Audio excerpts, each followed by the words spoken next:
Hey everyone, I sincerely appreciate your support. If you enjoy my audiobooks, I would be truly grateful if you could subscribe to the channel. And if you'd like to support even further, you're welcome to become a Patreon member, where you can access audiobooks of novels as long as they are freely available on the internet.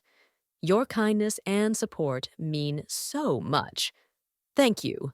After returning to the bamboo hut, Han Shuangjiang felt that she was just letting her imagination run wild. They often go out together. How is it that when he says take a walk together, the nature of it feels different? In her early years, when she was still at Red Sleeve's beckon, going out was restricted. Every year during the Lantern Festival, she would watch the hustle and bustle of the streets from inside the building.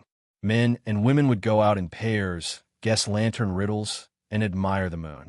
They might also take a walk by the river and release a river lantern. At an age when love first buds, even if one's heart is not yet occupied by someone, one is more or less attracted by matters of love and affection. The moon rises above the willow branch. A rendezvous is made after dusk. What's so good about the moon that she's seen since she was a child?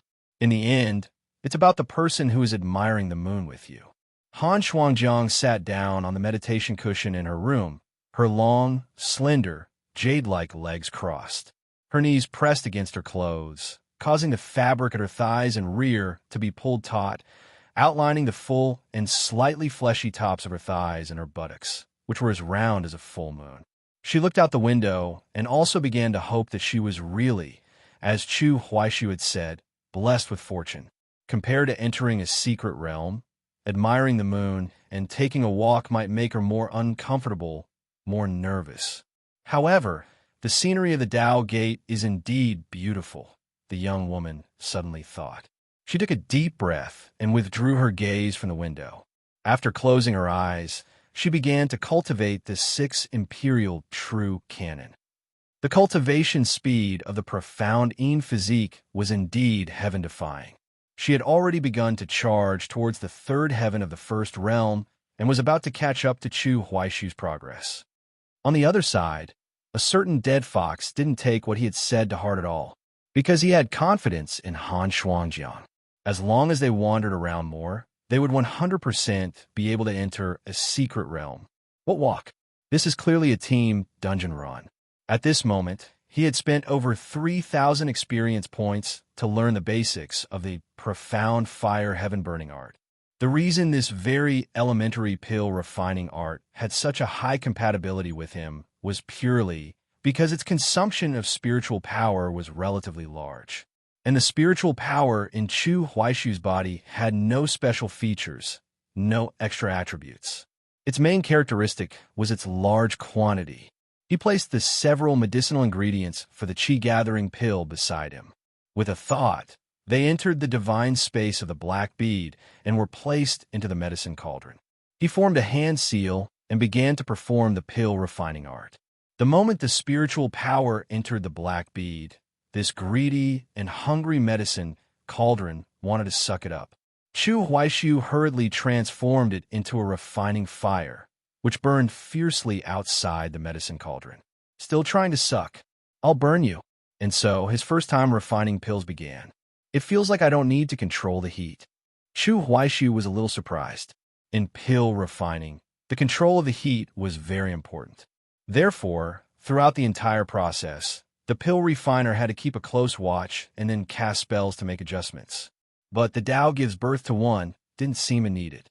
To be precise, the artifact spirit would control it on its own. Compared to Chu Huaishu, this pill refining rookie, the artifact spirit seemed much more mature and experienced.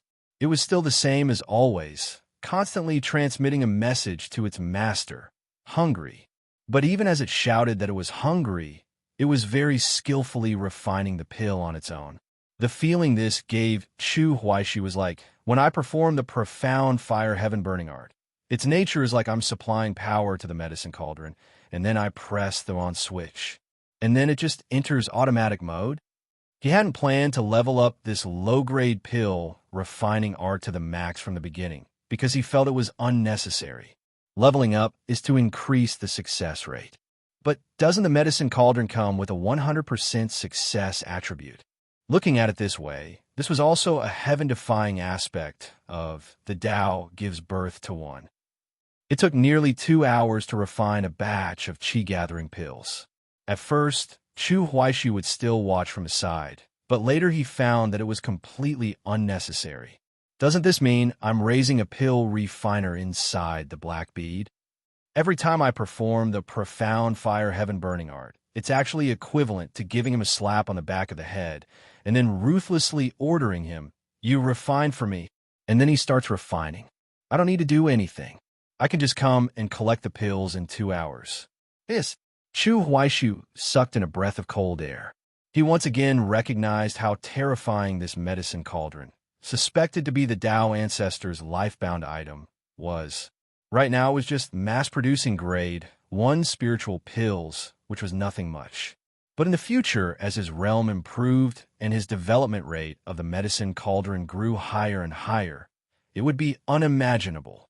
More importantly, this could save Chu Huaishu's time. He didn't need to spend his own time refining pills. In addition, there was another very important point. A person's energy is limited. Whether it was pill refining or artifact refining, these all required a high degree of concentration and were extremely draining on the mind. Take the qi-gathering pill, for example. Although a batch could be produced in 2 hours, the limit for a low-level pill refiner was about 3 batches a day. 6 shirchun, that's 12 hours. That was already treating oneself like a beast of burden. And after one's own spiritual power was exhausted, one had to rely on meditation to restore mana, which also took time. By that calculation, it meant that besides eating and sleeping, one was just refining pills. If a refinement failed once, one might even have a breakdown. But the medicine cauldron was different. Chu Huaishu was like a black-hearted capitalist. It was impossible for him to see it as a person. You're a cauldron. In the scorching summer, if the air conditioner is on 24 hours a day, would you think the air conditioner must also be very tired? The vast majority would not feel sorry for the air conditioner. At most, they would feel sorry for the electricity bill. But in any case, the medicine cauldron was, after all, Chu Huaishu's current life-bound spiritual artifact. So, he still fed it a few wisps of spiritual power, just as if he were paying it a salary. After the artifact spirit had sucked up these few wisps of spiritual power, it was still shouting that it was hungry. This always made Chu Huaishu feel a little incompetent. He couldn't feed it enough at all, especially that kid Su Ziqing. He perfectly matches everything said in the Tao ancestors' prophecy. If, as you said, we give him the profound heaven embryonic breath pill, and some variable occurs, will you be responsible? He glared at the large man. Hearing this, the large man shrank his head. This was about the great calamity related to the source spirit realm. He didn't dare to bear this responsibility. The storyteller glared at the large man and said, I know you're a grandmaster of pill refining and have many spiritual pills. When he reaches the first realm and has been up Spirit's storing mountain, if you want to gift him a profound heaven embryonic breath pill, it won't be too late then. The second elder of the Tao Gate could only nod his head, looking not very smart. He, due to his eagerness to return to the Tao Gate, began to think of various reasons again. Soon, he actually thought of one. I only heard the large man suddenly shout, Not good. What are you doing, being so jumpy? The storyteller was extremely displeased. Little Marshal Uncle, I've suddenly discovered a huge variable. HM? What variable? Little Marshal's sister, the large man said anxiously. What about her? The storyteller actually smiled slightly, with a calm and composed look. The second elder of the Tao Gate immediately explained, Little Marshal Uncle, we both know what a reckless person Little Marshal's sister is. She has a profound heaven embryonic breath pill. How do you know she has one? Well, I gave it to her last year, the Grandmaster of Pill Refining replied. The storyteller continued to look in the mirror, then said faintly, Such a small matter is worth being so jumpy about? I already said in the letter that this matter has been classified by me as a top secret. Those below the 7th realm cannot know. He had a look of a godlike predictor, proud and pleased, as if everything had already been planned. What he wanted was this posture of having a flawless plan. Little Marshall uncle, brilliant. The large man was disheartened and could only praise him like this. The storyteller tidied up the dragon whiskers in front of his forehead and said, I know you're in a hurry. How about this? In another month, we'll set off to return to the Tao Gate. That child Su Ziqing's cultivation aptitude is too poor. Without external assistance, he simply can't meet the conditions for being rewarded with a mountain ascending token. At that time, we'll still have to have the sect master specially approve a pass token for him, the little Marshall uncle said. The second elder of the Tao Gate nodded. Sect master's special approval. A char-black wooden token can only be given once in 3 years. In recent years, there really hasn't been a disciple worthy of being given one. It's just been saved up. It can be given to Su Ziqing, and it won't count as breaking the rules. Little Marshall uncle, brilliant, brilliant. He began to flatter again, thinking in his heart that he would have to endure for another month down the mountain. Hearing this, the storyteller had a faint smile on his face. He had arranged everything clearly and was naturally a little pleased with himself. The next day, early in the morning, the family of 3 ate together at the table. The scenery of the Tao Gate's Medicine Mountain was very beautiful. Outside the bamboo huts of Chu Huaishu and Han Shuangjiang, a tree was planted. Hers was a pomelo tree, while Chu Huaishu's was a parasol tree. The scene now was just as Li Bai's line described. The smoke from dwellings cools the orange and pomelo trees. The colors of autumn age the parasol trees. The autumn air was crisp, and the temperature today was exceptionally comfortable. Han Shuangjiang looked at the 2 rice-eating immortals sitting across from her and couldn't help but think, our family eats ordinary rice.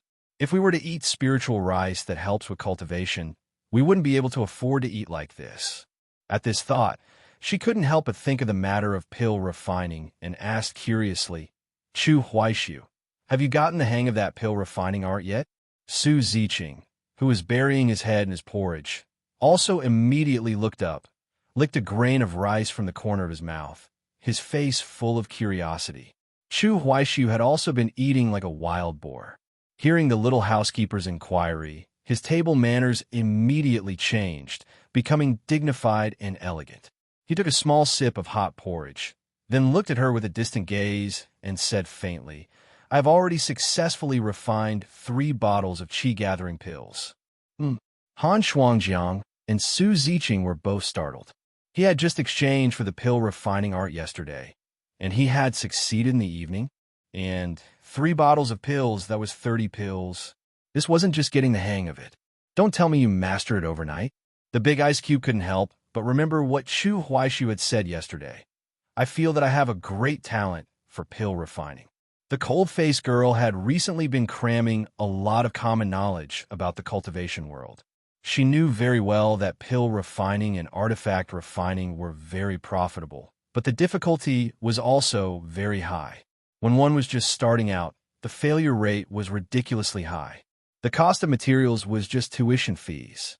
But with his talent, don't tell me you're the reincarnation of the Pill King. Chu Huaishu slowly continued to drink his porridge, his mouth starting to spout nonsense again. Actually, I was a grandmaster of pill refining in my previous life. I was reincarnated in this life and didn't completely forget. The big ice cube rolled her eyes at him in her heart, too lazy to bother with him. Su Ziqing just felt that his senior brother was both humorous and amazing. After the meal, Han Shuangjiang went back to her room to continue cultivating. Little Su, on the other hand, began to clear the bowls and chopsticks, and then continued to study six-petaled lightning in the courtyard, trying to continue to show his value. He had soaked in the medicinal dregs yesterday, and had also absorbed a small amount of medicinal power. The youth reckoned that he should have a chance to open his 7th aperture tonight. Seeing that he was getting closer and closer to opening all 9 apertures, which meant that the true gate of the cultivation world was about to officially open before him, Su Ziqing's heart was still faintly excited. Chu Huaishu, on the other hand, went to the treasure pavilion again, planning to sell the 30 qi-gathering pills and then buy another batch of raw materials back to let the medicine cauldron continue refining day and night. Speaking of which, I'm also working very hard, he thought, because a batch of chi-gathering pills was produced every 2 hours. He had even had the artifact spirit of the medicine cauldron wake him up after he had fallen asleep, just like setting an alarm clock. Sigh, the way of pill refining is truly laborious for the mind and body. Chu Huaishu looked up at the sky and lamented. It's not easy to support a family. By the time Chu Huaishu walked out of the treasure pavilion, his storage token was filled with the raw materials for chi-gathering pills. 30 perfect quality chi-gathering pills did not attract any attention in the treasure pavilion. The Tao Gate disciples who worked here were already numb to all kinds of treasures.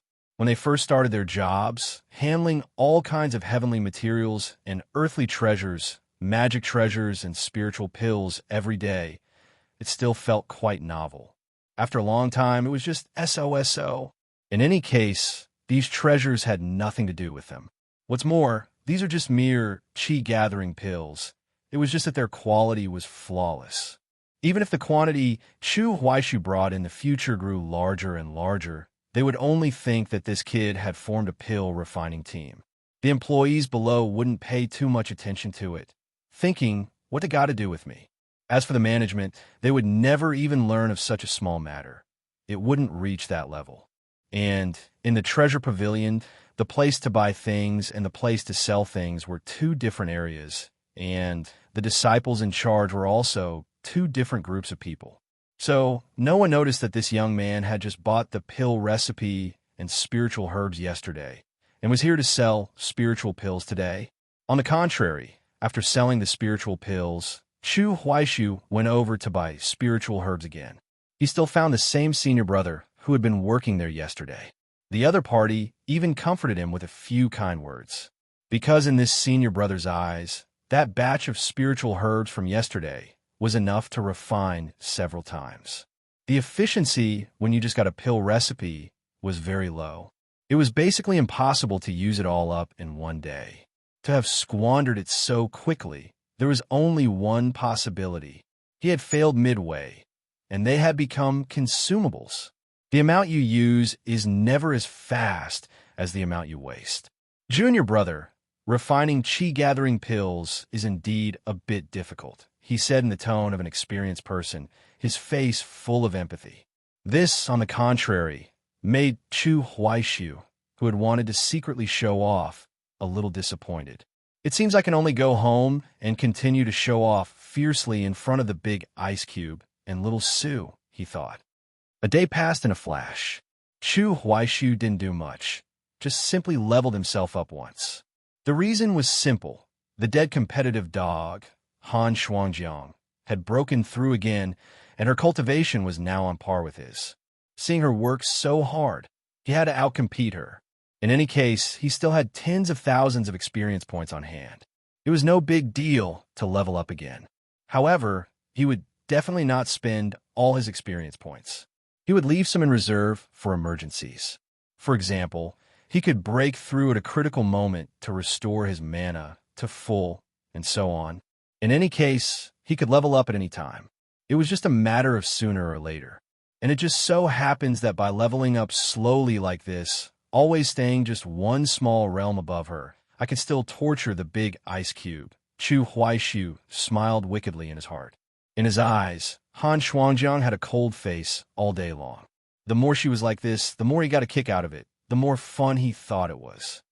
After soaking in the medicinal dregs for 2 consecutive days, Su Ziqing also, with his own efforts, gritted his teeth and persisted in cultivating the sword tempering art, opening the 7th aperture that had already loosened. This afternoon, Chu Huaishu heard his unrestrained, miserable scream. As someone who had been through it, he even grumbled in his heart, "This is nothing. When you break through the 9th aperture, you'll have a taste of real suffering. That's the real torture. It's several times worse than this." But this scream, he still found it very pleasant to the ear. Misery loves company. At this rate, he will probably be able to break through to the 1st realm within half a month. If I refine some more pills suitable for him, the speed can be even faster, Chu Huaishu thought. Looking at it this way, little Sue, the guy who was supposed to be the champion, will also be able to make it to the Eastern Continent Grand Competition now. The only thing he was not sure of now was, does little Sue still have a chance to get that sword on the mountain? With his aptitude, the difficulty of getting a charred black pass token is very high. He would have to pop pills like crazy. And that's thanks to me giving him the profound heaven embryonic breath pill, letting him go from a pseudo-spirit embryo to a grade 3 spirit embryo. Otherwise, no matter how many pills he popped, it would be useless. It would be impossible to meet the requirements within 3 days. Chu Huaixu was very clear about this. And even if he got a charred black wooden token, would he definitely be able to bring the sword down the mountain? Chu Huaixu had no idea how Su Ziqing had gotten the wooden token to ascend the mountain in borrowing a sword, because the timeline was before the game's open beta, and this part of the plot had not been dug up by the players. He also didn't know how he had obtained that sword.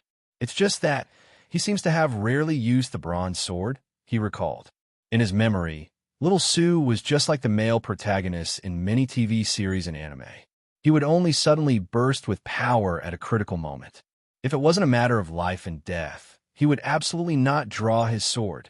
This led many players to guess that although this world protagonist possessed the #1 sword in the world, there were actually many restrictions.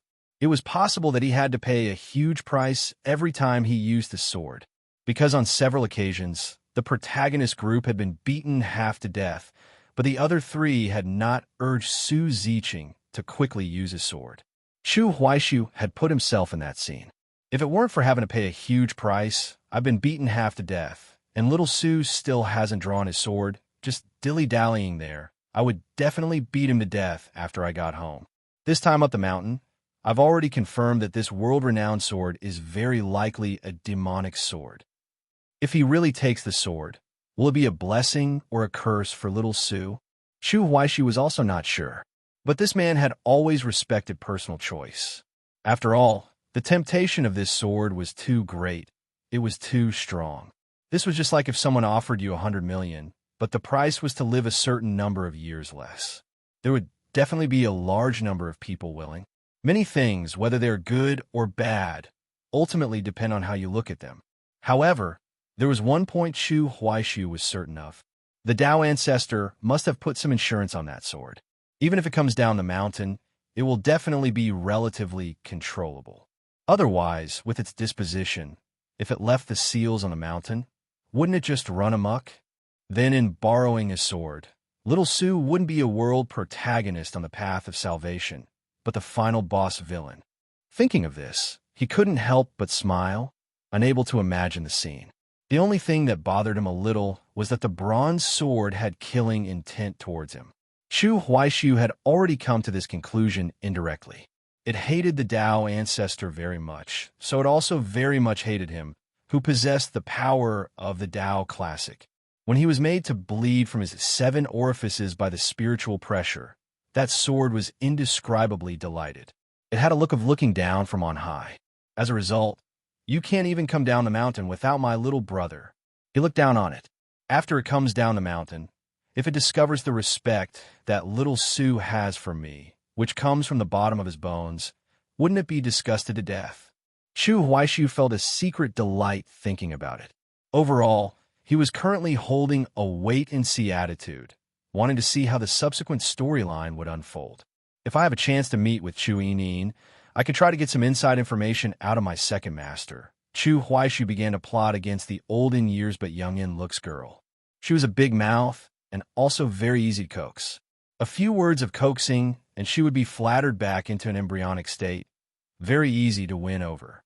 Today, there was another matter that Chu Huaixu was a little concerned about, a hint of confusion in his heart. By my count, borrowing a sword should be starting its closed beta soon.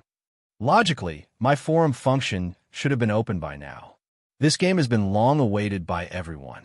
Before the closed beta had even officially started, the moment the forum opened, the goofball netizens were chatting up a storm. I also went and shitposted back then, and put up a companion ad. If it's because I've transmigrated, and like with the pain adjustment, the function is restricted, then that would be understandable. But it's showing that the forum has not yet opened. Normally, there would also be a large banner on the forum with a countdown to the closed beta. Why is this? Chu Huaishu looked at his system, a little unable to figure it out. Is this closed beta going to happen or not? In a flower, a world. In a leaf, a Bodhi. Chu Huaishu couldn't figure it out right now. Had he transmigrated into a game, or had it become a world of its own? Will goofball players descend upon this world in the future? He wondered. I really don't get it. Chu Huaishu turned off the system. His consciousness entered the black bead, took out the 10 freshly refined qi-gathering pills, and then began to refine a new batch. Forget it. Now is not the time to think about these things. Right now, I should put my focus on the East-West Continent Grand Competition. In this regard, he was actually a little dissatisfied. Previously, he and the Big Ice Cube had gone to Old Nyo's courtyard. After that chat with him, the two of them had understood why even the most talented people had to start as in-name disciples in the Tao Gate. Old Nyo, as his superior in the organization, had also conveyed his earnest expectations, hoping that he could mix into the course circle of the Tao Gate. As a result, Chu Huaishu had not triggered any quests related to the organization. But the problem now is, you want me to go and fight in the East-West Continent Grand Competition. That day, you even said you hoped I could win the championship. This is equivalent to the higher-ups giving me an order, and it's to fight an external battle. All right. I've learned the complete version of the Tao Classic. I have Sword Heart Enlightenment, and I even got the Tao Ancestor Scabbard. I know I'm very strong, he thought with pride. But you can't just give me no benefits at all, right? Is it all just about fated opportunities? Chu Huaishu complained his heart. They all say fate is wonderful and cannot be put into words. Is this where the wonder is? He felt that this was not in line with common sense. Therefore, he had actually been looking forward to something these past few days. Otherwise, he wouldn't have been so reluctant to use his experience points. Asking the Tao Peak, the main hall, Xiang Yin sat on the main seat. Apart from Shun Man, the other elders sat below in order. The relationship between these martial brothers and sisters was extremely good. They would have a small gathering on the 15th of every month, and anyone who was not busy would come. Come, everyone try a jar of this high-grade spirit wine, Li Chunsong said, appearing exceptionally generous. The bald Xiang Yin looked at this jar of wine, a speechless expression on his face. But because he looked too much like a villain, it seemed a bit ferocious. Sixth martial brother, isn't this the wine you won from me? He said. Yes, but if I won it, then it's mine. Today, I'm treating everyone. The charity god of gamblers had finally stood up. This jar of spirit wine was brewed with heavenly materials and earthly treasures and was of great benefit to cultivators. Having gotten fine wine, the crowd naturally had to heckle a few times. Li Chunsong, you're so generous, unlike the sect master, who's so stingy. Chu Yinin said most directly. She glanced at Xiang Yin and continued. If we were to count on the sect master to take out his own wine to treat us, I'm afraid I'd be waiting for the rest of my life. The bald man sitting on the sect master's throne was not angry. He said with a chuckle, Little Marshall's sister, if you don't run the household, you don't know the price of firewood, rice, oil, and salt. The hardships of being a sect master like me. How would you know? Yeah, right? Weren't you like this even before you became the sect master? Chu Yinin pouted her small lips, showing no mercy at all. When Li Chunsong came over to pour the wine, she didn't forget to remind him, don't pour it all out. Leave a little for Shin Man. I'll take it to her later. To this, Li Chunsong was not surprised. Everyone knew that she and Shun Man were the closest. He just raised his eyes and glanced at Xiang Yin and the others. Everyone exchanged a look of perfect tacit understanding. The sect master even gave him a slight nod. After receiving the signal, Li Chunsong immediately smiled and said, leaving a little for the seventh martial sister is a must. But, little martial sister, don't you go secretly sharing it with your precious disciple. If he drinks too much, he'll explode. HM? What precious disciple? Chu Yinin began to play dumb. She had planned it before. After Chu Huaishu entered the intersect, she would specifically go and instruct him to put on an act, to act as if he were extremely eager to take her as his master. Then, she would refuse a few times, tell him that Shun Man was the most suitable, and finally, reluctantly, be his second master, fulfilling his wish. At this moment, the old in years but young in looks girl sat on the tall hall chair and scanned everyone. Seeing that everyone had a smile in their eyes, she stomped her little foot in midair in anger. So that's how it is. Why want to retrieve Chu Huaishu? You were all eavesdropping. I'm so mad. Not really. I was originally the one who was supposed to go and get that kid. Who knew you would suddenly volunteer and insist on going? Weren't we just afraid you would say the wrong thing? Li Chunsong waved his hand. As a result, Chu Yinin became even angrier. Afraid I would say the wrong thing? Were you also prepared to cast a sound-insulating formation on me at any moment? She slapped the table in anger, almost splashing the spirit wine out. Li Chunsong immediately signaled for her not to be angry. Aren't I treating you to a drink? Don't spill it. It would be a waste if you spill it. It was so hard for me to win it. This man who lost every bet in his life. If this were wasted, he would feel the pain. Chu Yinin was furious. The rebellious psychology of her youth seemed to have risen again. She said fiercely in her heart, now that you've said that, I have to give some to my precious disciple. But she also paid attention to what Li Chunsong had said and knew that Chu Huaishu's cultivation was still shallow. He could only take a small sip, otherwise he might really explode and die. At this thought, she glared at everyone, just like an angry cat, and questioned loudly, So, you all also know that I gave him a profound heaven embryonic breath pill? The crowd smiled, but did not speak. Chu Yinin was even more frantic. She felt that she had completely lost face. Her private bribery to secure a disciple had been discovered by everyone. Nan Gongyu, who was sitting beside her, saw her look of humiliation. This gentle-tempered woman was indeed approachable and spoke up to comfort her. I didn't expect little Marshall's sister to get there first. I had also prepared a magic treasure for him. Now, in front of the profound heaven embryonic breath pill, it's really a bit shabby to take it out. Hearing this, Chu Yinin immediately turned her head, her large eyes flashing, as if she had discovered something, and asked, "You also want to be his second master?" Nan Gongyu used her very full, mature woman's voice to deceive her. But of course, a disciple as outstanding as this, who wouldn't be fond of him? After speaking, she looked at the others and signaled with her eyes.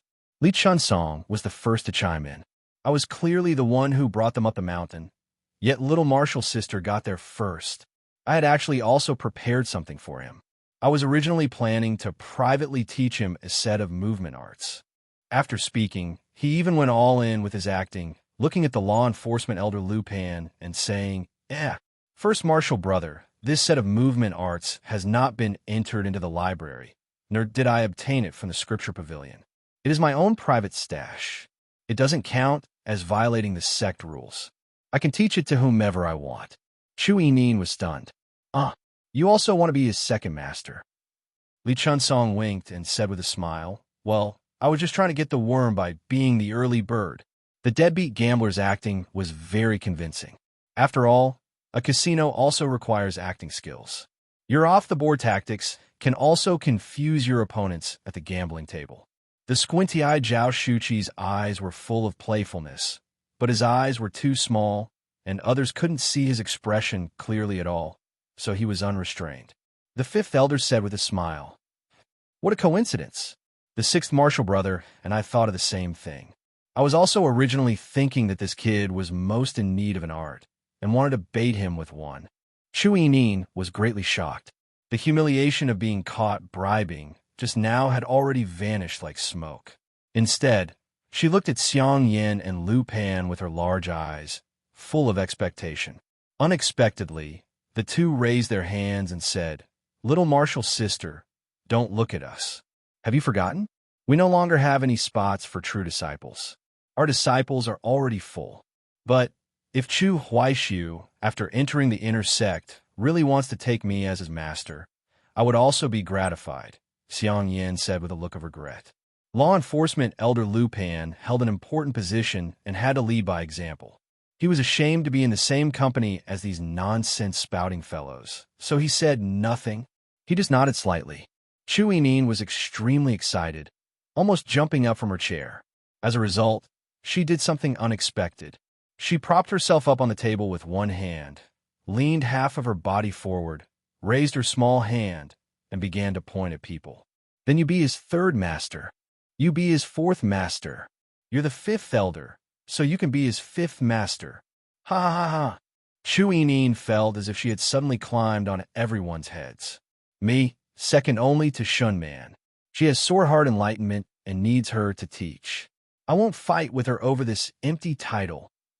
The old in years but young in looks girl's invisible tail was about to wag up to the sky again. The others were greatly shocked. They hadn't expected her to mess around like this. Little Marshal sister, aren't you just fooling around? If he has 5 elders as his masters at once, what does that make him? The Tao child of our Tao gate. Li Chunsong was speechless. Many sects did indeed have holy sons and holy maidens and the like, who were cultivated with the full strength of the entire sect, but the Tao gate had never had a Tao child. Even if you want to be, I won't give you the chance. He can only be the disciple of me and Shun Man. Chu Yinyin began to declare her sovereignty. Li Chunsong and Zhao Shuqi were the worst. They were still acting. After exchanging a glance, they both sighed in unison, even expressing regret here. Nangong, you couldn't bear it. Although the little Marshal's sister, for some reason she also couldn't figure out, had never been particularly close to her, she was still very fond of the cute and lively little Marshal's sister. Especially as she grew older, she seemed to be overflowing with maternal instincts. Before, she had seen her as a junior sister. As a result, as she had gotten older, not only had she not grown up, but she had even become smaller than before. She was almost seeing her as a daughter now.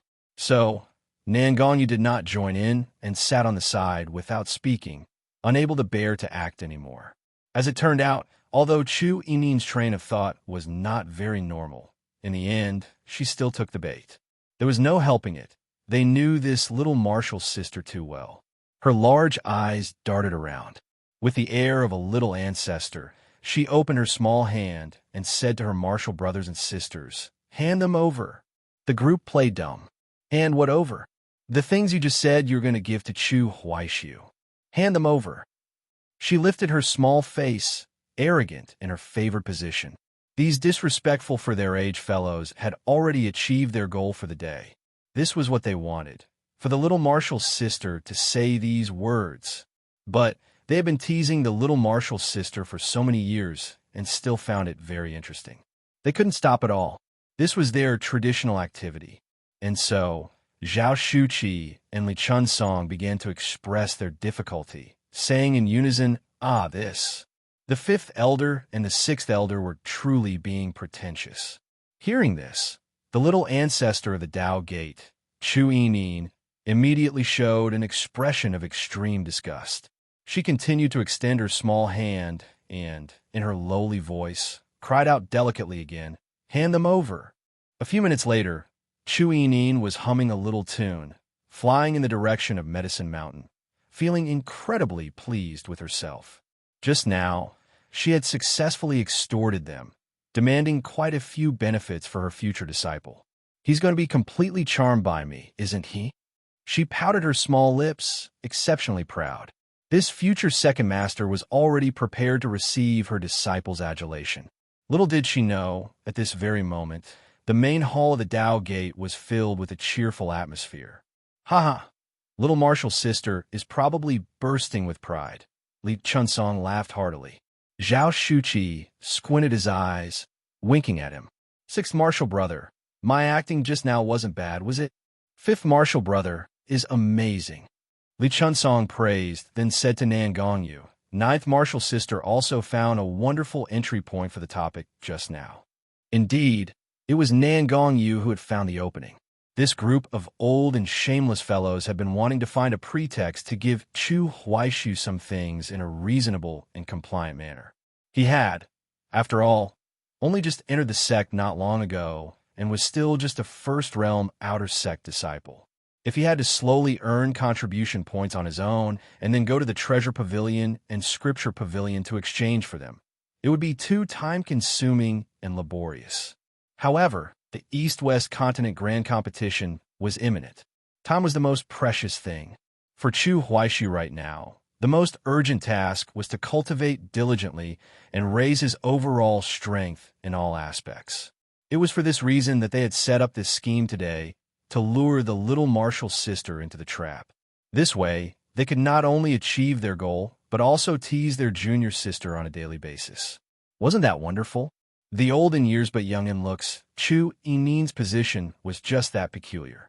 She was both the group's pet and the group's punching bag. Nan Gongyu smiled gently. She looked up at Xiang Yin and Lu Pan and said with a smile, "The sect master and the first martial brother managed to escape this time." She was referring to the fact that since these two had already filled their disciple quotas, they hadn't given anything. Xiang Yin, who had always been stingy, waved his hand repeatedly.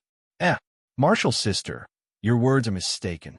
This child, Chu Huaixu's progress is divine. He has only been in our Dao Gate for a few days, and he is already in the first realm.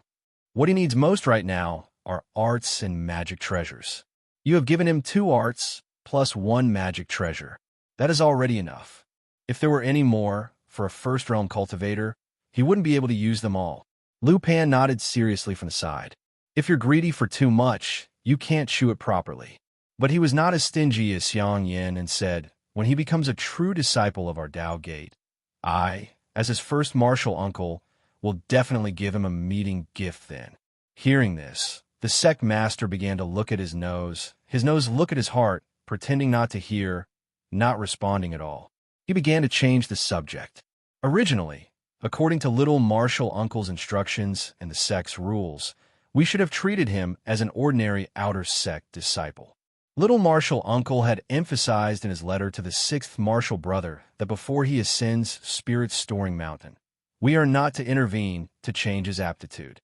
That he obtained the profound heaven embryonic breath pill in the secret realm was his own fated opportunity, so it's fine. There was one sentence Xiang Yin didn't dare to say, but he thought in his heart.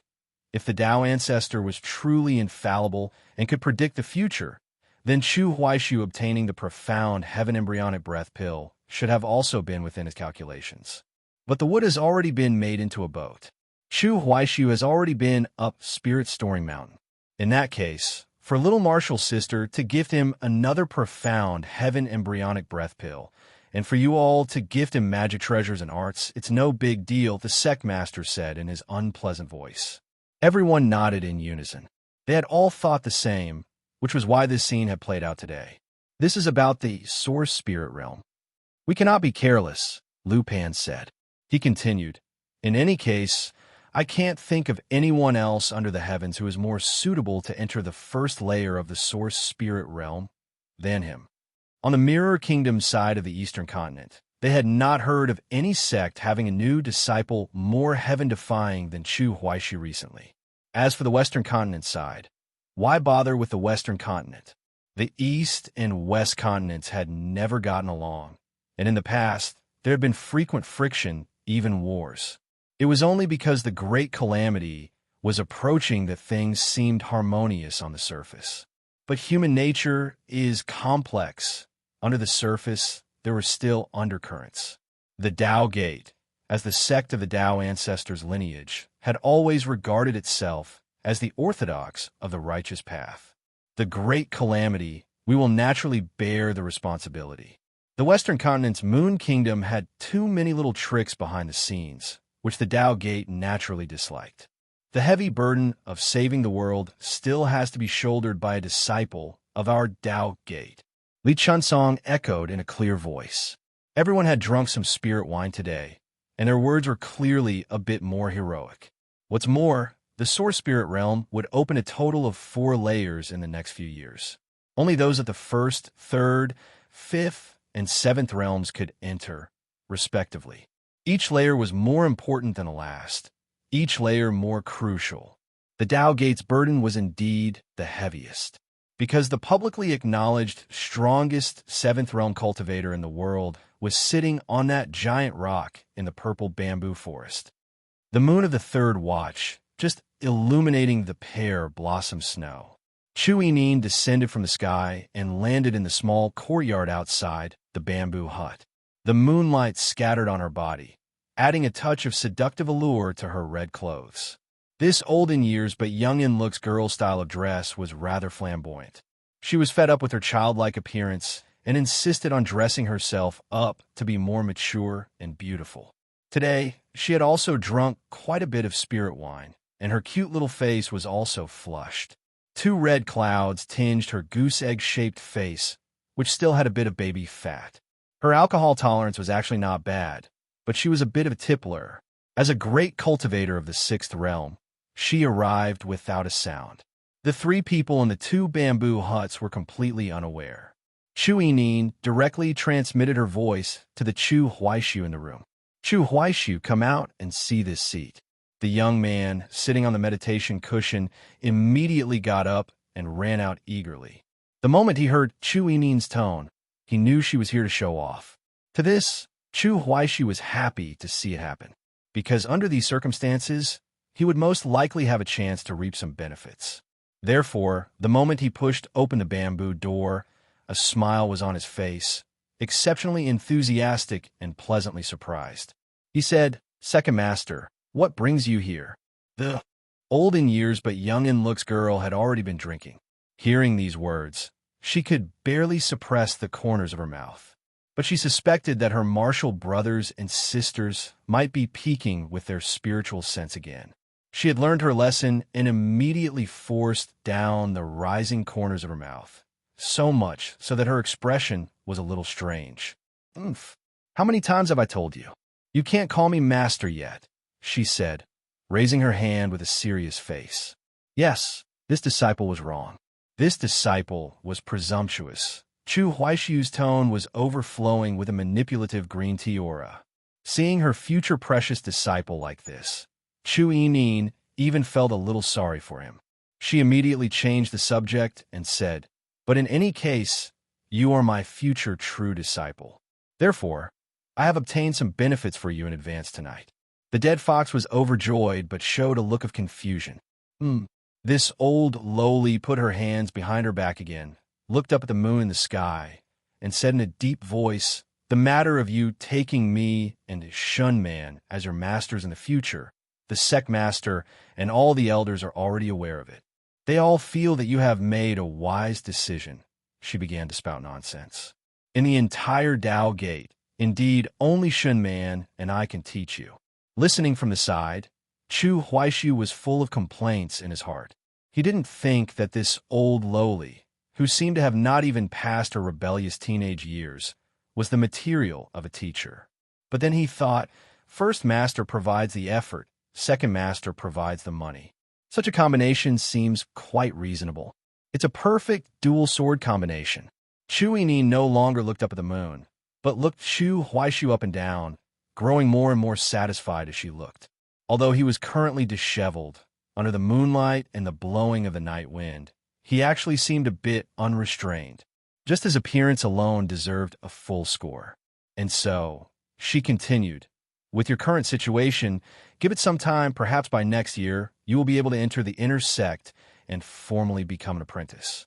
Since this matter is a sure thing, then the sect master and the elders, as your future martial uncles, should give some meeting gifts, right? In any case, you are the first true disciple of both me and Shun Man." She began to emphasize this point.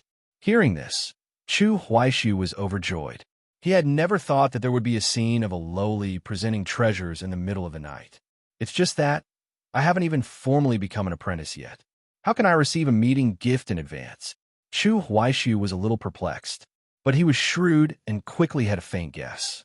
Chu Yinin was still saying on her own, "Of course, these meeting gifts of theirs certainly can't compare to the profound heaven embryonic breath pill I gave you. It's just that you shouldn't think them stingy either." This big mouth continued, "In our Dao Gate, the stingiest one is only the sect master. The three things I brought you were gifted by the fifth elder, the sixth elder, and the ninth elder respectively. For you in the first realm, They're all the most suitable items at the moment. Hearing this, Chu Huaishu was happy in his heart and became even more certain of his previous guess. This was really someone sending a pillow just when he was sleepy. He could roughly guess what the gifts were. Sure enough, Chu Yinin waved her small hand, and 2 jade slips and a magic treasure floated before Chu Huaishu. She began to introduce them. These 2 jade slips are both mystic grade arts. For you at your current stage, a yellow grade is barely enough, while a mystic grade is the best choice. If you were to learn art above mystic grade now, you would only get half the result with twice the effort, and its power would be limited. It would be better to master a mystic grade one. Of these 2 jade slips, one is a movement art, and the other is a true aura art. They are both incomparably suitable for your path of both internal and external cultivation. For my sake, the 5th elder and the 6th elder were clearly very thoughtful this time, Chu Yinin said with a smug look, puffing out her chest. Hearing her words, Chu Huaishu let the last sentence go in one ear and out the other. A movement art and a true aura art? His mind stirred. They were indeed what he needed most at the moment. A movement art goes without saying. In a duel, you're not a stationary turret outputting damage. A nimble movement art is very important. As they say, in all the martial arts in the world, only speed cannot be broken. In fact, if your speed is fast enough, it is also a form of ultimate defense.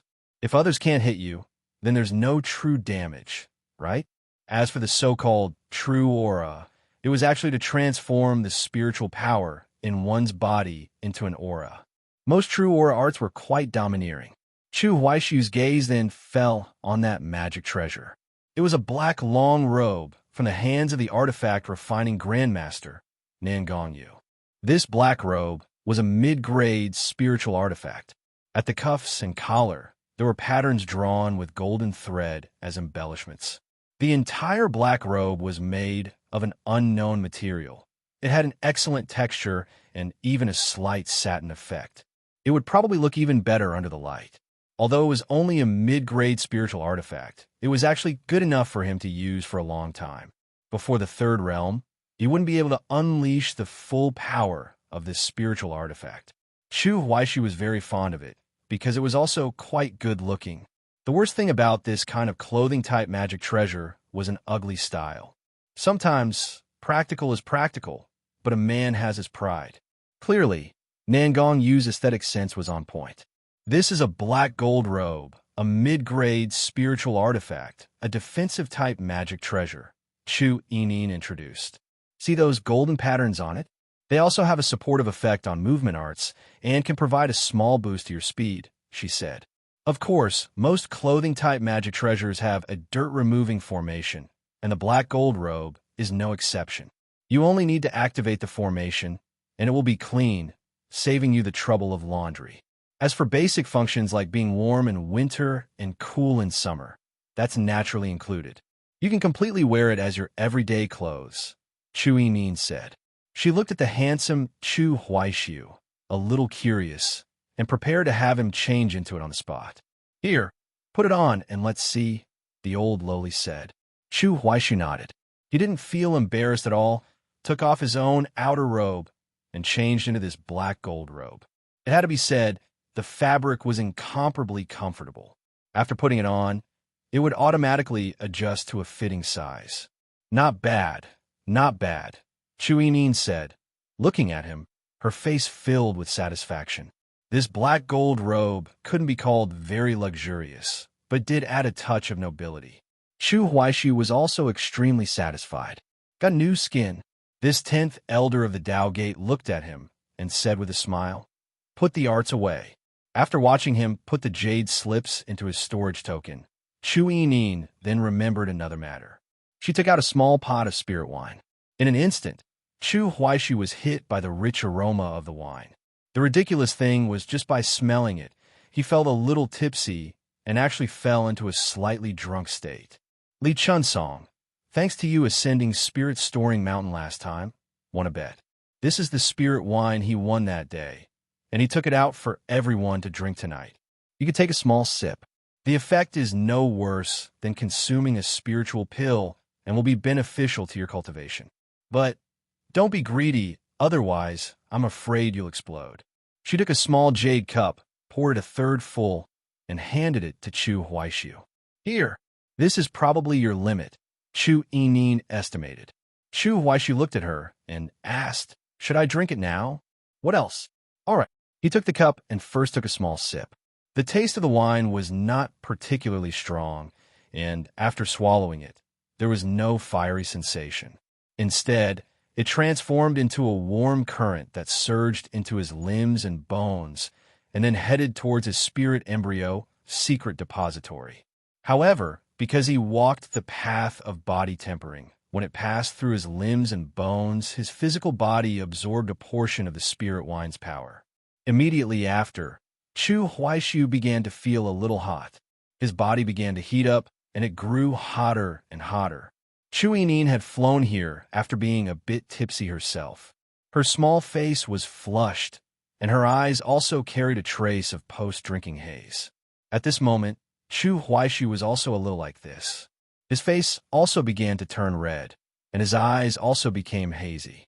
And this wine was a little too potent for him, therefore, a man and a woman in this state. The scene looked a little strange, as if they hadn't been drinking wine, but something strange. But soon, a pleasant system prompt sounded in Chu Huaishu's ear. Ding, you have obtained 9,712 experience points. It was still so precise with its odd numbers. If even the system prompt has appeared, then what are we waiting for? Chu Huaishu directly tilted his head back and downed it in one go. After the entire small cup of spirit wine was in his stomach, he had obtained a total of over 30,000 experience points. Do you feel very full inside? Chu Yinin floated up, level with him, and stared at him with a curious expression, getting quite close. Fortunately, Chu Huaishu was not into Lolas.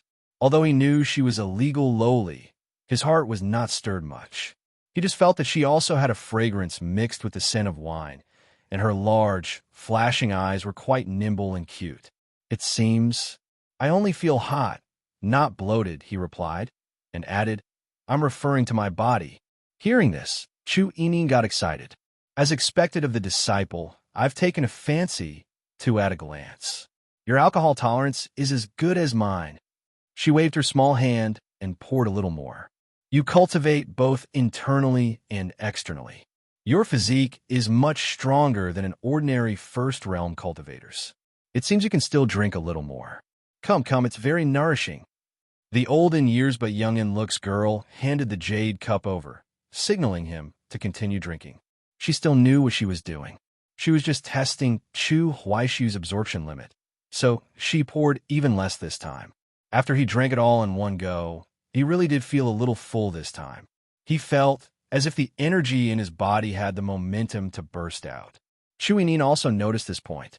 She quickly put away the wine pot and said, No more, no more. You should go back to your room and meditate. Yes, Chu Huaishu said. Disciple takes his leave. He was now drunk and hazy-eyed, unable to even walk in a straight line. When he walked up the steps, he almost tripped and fell. This spirit wine was truly too domineering.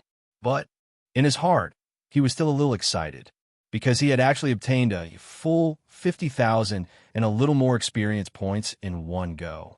Adding what was left from before, it was already close to 90,000 points. He stumbled and ran all the way back to his bedroom, only feeling the world spin, double images appearing before his eyes. I wonder what this spirit wine is made of. It actually doesn't take up the experience point quota for spiritual pills. It seems it's not considered a medicinal wine. Previously, when Chu Huaishu had farmed experience by popping pills, there was an upper limit for each realm. The remaining quota for the first realm was not much. After he sat down properly on the meditation cushion, he began to circulate his spiritual power. Chu Yinin investigated with her spiritual sense from outside for a while. After ensuring that he was all right, she then flew towards the purple bamboo forest. She still had to deliver wine to Shinman. In addition, the proud and pleased girl was also going to boast for a while. I have to let Shinman know that I've secured some benefits for our shared disciple. Humph, she thought with extreme smugness. Chu Yinin, flying while drunk, humming a little tune, flew at high speed to the purple bamboo forest. Night had fallen, and the stars were dotted about. The thin Taoist priestess, dressed in a black Taoist robe, was still sitting high on that giant rock. She was like she had grown on the rock now. Chu Yinin didn't say anything, but just threw the wine pot over directly. The Taoist priestess raised her hand to catch it, placed it in the gap between her crossed legs, and was in no hurry to drink. Shen Man, let me tell you, I was so impressive today. Chu Yinin walked back and forth in the bamboo forest, giving a vivid description. In the end, she even reenacted the scene from the main hall, extending a small hand and saying in a deep voice, "Hand it over." The thin Taoist priestess, with her back to her, had a faint smile on her face. But she soon spoke, stumbling over her words, her voice especially pleasant. "So, Source Spirit Realm." Chu Yinin was immediately surprised. You guessed it, Xiang Yin and the others really do have high hopes for him, hoping that he can become the champion of the first realm in the East-West Continent Grand Competition. And then, for him to enter the first layer of the Source Spirit Realm. How did you guess? The old in years but young in looks girl was a little perplexed. The seventh elder of the Tao Gate, sitting on the giant rock, smiled but did not speak. Seeing this, Chu Yinin was used to it. She hadn't planned to stay long in the purple bamboo forest tonight anyway. Hey, you can drink the spirit wine yourself. I'm going back first to have a good sleep with the help of the alcohol. The 10th elder of the Tao Gate had been stuck at the peak of the 6th realm for many years. She deliberately did not break through, so she naturally wouldn't practice her technique at night. The thin Taoist priestess nodded slightly, extended a slender, jade-like finger, and traced the rim of the wine pot. After Chu Yinin had flown away, Shen Man, with her Taoist bun, looked up at the bright moon in the night sky. She began to mutter to herself. Source SPI? Spirit Realm. Shen Man had sat in the purple bamboo forest for a year, comprehending the Tao for a whole year, all for the fourth layer of the Source Spirit Realm 3 years from now. She herself didn't have much thought of actively taking on a disciple. But since everyone said that only she could teach Chu Huaishu, then she was also willing to teach. She just hadn't expected that this future disciple of hers would also be shouldering such a heavy burden. The thin Taoist priestess pondered for a moment, then raised her right hand. Her hand was very beautiful, her fingers fair and slender, even her nails looked delicate. She placed her right hand before her chest and formed a sword seal. The next moment, the wooden hairpin stuck in her bun began to flow with light under the moonlight.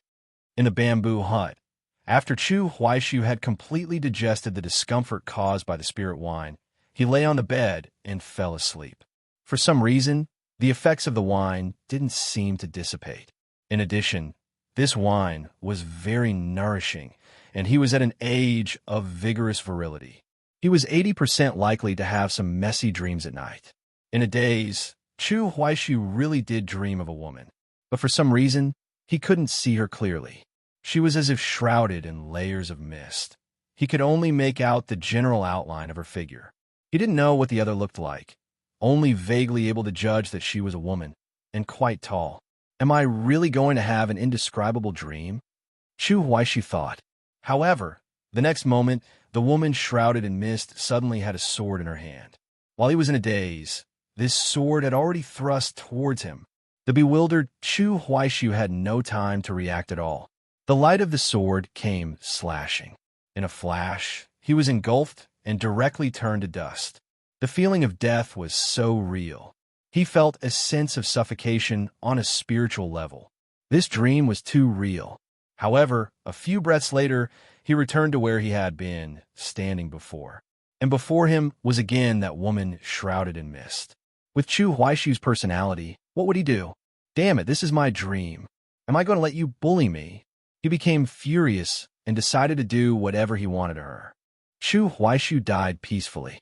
In this incredibly realistic dream, he was just about to pass through the mist before him, to see this woman's appearance clearly, and then ravage her fiercely to avenge the sword strike from just now.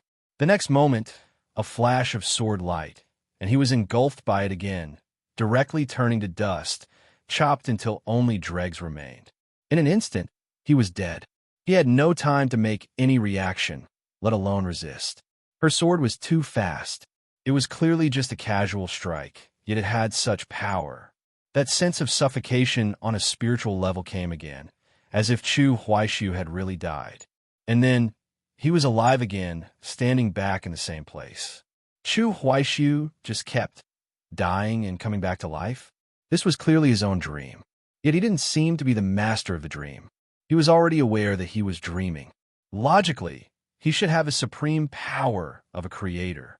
Logically, as long as he wanted, he could do whatever he wanted to this woman. But in the dream, he was just a first-realm cultivator. And this dead woman, on the other side, she was terrifyingly strong, heaven-defyingly strong. Between the two of them was a wide gulf. With every swing of her sword, Chu Huaishu felt that the sword light could destroy the heavens and extinguish the earth, and he was just incidentally turned to ash. After this repeated 10 times, he returned to the starting point, still standing in the same position. But the thick mist and the woman before him were gone. Chu Huaishu was in a blank space, panting heavily. His current state was indeed very poor, because every time he was turned to ash, it was so real. Between life and death, there is great terror. In such a short period of time, he had been pulverized 10 times in a row, yet he still couldn't look upon life and death with indifference. Even now, he still felt a lingering fear. Why is this happening? Chu Huaishu didn't understand. Am I really dreaming? He began to fall into a deep suspicion. At this moment, with his personality, he was naturally filled with resentment towards the woman in the mist, grinding his teeth in hatred. If this were really a dream after drinking, he would definitely retaliate wildly, not stopping until he had fucked this woman into screaming daddy nonstop. If I had the ability, I definitely wouldn't kill her with one blow. I would torture her slowly. I'm so pissed off. She killed me 10 times in a row. He sat in this blank space with a dejected look, then looked around, his face filled with confusion. Chu Huaishu was certain that after drinking the spirit wine sent by the lowly elder, he was definitely drunk.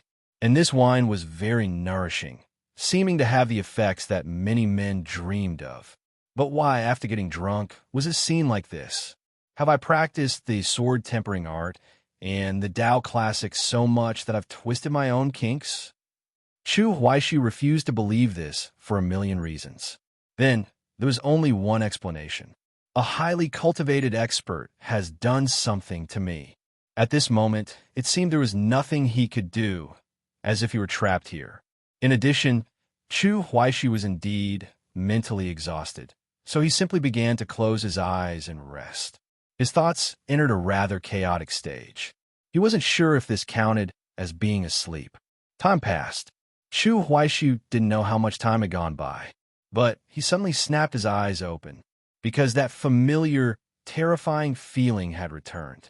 At this time, when Chu Huaishu opened his eyes, he saw the impenetrable thick mist before him. That rather tall woman, holding a long sword, once again appeared in the center of the mist. "Wait a minute," he shouted. The sword light engulfed him. He didn't even have time to curse. Just like before, Chu Huaishu was instantly killed 10 times in a row again. By the time he was once again in the empty, blank space, he was panting even more heavily than before. The mental drain was very large. This made him feel it was a little incredible. If this is my spiritual world, then it should be in the sea of consciousness. The problem is if it's in the sea of consciousness, then I have sword heart enlightenment. I have the spirit embryo, heart sword. I have the sword slashes the body, the heart slashes the soul. What the hell is this dead woman to be able to mess with me like this under these circumstances? Chu Huaishu's thinking also seemed to have become sluggish due to being turned to ash too many times. He was too tired, too exhausted. So much so that later on, he didn't even have the energy to curse, and once again fell into an incredibly chaotic state. The morning sun rose, and the early morning sunlight shone into the bamboo hut. Chu Huaishu, drenched in a cold sweat, suddenly woke up from the bed, as if from an incredibly torturous nightmare. He gasped for breath, then threw off the quilt and looked down at his own body. He was completely stunned. How did she do it? My body and my consciousness are in completely different states. At this moment, Chu Huaishu's physical body was still in a state where the effects of the spirit wine had not yet dissipated. But his energy and spirit were drained to the extreme. In that blank space, he had been engulfed by sword light a total of 40 times. The first few times, he was given time to breathe after every 10 deaths. The last 10 times, it made him wake up directly from his bed. Chu Huaishu opened the system interface and checked the time. About 6 hours have passed, he estimated. After letting out a long, turbid breath, he began to search for some clues through the system interface. After escaping from that strange space, Chu Huaishu's thinking was no longer so sluggish. In his heart, he actually had some faint guesses. From a suspicion standpoint, Chu Yinin's suspicion was the highest. After all, she had come to the bamboo hut last night. But in fact, Chu Huaishu had ruled her out first. The reason was simple. He felt that his second master was a bit too weak to be able to do this. Before long, Chu Huaishu found the answer in the quest interface. It really is her. So ridiculous. I didn't even hear the system prompt. Or was it because I was dead drunk, so I didn't notice it at first? At this moment, in his quest list, there was another long-term quest. The name of the quest was Shunman's Sword Domain Trial. Sword Domain was something that only a 7th realm sword cultivator could possibly cultivate. In the Xianwang realm, the 1st, 3rd, 5th, 7th, and 9th, these odd-numbered realms, would all produce a qualitative change. The first realm was easy to understand. The spirit embryo secret depository opened, and one could begin to store spiritual power in their body. And among the 3rd realm cultivators, the best of the best would have a chance to comprehend intent. What a sword cultivator produced was the so-called sword intent. Among them, the best of the best among the sword cultivators who had produced sword intent would have a chance to develop a sword heart. The 5th realm was called the realm of a great cultivator. On one hand, it was because one's overall strength would have a qualitative leap, becoming much stronger than the 4th realm, and one could begin to fly on the air. On the other hand, it was because a portion of the 5th realm great cultivators had awakened their spirit embryo divine ability. As for the 7th realm, its power lay in the domain. Chu Huaishu now understood why he, with his dignified sword heart enlightenment, could be abused like this in a place that seemed like a conscious space. The answer was simple, because the person on the other side also had sword heart enlightenment. A 7th realm sword heart enlightenment with a sword domain. That was a person publicly acknowledged as the strongest 7th realm in the Xianhuang realm. So, this is a trial deliberately created for me by my future first master. Chu Huaishu thought, is she showing me the mysteries of the sword domain over and over again, trying to get me to have some comprehension? He guessed wildly.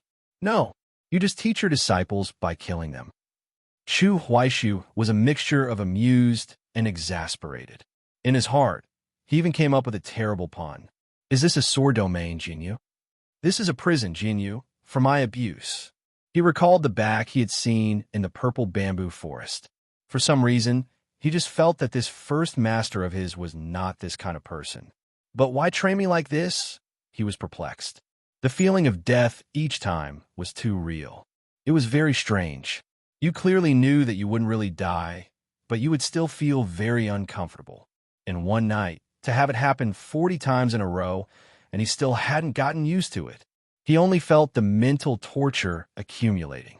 What made Chu Huaishu most desperate was that this long-term quest had a quest time of up to 30 days. He didn't need to actively do anything. As long as 30 days passed, the quest would be considered complete. But the premise is that I can hold on and not have a mental breakdown, he thought. And the reason he guessed that Shun Man wanted him to have some comprehension in the dream was because the quest reward given by the system was 1 point of comprehension. The system's design for rewards was generally based on reason and had a pattern to it. In addition, this quest also had a rating. If Chu Huaishu could get a grade A rating, then he could also comprehend sword intent. This reward is a little exaggerated. He was incredibly moved. sword intent. That was something that only the best of the best among Third Realm sword cultivators could comprehend. It was the prerequisite for developing a sword heart. Chu Huaishu had thought about it before. His sword heart enlightenment was a spirit embryo divine ability, a power contained within the little black sword. Then, was it possible for him himself to develop a sword heart? At this thought, his heart began to race. But the question is, how do I get a grade A rating? Every time, I'm instantly killed, turned to ash in a flash. Chu Huaishu couldn't find a clue for a moment. At the same time, he also felt a little amused, because when he was dreaming, he had had a large number of improper thoughts about the woman in the dream. Chu Huaishu didn't feel ashamed about having a wet dream, because this kind of thing could happen to both men and women and could be considered a biological instinct, human nature. If there is a specific object in your dream, then you should reflect on whether you really have some thoughts about this person. But many times, a wet dream does not necessarily have a specific object. To put it more crudely, many people shout, "Fuck your mother," but they don't really want to fuck your mother. The mother here is not a real mother, not a concrete mother. Similarly, a wet dream is just a wet dream. It only represents that he is young and vigorous. Chu Huaishu hadn't thought that the woman in the mist was a specific person at first. Now that he knew who the other was, he wouldn't have any thoughts of riding his grandmaster. After all, on that day in the purple bamboo forest, he hadn't even seen Shin Man's real face clearly, hadn't even seen with his own eyes what she looked like. Chu Huaishu was even a little thankful at this moment, thinking that it was a good thing he had been instantly killed, a good thing he didn't have the ability to do whatever he wanted. I can't really become a wicked disciple who assaults his master, can I? Chu Huaishu thought. The early morning sun shone on the bamboo in the purple bamboo forest. This bamboo forest was quite divine. It did not change much throughout the 4 seasons. The bamboo leaves would not fall, and the bamboo stalks were always growing taller and taller. But they grew very, very slowly. On the giant rock in the center of the bamboo forest, the thin Taoist priestess, facing the stone wall, slowly opened her eyes. Immediately after, she began to frown slightly. This 7th elder of the Tao Gate had a very strong, transcendent aura about her. She was like a person in the mortal world who was not stained by dust. But at this moment, a rare trace of humiliation and indignation appeared on her face. Shin Man, the stutterer who cherished her words like gold, even couldn't help but spit a curse in her heart. "Lu, lecher," she said hatefully. This thin Taoist priestess had opened her eyes at the same time as Chu Huaishu. However, the feelings of the two were completely different. Chu Huaishu had a feeling of having survived a catastrophe. He sat up with a start from the bed and then began to pant heavily. Shin Man was different. She had indeed intended to give the other a special training session. But in fact, that was also a kind of self-cultivation for her. This 7th elder of the Tao Gate, who had obtained the Tao ancestors' legacy, her nightly cultivation was very monotonous. There was only one content of her cultivation, swinging her sword, although she sat high on the giant rock, confining herself, and seemed to be doing nothing. In fact, most of her time was spent immersed in her own sword domain, swinging her sword again and again. The only difference now was that in the past, every swing of the sword was to comprehend the Tao ancestors' legacy. Last night's sword swings had an additional target. Chu Huaishu's feeling was correct. In front of this incomparably powerful sword light, he was indeed just incidentally annihilated. In the span of 3 hours, Shun Man had actually swung her sword an unknown number of times. The reason Chu Huaishu had only taken 40 strikes was purely because this future first master of his was still considerate. After 10 strikes, she would give him time to catch his breath. Otherwise, his consciousness might have really collapsed. She was different from Chu Yinin's lawless nature. Shin Man was a person who knew her limits, and her sword domain was actually very magical and also heaven-defying. It had an effect similar to insight into people's hearts. If she were to fight with someone, unless the other's overall strength was much stronger than hers and could crush her, otherwise she could predict the other's next move, understand all their movements, and even know what he was thinking. With Chu Huaishu's cultivation, all his thoughts, in front of Shen Man, were no different from being in a completely naked state. It was just that in this year of her seclusion, she was used to constantly swinging her sword within her sword domain in a completely immersive state. Only after she stopped would she review and digest everything that had happened in those 6 hours. Originally, today should have been no different from usual. However, just after she had opened her eyes, some dirty things had appeared in her mind. All of Chu Huaishu's thoughts, without a single omission, were all perceived by her at this moment. This, of course, included his desire to do whatever he wanted that had arisen after he was killed for the first time and thought he was dreaming. And after being killed several times, his desire for revenge had gradually arisen, wanting to get this dead woman in front of him to scream daddy nonstop. Fortunately, later on, his energy was too drained, so much so that his mind was in a state of chaos, and most of the time he was in a deep sleep. The thin Taoist priestess, who seemed to be above worldly desires, had a rare trace of anger on her face. She looked up at the early morning sky, at the gathering and dispersing clouds. As mentioned before, Shen Man had never had the thought of taking anyone as a disciple from beginning to end. It was only because the sect master and the others had all said that only she could teach Chu Huaishu, and that she needed to teach him, that she had accepted this future disciple. But at this moment, she had some regrets. This disciple, she kind of didn't want him anymore. Dao Gate, Medicine Mountain. Outside the bamboo hut, the family of 3 sat at the table for their meal. Han Shuangjiang and Su Ziqing were both secretly sizing up the black gold robe on Chu Huaishu's body. They could tell that this was a spiritual artifact and didn't know where he had gotten it from. In addition, this robe did look quite good on him. It was just that the two of them were a little perplexed. Why does he look so listless today? It was very strange. He looked to be in excellent health, and his body didn't seem to have any problems. But the feeling he gave off was one of listlessness. The light in his eyes was almost gone. At this moment, Chu Huaishu was indeed a little numb. In the past, he was a pure rice bucket now. His appetite was so large that even little Su, who was also a rice bucket, would eat a little slower at the beginning, worried that his senior brother wouldn't have enough to eat. But his eating today seemed a little mechanical. Towards the end of the meal, Chu Huaishu, as if competing with someone, suddenly revealed a ruthless streak and began to eat wildly. After he finished eating, he even slammed his bowl on the table with considerable force.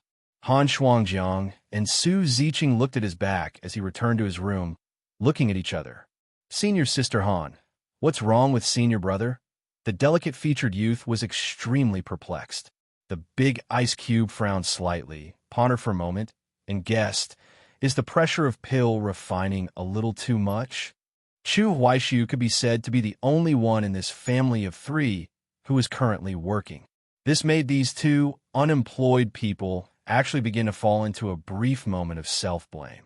After returning to his bedroom, Chu Huaishu sat on the meditation cushion and opened his skill interface. Last night, he had received 2 art jade slips. He hadn't had time to learn them before he had gotten dead drunk. Taking advantage of the fact that he had enough experience points now, he planned to learn these 2 arts. Nearly 90,000 experience points. Actually, if I scraped together another 10,000, it would be enough to get started with 6-petaled lightning, he thought. But after hesitating for a while, Chu Huaishu still decided not to learn it for now. His experience points were not abundant right now. It was not suitable for such a large expenditure. If I just get started with 6-petaled lightning, I might as well raise the level of that true aura art by a few more levels. Its power would definitely be stronger than an entry-level 6-petaled lightning. Chu Huaishu felt this was more cost-effective.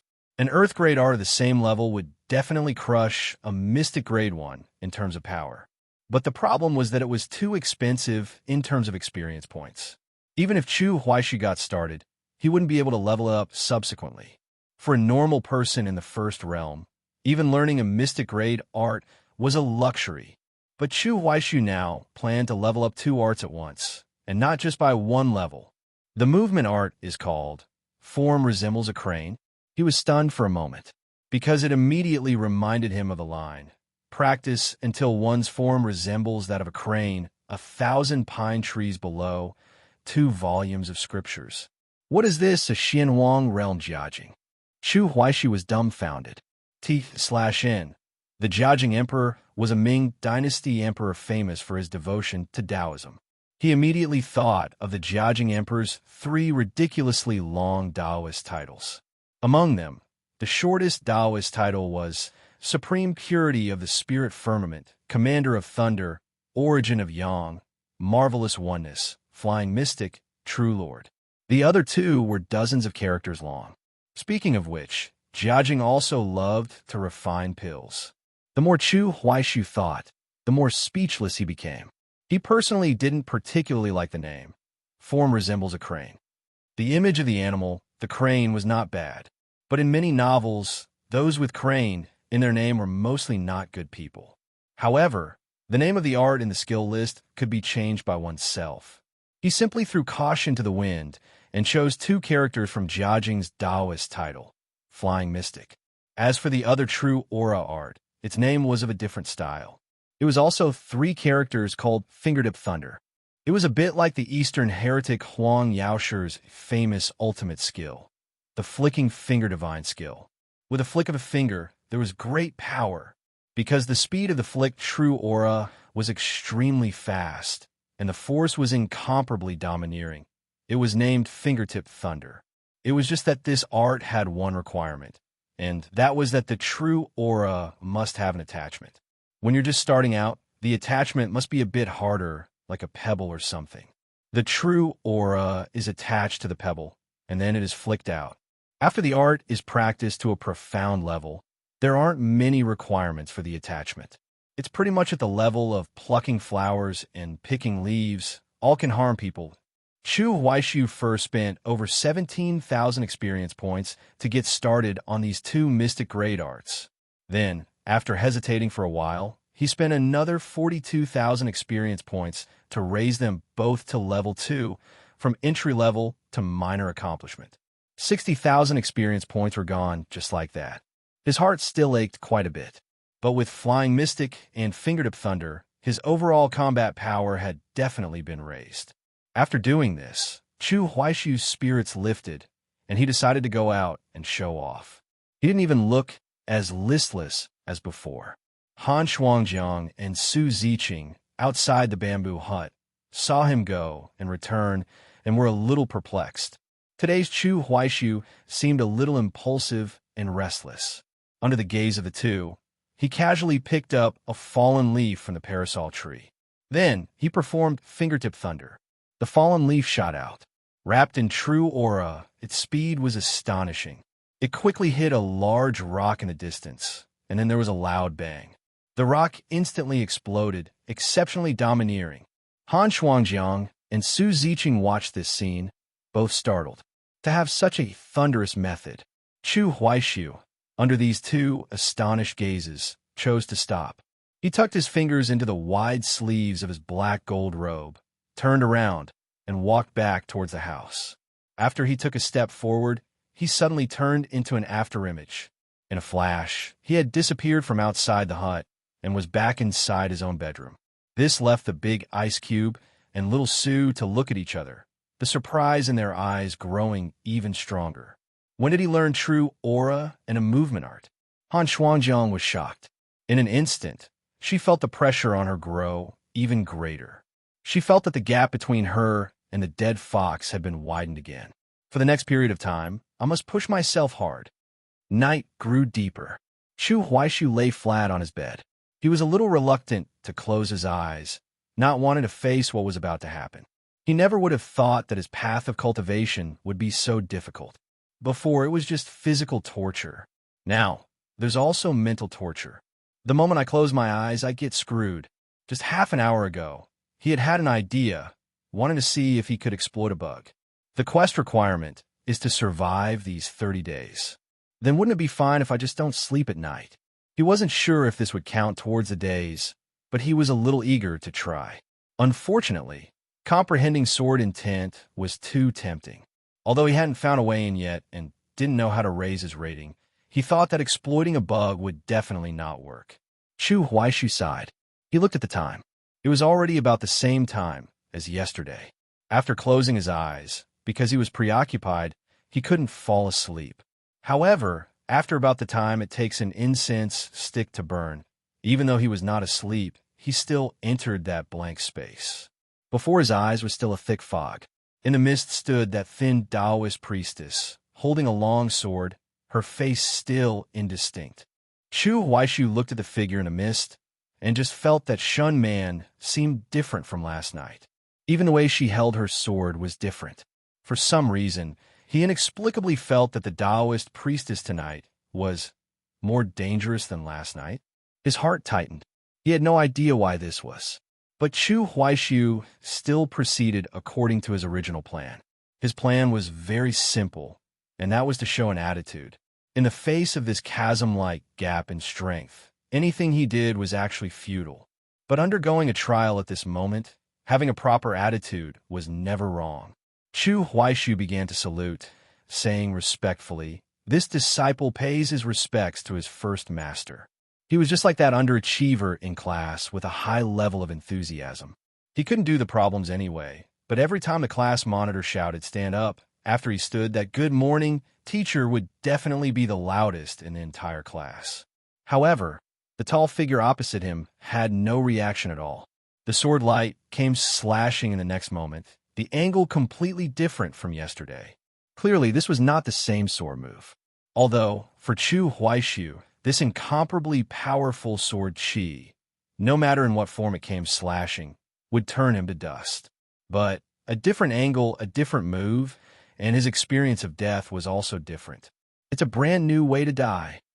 With this thought, he was pulverized in this blank space. What followed was dying and coming back to life again and again. Chu Huaishu's consciousness quickly became blurry, his thoughts falling into a state of chaos, no longer thinking about anything. Daybreak. In the purple bamboo forest, the thin Taoist priestess and Chu Huaishu opened their eyes at the same time. Everything that had happened in those 6 hours entered her mind. Shin Man hoped in her heart, "You'd better keep your mind clean for me." This Taoist priestess, who seemed to be above worldly desires, felt that she had been tainted yesterday and had even had the thought of not accepting this person as her disciple. Fortunately, Chu Huaishu's attitude today was respectful, and he had even called her first master several times. This seventh elder of the Tao Gate actually felt a little strange hearing this title. Having never had a disciple under her, she was a little unaccustomed to it. As a powerful seventh realm sword cultivator, it was now her turn to sit on the giant rock and breathe a sigh of relief. As long as there's none of that messy stuff, then it's fine, it's fine. On the other side, Chu Huaishu sat up with a start from the bed.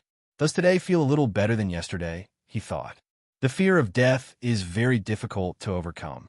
Many times, it's not that you know you won't die, and so you can be unafraid. Between life and death, there is great terror. But I feel that as the number of times increases, I can overcome this point, or rather, adapt to this point, he thought. At this thought, Chu Huaishu just felt that his development path was a little strange. The sword tempering art raised his pain threshold. The Tao Classic improved his self-healing ability, and this Taoist priestess, is she gradually turning me into a person who is not afraid of pain, not afraid of injury, and even not afraid of death? Chu Huaishu was speechless. After getting up, he first picked up the sword sheath, calming the storm, that was placed beside him, and took out the 10 newly refined chi-gathering pills from within the black bead. Next time I go to the treasure pavilion, I'll buy some more pill recipes, he thought. For cultivator, pills with various functions were things that needed to be carried at all times, in case of emergency. Although grade 1 spiritual pills were not of a high level, they had a wide variety of effects. Just like how his spiritual sense was fatigued now, he could recover by eating a type of pill called a mind-soothing pill. After a simple wash-up, Chu Huaishu walked out of the bamboo hut. Su Ziqing and Han Shuangjiang, who were busy outside, just felt that he looked very listless today. At the meal, the big ice cube couldn't help but say, "Pill refining isn't that urgent." There's no need to work day and night like this. Chu Huaishu thought of how every 2 or 3 shirchen, he had to go and throw spiritual herbs into the Tao gives birth to one again, and then perform the pill refining art again. He said in deep agreement, pill refining is indeed very hard work. Han Shuangjiang and Su Ziqing looked at each other, their hearts growing even more guilty. They were just like an incompetent wife and a foolish younger brother. Since they were already on this topic, Chu Huaishu followed up, do you know why I'm in such a hurry to earn contribution points? The two of them shook their heads. Because the First Realm Grand Competition of the East and West continents is about to begin. I was thinking that it won't be long before the sect should announce this matter. He was like a team leader in a company giving out team targets. He said, I hope that the 3 of us can take the top 3 spots in the Eastern continent. As soon as these words were spoken, even Han Shuangjiang let out a soft "hm." As for Su Ziqing, endless waves surged in his heart. Me?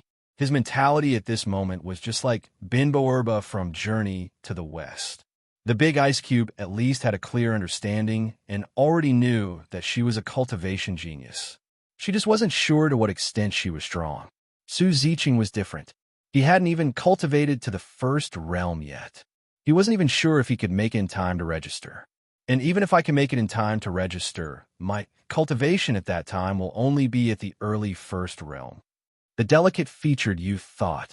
He couldn't understand what he, who had nothing, could use to fight against those outer sect disciples at the great perfection of the First Realm.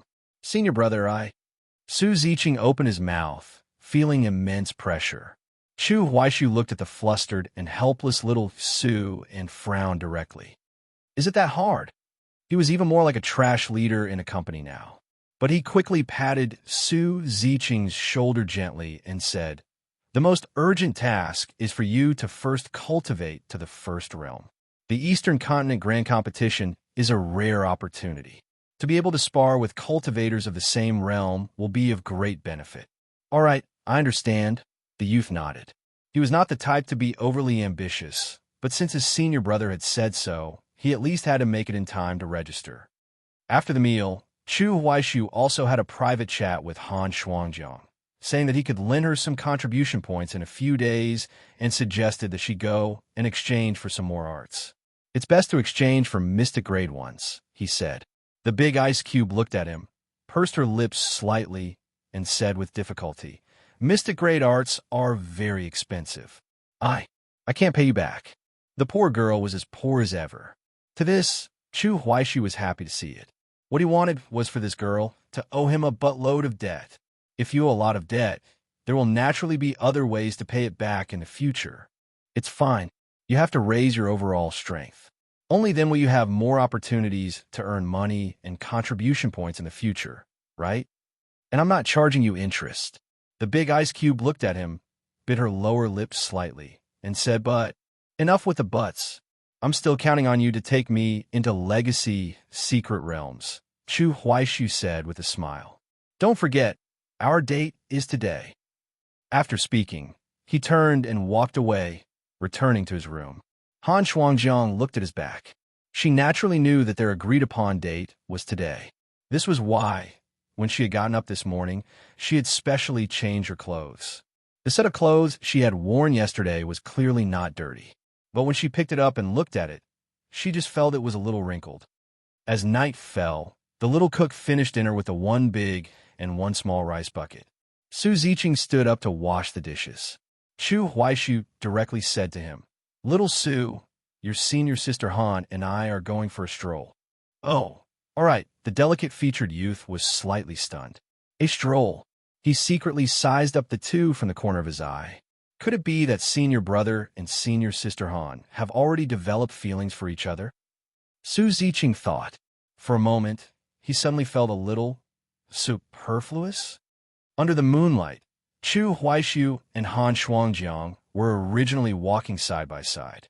But he noticed that this big ice cube would always deliberately slow down, causing her to fall a body's length behind him, and the 2 of them would walk separately like that. He found it funny in his heart. Every time this happened, he would also deliberately slow down, and the 2 would soon be walking side by side again. After this repeated several times, the two of them didn't say a word, but their hearts were both a little stirred. Han Shuangjiang's eyelids drooped slightly. She began to take large strides with her long legs, keeping in sync with him. Under the moonlight, the shadows of the two were gradually stretched long. They just wandered aimlessly on Medicine Mountain, as if they were really out for a walk to digest their food. Along the way, they seemed to be admiring the scenery and not looking for a secret realm. The autumn night's evening breeze carried a hint of coolness. The two walked in the forest, and from time to time, a few leaves would fall. The big ice cube did not speak the whole time. The dead fox also deliberately said nothing. Unconsciously, the two had also been walking for a while. As for which way to go, it had always been led by Han Shuangjiang. As they walked deeper and deeper into the forest, they even ran into a pair of outer sect man and woman who were suspected of being intimate here.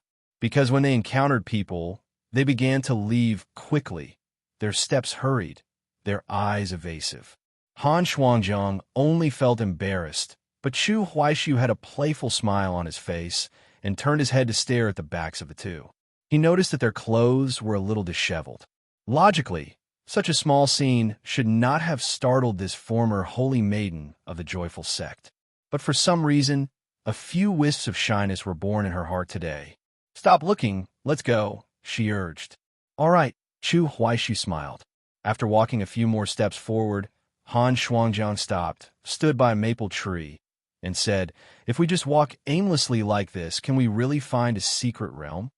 She didn't believe the nonsense Chu Huaishu had said before for a million reasons. What fortune on her side? What human koi fish? It was all nonsense. "It's fine. You don't have to feel pressured. It's fine if we don't encounter a secret realm. Just walking around casually like this, I also feel comfortable and content," Chu Huaishu said to his treasure-hunting mouse, wanting her to relax a little. As soon as these words were spoken, Han Shuangjiang misinterpreted them. She immediately averted her gaze and looked at the maple tree beside her. Her eyes were in a state of chaos. At times like these, a person will subconsciously make some small movements, will find something to do for no reason. She was like she was looking at the bark of this tall maple tree. She raised her right hand and casually stroked a raised spot. As a result, her whole person actually sank deep into it. The thick trunk of this maple tree, as if in an instant, had transformed into a swamp. Han Shuangjiang's body thus sank diagonally into the tree. In the blink of an eye, her right arm and right shoulder had already gone in. The cold-faced girl's expression changed in an instant. The sudden turn of events made her unable to react in time, and she even felt a little horrified. But soon, a large hand firmly grabbed her small hand, making her feel much more at ease in an instant. At the critical moment, he was always so reliable. She turned her head to look at Chu Huaishu, who was holding her tightly, thinking that he would pull her out first. As it turned out, this dead fox said, "You promised no eating alone. Quick, pull harder. Pull me in too." Puchi, Chu Huaishu and Han Shuangjiang, holding hands tightly, passed through a thin film. The two of them seemed to merge into the maple tree. In truth, there was another world inside. Chu Huaishu guessed that they should have entered an underground space, because after merging into the tree, he had a sensation of falling. "Ding! You have entered the two-person dungeon, growth rings." Hearing the system prompt, he just felt that the child of fortune was terrifyingly so. As expected of a world protagonist who can fall into a dungeon even while just traveling on the road, he marveled in his heart. Han Shuangjiang looked around, also a little dazed. "We've really entered a legacy secret realm?" The big ice cube found a little incredible. She sized up her surroundings, but soon her gaze began to shift downwards, staring at their joined hands. She subconsciously pulled away, only feeling that her palm was still hot. Chu Huaishu looked down. He first looked at his own hand, then looked at her. Under his direct gaze, it was Han Shuangjiang, who had been the first to pull away, who felt a little awkward. The big ice cube started to make conversation. "Where is this?" "A secret realm. I suspect it's underground," Chu Huaishu said. But for some reason, although there was no sun in this place, the surroundings were exceptionally bright. and the ground was covered with green plants. They were standing on a huge lawn. There was green grass and trees all around, full of life. It was as if it were not autumn now, but early spring. At the end of their line of sight, there was a stone gate.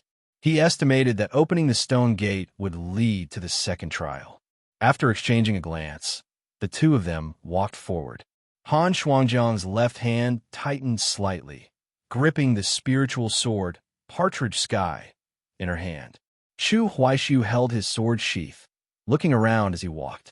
They hadn't taken more than a few steps when the surrounding plants seemed to come to life. Leaves fell from every tree, and then, like flying knives, they swept towards them. The long sword in Han Shuangjiang's hand was instantly unsheathed. Chu Huaishu, on the other hand, just stood there quietly. These green leaves gathered in midair, forming two green tornadoes. As if they could precisely locate the two of them, they attacked from the left and right respectively. Han Shuangjiang immediately unleashed her sword chi. Chu Huaishu, as if he had greased the soles of his feet, instantly disappeared from a spot. Flying Mystic, as he had expected, the tornado formed by the tree leaves would follow him. "Let's not stand too close, otherwise it will be hard to move," he shouted. All right, for an ordinary first-realm cultivator, the speed of this tornado was simply too fast. But for Chu Huaishu, who had reached minor accomplishment in Flying Mystic, this was nothing. His physique was already powerful, making his speed even more astonishing. He was like he was walking a dog now, moving and turning on the lawn. The green leaf tornado always maintained a distance of a few meters from him, unable to harm him at all. Chu Huaishu even had the leisure to observe the situation on the big ice cube side, to see if, after learning a sword art, she could unleash more of the power of Partridge Sky. She swung her sword forward, and a light blue sword light flashed between heaven and earth. Wherever the sword light went, ice crystals would form. A large number of leaves on the tornado were struck down by this one strike, and the leaves were even covered with a thin layer of frost. The young woman's combat experience was clearly insufficient. She would sometimes block in a panic and sometimes attack blindly. Fortunately, her strength was not weak, and she had a supreme-grade spiritual artifact in hand, so she was not in any danger. After a few sword strikes, a third of the tornado had been destroyed, but its speed became even faster. Han Shuangjiang held her spiritual sword horizontally before her. Then, her left hand's fingers swiped forcefully across the blade. Wherever her two fingers passed, a thick layer of ice crystals would form on the blade. In a short moment, the entire sword was frozen. After she let out a soft cry, Partridge Sky flicked upwards, and the surrounding temperature seemed to drop by several degrees. The ice crystals on the sword instantly shattered, turning into hundreds of thousands of pieces, and shot towards the tornado above. The ice crystals and the green leaves collided, causing the tornado to explode outwards from the middle. Han Shuangjiang had thought she had completely solved it.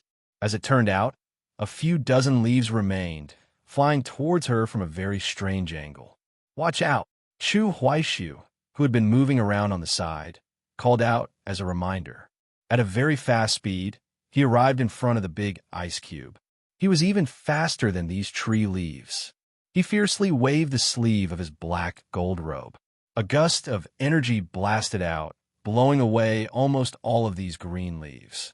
Only one leaf, like a fish that had slipped through the net, slashed towards Han Shuangjiang's cheek. The young woman's gaze sharpened, and she instinctively wanted to turn her head away. But the leaf was too fast, and the angle was too tricky. It would probably leave a shallow, bloody mark on her face. Just as her heart tightened, two fingers pinched this leaf, stopping it about an inch from her left cheek. Han Shuangjiang's beautiful eyes trembled slightly.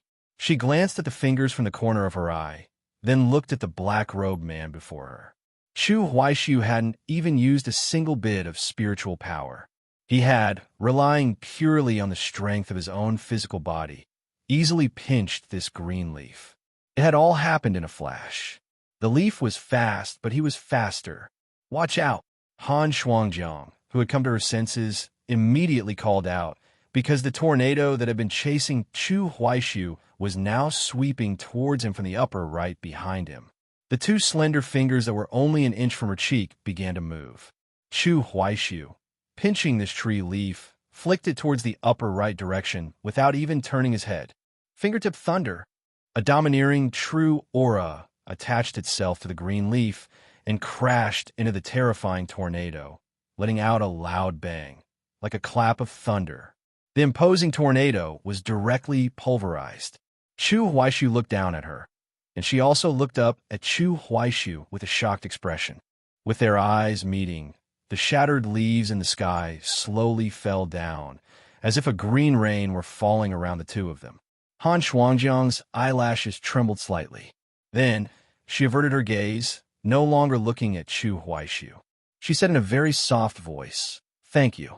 Although those leaves wouldn't have caused her much harm, as a young woman, she ultimately didn't want her face to be scratched.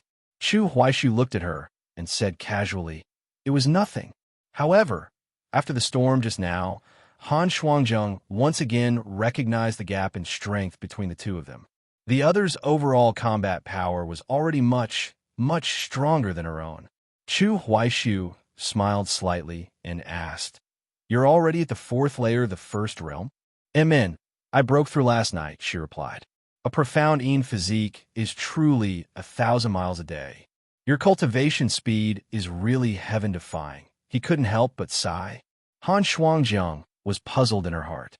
"Clearly, you're breaking through even faster than me. I just watched you use your sword. Your sword art has already been mastered.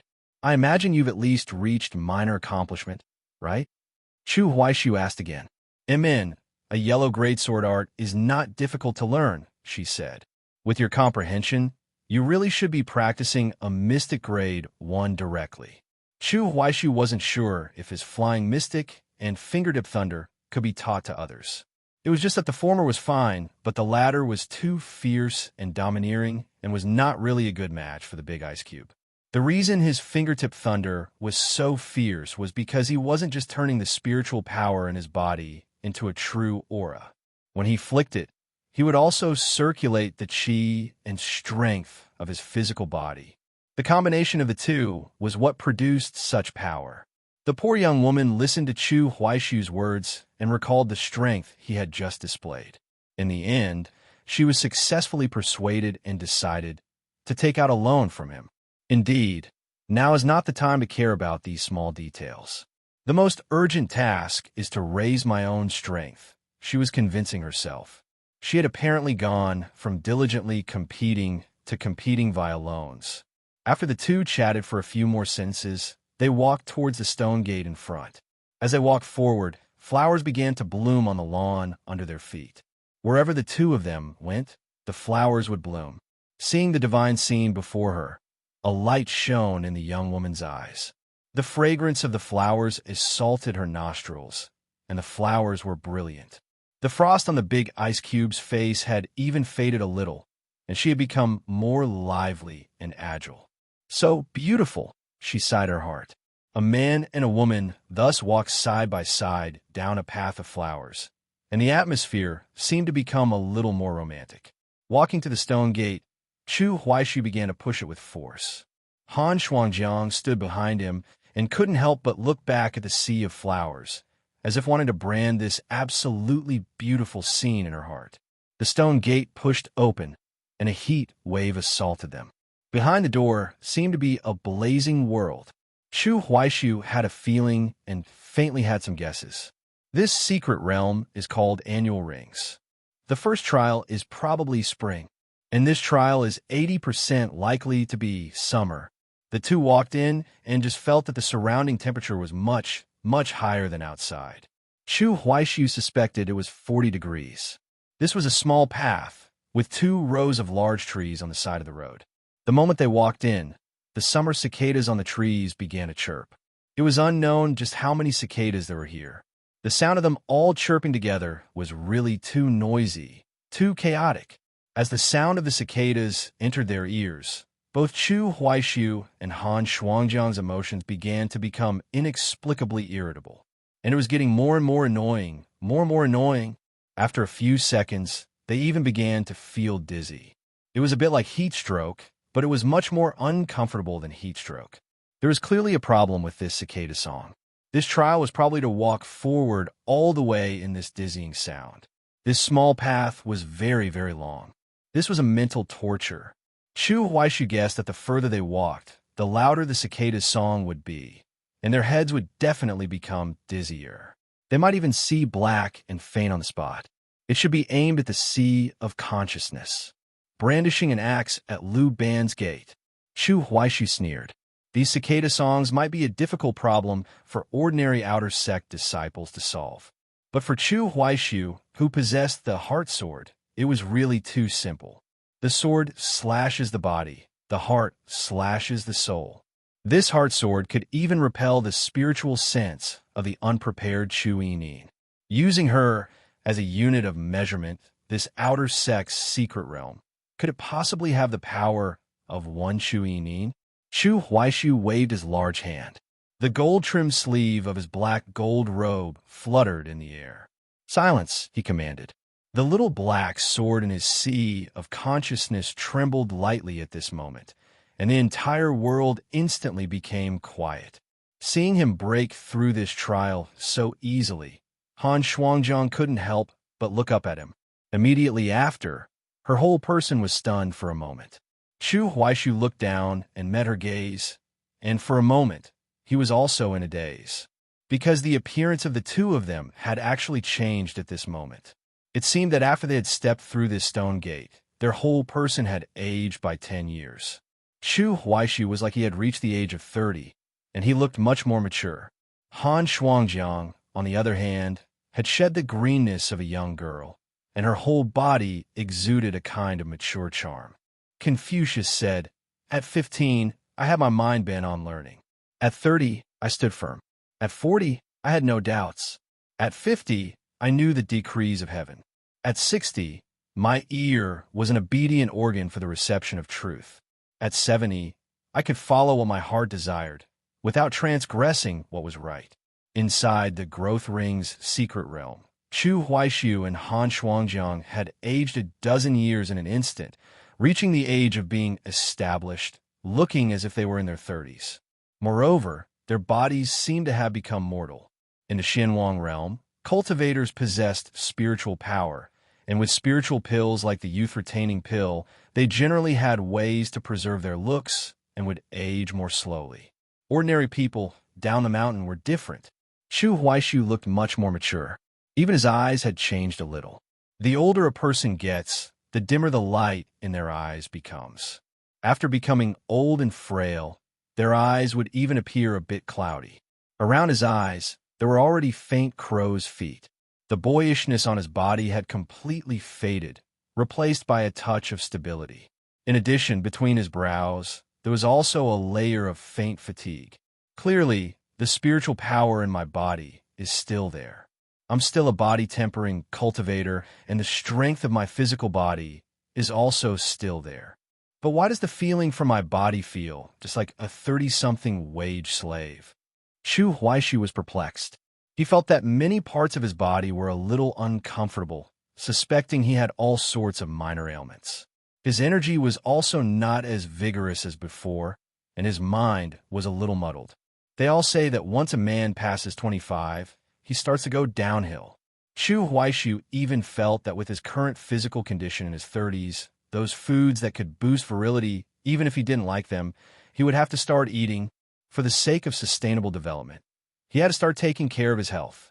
It seems this is also part of the secret realm's trial, he guessed in his heart. As for Han Shuangjiang beside him, she now showed a different kind of beauty.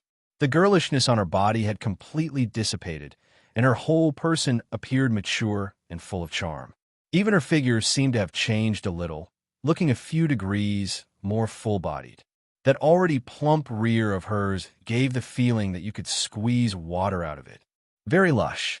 Han Shuangjiang was clearly still wearing the same white clothes, but she wore them with a different effect than before. Her childishness had faded, and her temperament had changed. She was already ice-cold to begin with, and now that her age had gone up, she even had an added touch of sternness. Just looking at this exquisitely beautiful face, there was even a bit of an ascetic feel to it. The big ice cube was frowning now, and that stern coldness was even more intense. She already had a big sister vibe at a young age, with a hint of a mature woman's flavor. At this moment, the mature woman's aura and that young matron's charm were mixed together. Chu Huaishu was even in a brief daze looking at her. He actually felt that his current state was not just 30 and established, but already 35 and up, starting to head for 40, approaching the age of 40, and without confusion. But, so what if he reached 40 and was without confusion? For the vast majority of people, the so-called 40 and without confusion meant that they were already 40, but still couldn't resist temptation. Is this what she'll look like in the future? He thought. And in Han Shuangjiang's heart, a similar thought was born. She looked at him and couldn't help but ask, "What's happened to us?" "I'm not sure, but it must be the influence of the secret realm," Chu Huaishu said. He felt as if it were an illusion, but it didn't seem to be just an illusion. He could activate the little black sword in his sea of consciousness to see if he could break it. But after thinking about it, Chu Huaishu decided to observe a little longer. Let's see what kind of tricks this growth ring's secret realm is playing first. And the big ice cube's appearance like this is quite interesting. I'll look a little longer, he thought. The summer sun was scorching. The noisy cicada song around them had already been scattered by Chu Huaishu. The two walked on the small path in the forest, only feeling the scorching heat. The surrounding heat wave seemed to be irresistible with one's own cultivation. Chu Huaishu's black gold robe, which was supposed to be warm in winter and cool in summer, also seemed to have lost its effect at this moment. They began to sweat, and their temples began to grow damp. But they were also afraid that there was some other trial content in this stage and didn't dare to rush forward rashly, so they could only walk slowly like this. The two of them were sweating profusely, their breathing becoming a little more rapid. Chu Huaishu glanced at Han Shuangjiang beside him and just felt that with her sweat-drenched appearance, she had another kind of different beauty. Along the way, they didn't encounter any danger. They walked to the stone gate and stopped. Chu Huaishu and Han Shuangjiang turned their heads back together. A summer breeze gently blew. The leaves of the two rows of large trees on both sides of the small path began to rustle. All the tree leaves swayed gently in the wind, as if waving goodbye to the two of them. In this annual ring's secret realm, it seems that the very end of each stage has its own scene, Chu Huaishu said. In the last stage, they had walked a path of flowers together. Han Shuangjiang nodded, just feeling that this secret realm was very special. At this time, she suddenly said, "Chu Huaishu, you were born in Huaishu, right? That's why you were given this name." "Amen," he nodded. Chu Huaishu looked at the trees behind him with a smile and said, "I know. These are all scholar trees." The summer wind continued to blow and even shook down a few scholar tree flowers, which had a certain beauty. For a person with this name, looking at the scene before him, it was inevitable that waves would stir in his heart.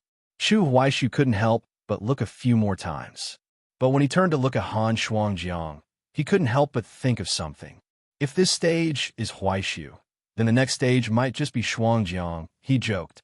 Shuangjiang, frost descent, is the 18th of the 24 solar terms, the end of autumn, is the time of year with the largest temperature difference between day and night. Hearing her words, the big ice cube's heart stirred a little again. The names of the two people seemed to have become a little special in this annual ring's secret realm. Summer and autumn are naturally next to each other. Chu Huaishu forcefully pushed open the stone gate. A refreshing air gushed out, bringing waves of coolness. The two walked forward, and the scene before their eyes immediately changed. They had walked through early summer, but had arrived in late autumn. Chu Huaishu and Han Shuangjiang stood before the stone gate. As far as the eye could see, there was an entire forest of parasol trees. By the golden well, the parasol trees' autumn leaves are yellow. The beaded curtain is not rolled up against the night's coming frost. They looked into the distance. The entire expanse of late autumn gold was exceptionally magnificent. They had been so hot their bodies were covered in sweat, but now, with the autumn wind bringing a refreshing coolness, they immediately felt a lot more comfortable.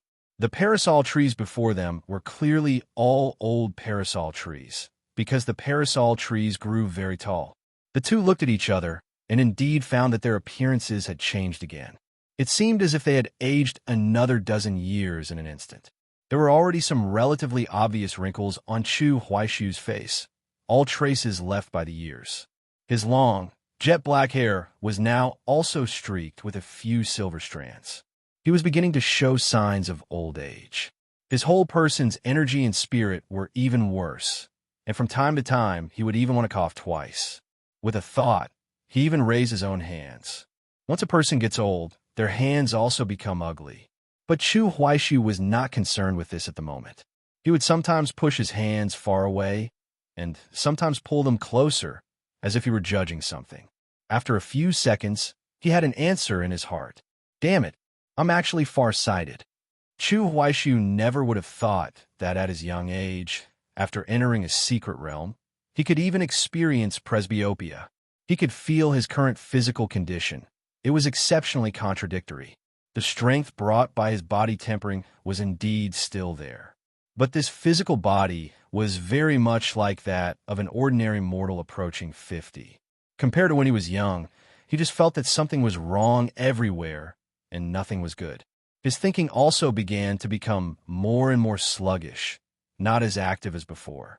As for Han Shuangjiang standing beside him, she could only be described with 4 words: still graceful and charming.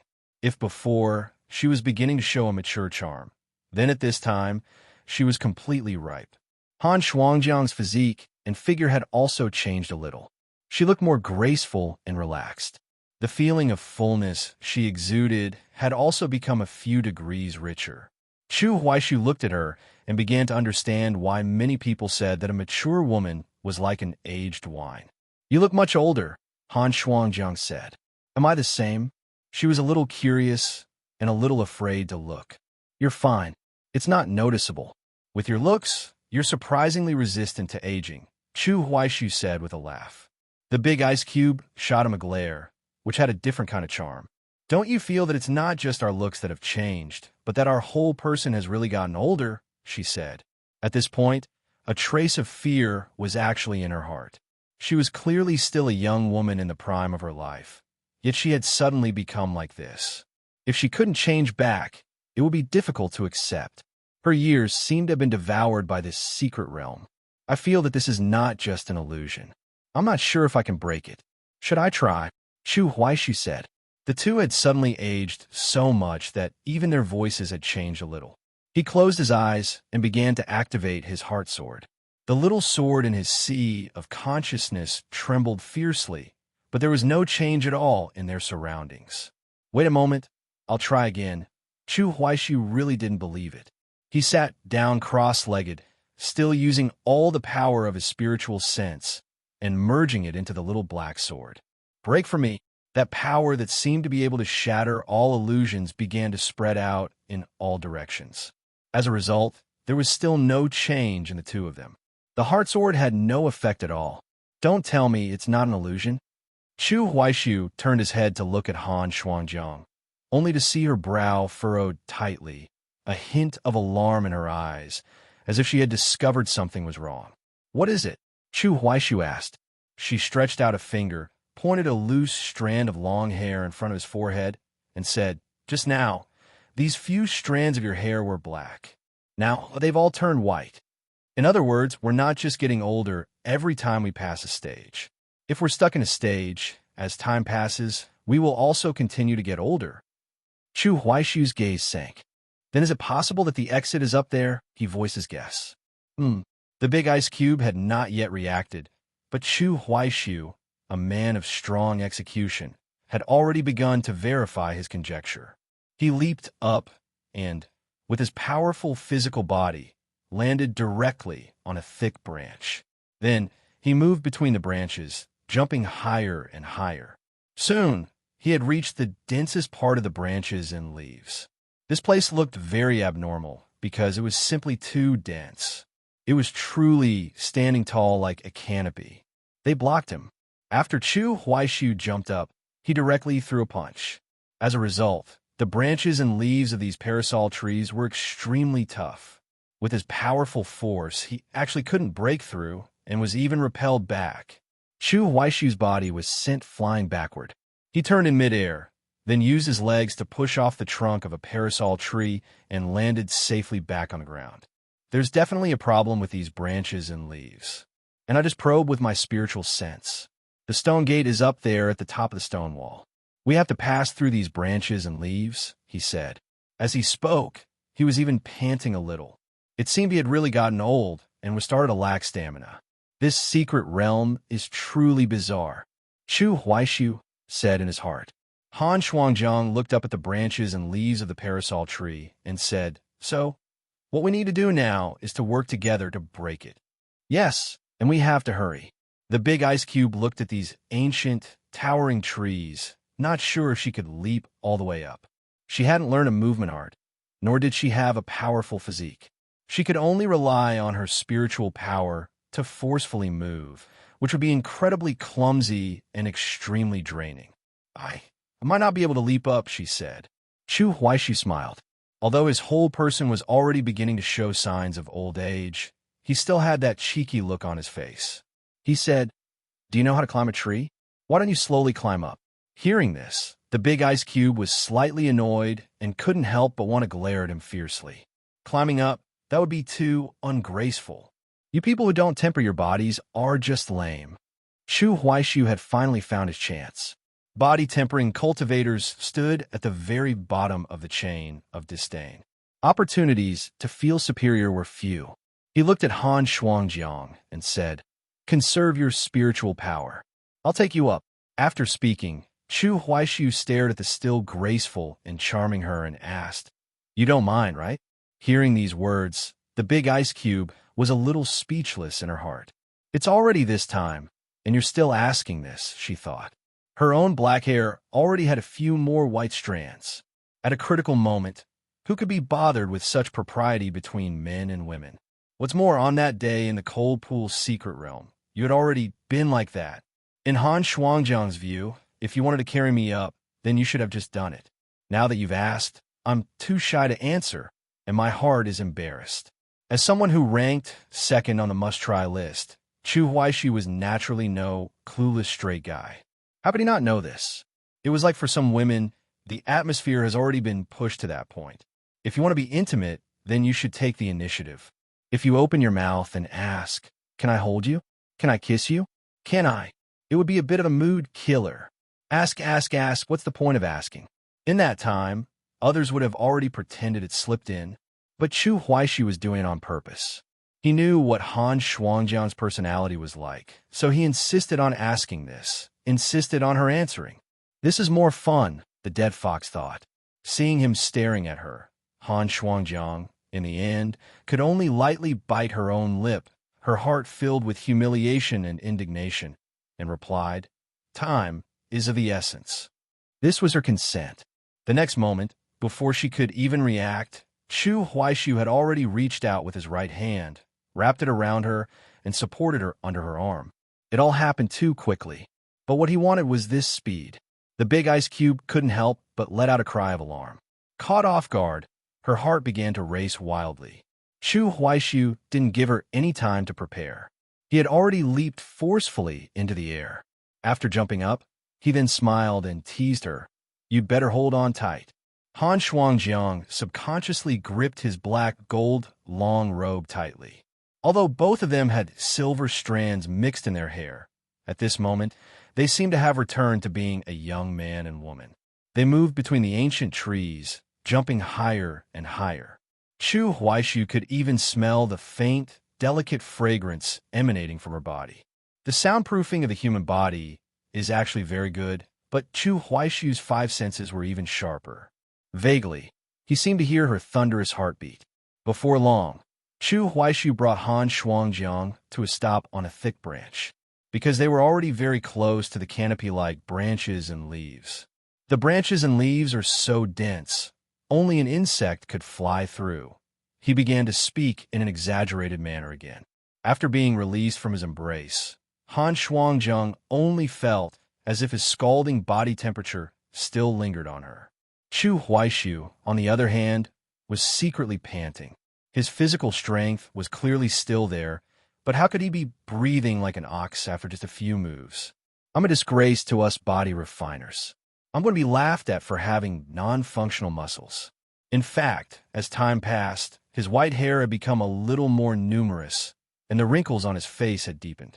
He was even a little thankful that he hadn't just thrown out his back.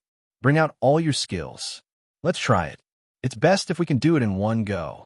Chu Huaishu said in a deep voice. All right. A cold light flashed, and Partridge Sky was unsheathed. Han Shuangjiang used the same trick again. Her left hand's 2 fingers slowly wiped across the blade of the spiritual sword, and it quickly froze over.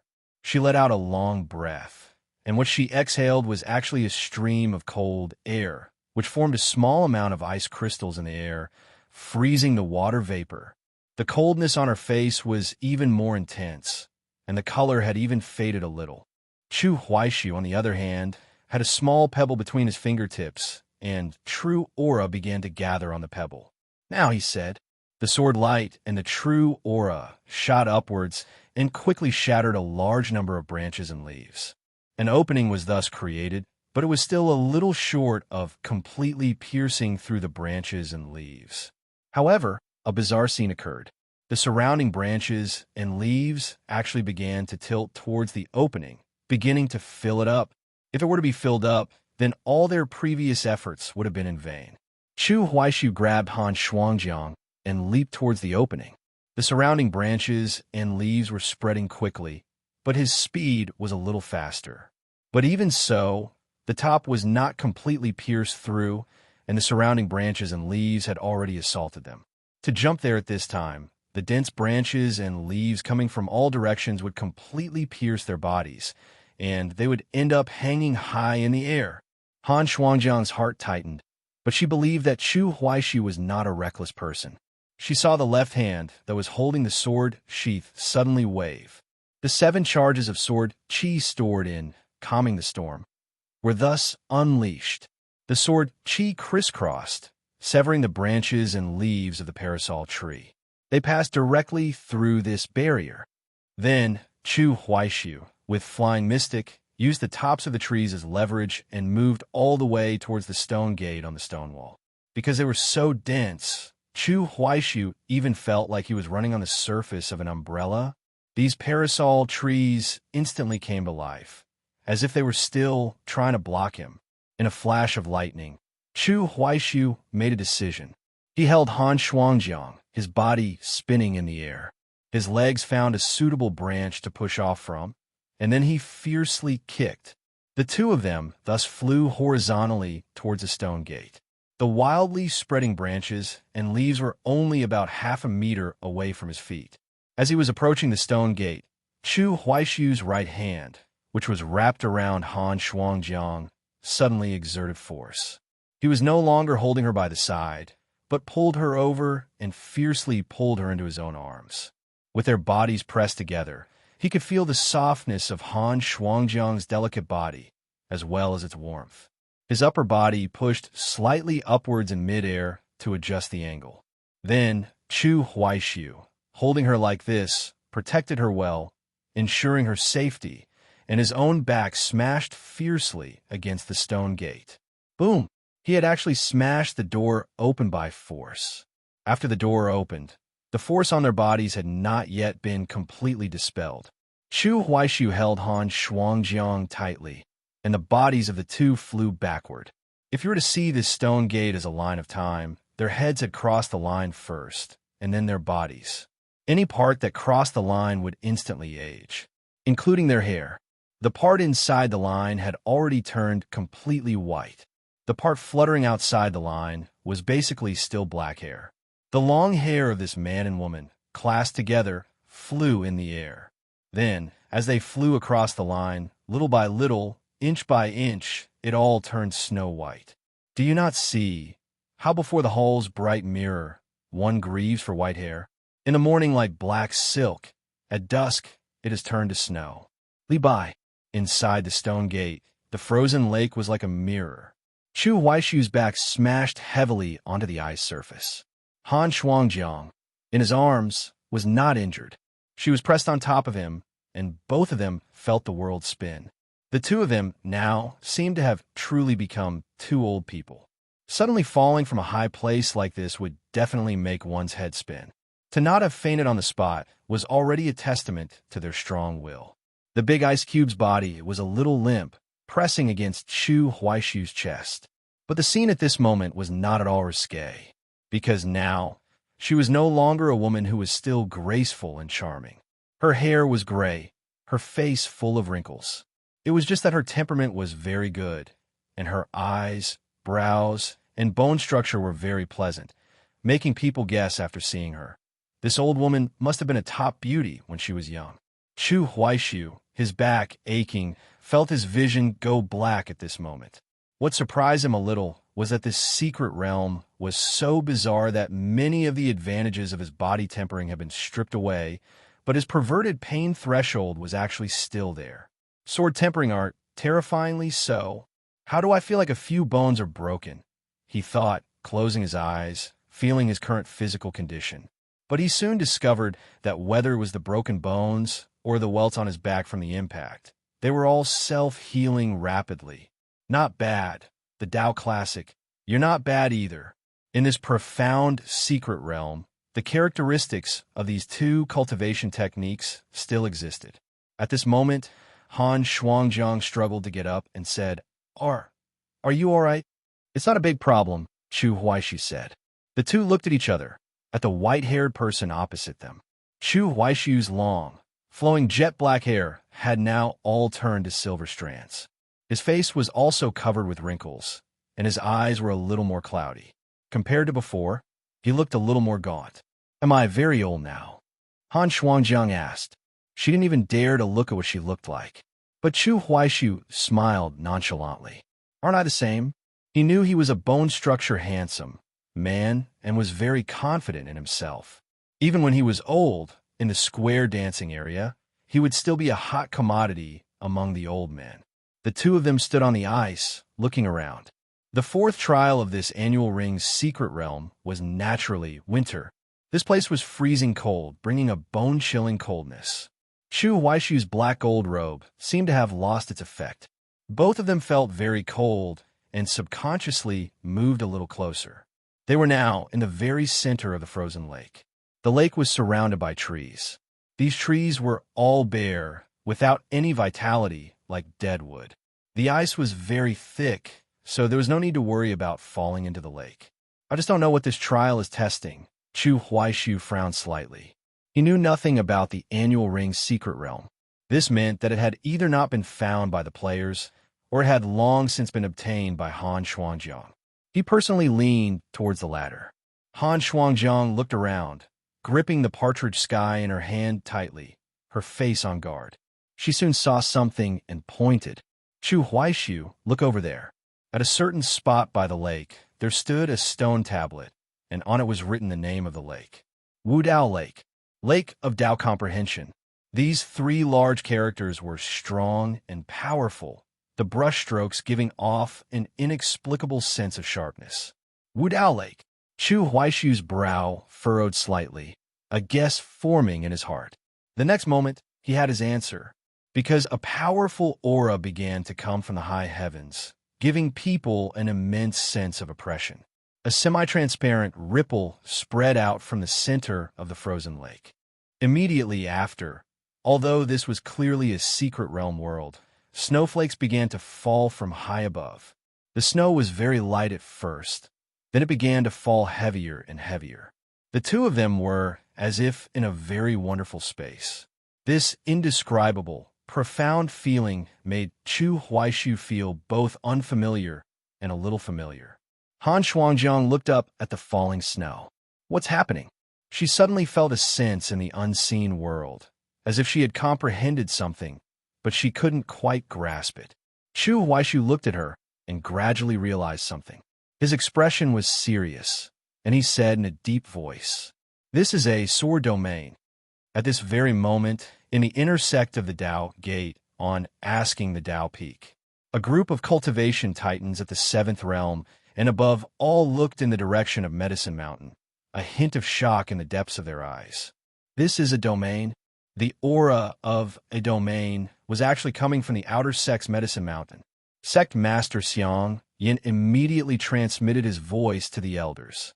Everyone, quickly follow me to the maple forest on Medicine Mountain. Everyone's speed was extremely fast. Apart from Shun Man in the purple bamboo forest, everyone else flew to the maple forest in the first instance. Chu Yinin's cultivation was the lowest, and she arrived late. After she landed, she saw that the faces of her martial brothers and sisters were all filled with excitement. Among everyone present, only she at the 6th realm had not cultivated her own sword domain. She asked with a puzzled expression, "What's wrong? Why did we come to this maple forest?" Chu Yinin had not even sensed the aura of the domain. The others actually hoped in their hearts that she would be a little more diligent and break through to the next realm soon. Therefore, they naturally would not miss this opportunity to mock her. The squinty-eyed Zhao Shuqi immediately said, "Little martial sister, did the sect master also send you a message? Actually, you're only at the 6th realm. You don't need to come and hold down the fort." Exactly. Li Chunsong immediately chimed in with a smile. "HM? What do you mean?" A hint of anger immediately appeared on the olden years but young in looks girl's face. "You're pulling this on me again. Those below the 7th realm are not human." Nangong Yu smiled gently. She didn't deliberately tease her. The approachable, beautiful woman said, "Little martial sister, you may not know, but a wisp of a sword domain's aura came from this place. And its rank is very high. It was very likely left behind by a 9th realm predecessor." A sword domain? Chu Yinin was shocked and immediately used her spiritual sense to investigate. And then, she didn't detect anything. She really wanted to ask, but she felt it was embarrassing, so she just perked up her ears to listen. As it turned out, Xiang Yan's next sentence shocked her directly. "I suspect this is the reincarnation sword domain recorded in our sex classics," he said in his hoarse voice. The jumpy Chu Yinin immediately chimed in. "The reincarnation sword domain? Then isn't this the legacy left behind by our 2nd generation temple master?" Hearing this, everyone's expressions immediately changed. In the inner sect of the Tao Gate, there was the Gentleman Temple. It was the core of the Tao Gate, and only true disciples could enter. Within the Gentleman Temple, the one with the strongest strength was the contemporary temple master. In the Tao Gate, the sect master was in charge of all matters within the sect, and his power was the greatest. The temple master, on the other hand, almost never asked about worldly affairs, not concerning himself with any of the sect's matters, only focusing on cultivation. Yet his status was revered. That storyteller down the mountain, the reason everyone would listen to what he said was, on one hand, because he was everyone's little martial uncle and had high seniority. On the other hand, it was because he was, in a sense, actually the contemporary temple master of the Gentleman Temple. However, he himself was unwilling to serve, so the position had been vacant for many years. However, in reality, although the Tao Gate's little martial uncle did not have the title of temple master, he had the substance of one. 1,000 years ago, after the Tao Gate had gradually grown stronger, the Tao ancestor had passed the position of sect master to his eldest disciple, only holding the title of temple master himself, and became a hands-off manager. After the Tao ancestor passed away, the 2nd temple master of the Gentleman Temple was his 3rd disciple, a female temple master. Her name was a little strange. Her surname was Yin, and her given name was a single character, Shun, the Shun from the word for mirage. She was a rare 9th realm great cultivator of that era. She was the head of the 4 great divine swords of that generation, suppressing the sword sect's sword venerable of that generation. Although the Tao ancestor had already ridden a crane to the west, the number 1 in the way of the sword in the world was still in the Tao Gate. Her sword domain was named Reincarnation. At this moment, the law enforcement elder Lu Pan, as a great cultivator of the 8th realm, agreed with the sect master's point of view. "From the feeling this sword domain gives me, I also think it's like the reincarnation sword domain. I never thought that the second-generation Temple Master had actually left behind a legacy secret realm. It was actually left in the outer sex Medicine Mountain. It seems she hoped that someone would walk the path she had walked. This is perhaps the original intention of leaving the secret realm in the outer sect, Lu Pan lamented. Chu Yinin immediately got excited and asked, "Who's inside? Who's so lucky to have actually obtained the Temple Master's legacy?" She was beginning to feel extremely envious. From a phase perspective, a sword cultivator had to first comprehend sword intent, then develop a sword heart, and finally, a sword domain. Chu Yinin, at the great perfection of the sixth realm, was already standing at the threshold of the sword domain. As Xiang Yin had said before, among this generation of true disciples in the Tao Gate, the little martial sister's talent was actually the highest.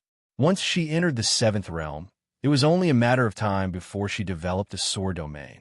However, since her sword intent and sword heart had already taken shape, she naturally could not replicate the reincarnation sword domain.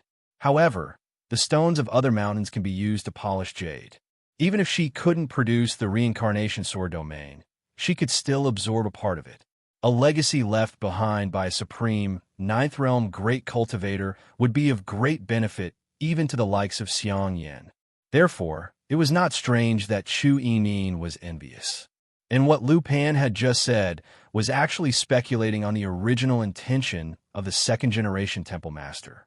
If the legacy secret realm were set up in the inner sect, many outstanding sword cultivator disciples might have already developed sword intent, or had already touched the threshold.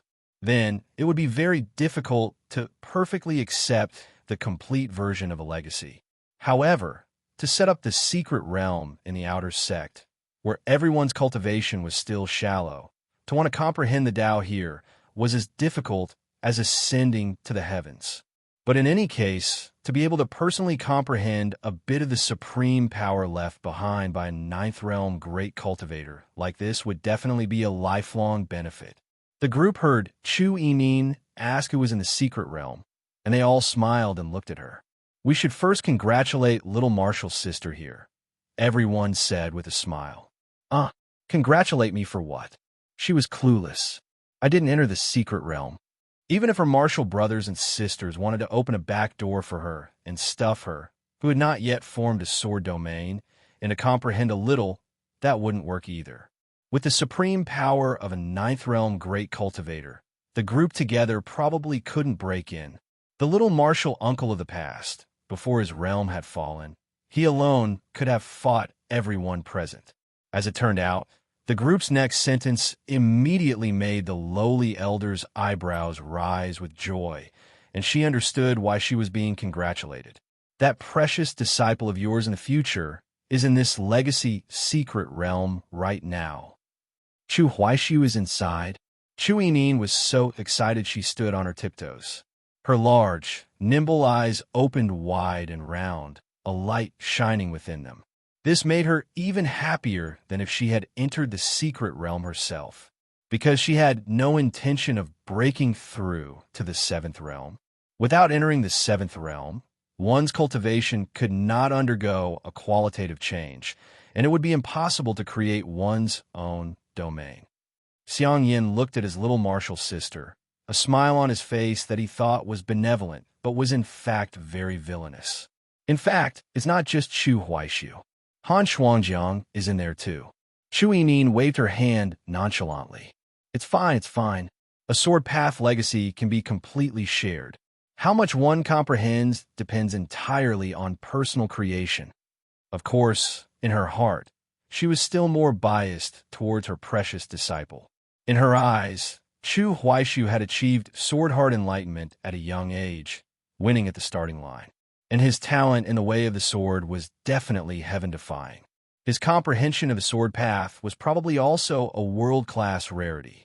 Although Han Shuangjiang has a profound Yin physique, which is on par with the Tao ancestors' pure Yang physique, but in terms of the way of the sword alone, she naturally cannot compare to my disciple. Chu Yinin was already getting smug at her heart. In fact, even Xiang Yin and the others thought the same. Chu Huaishu is the sword prodigy mentioned in the Tao ancestors' prophecy. Although we don't know why, he was unable to take that sword when he went up the mountain last time. But looking at it now, he is indeed the most suitable person in the current outer sect to receive the Temple Master's legacy, Zhao Shuqi said. The others chimed in one after another. Lu Pan was even gratified. In that case, if he enters the Source Spirit Realm, his odds of winning will increase by a few more points. They knew very well what a terrifying existence Chu Huaishu would face once he entered the Source Spirit Realm. If he didn't have that sword from Spirit's Storing Mountain, even with Sword Heart Enlightenment, he couldn't say he was completely safe. But this legacy from the second-generation Temple Master, Yan Shun, was different. She was an existence who had suppressed the sword venerable back in the day, a top-tier expert among the 9th realms of that 1,000 years. If Chu Huaishu could truly gain some comprehension, he would naturally have more confidence. A good thing. Heaven blesses the Tao Gate, blesses the Xianwang realm, Li Chunsong lamented. Inside the Annual Ring's secret realm, Chu Huaishu had no idea that such high hopes were being placed on him at this moment. After the sword domain was generated, the partridge sky in Han Shuangjiang's hand began to tremble lightly. Clearly, it had also sensed it, but no matter how the big ice cube tried to soothe it, it was no use. Chu Huaishu couldn't stand to watch anymore. He reached out and stroked Partridge Sky's blade and said, "Calm down." The spiritual sword's trembling stopped. Han Shuangjiang, in her old woman state, glanced at the elderly Chu Huaishu, then at the life-bound sword in her hand, and couldn't help but bite her lower lip lightly with her silver teeth. She was indignant in her heart. Why are his words more effective than mine? The moment this thought appeared, she felt the emotion conveyed by the sword spirit. It was deliberately trying to please her, signaling her not to be angry, as if the mistake it had just made was a mistake that all sword spirits would make.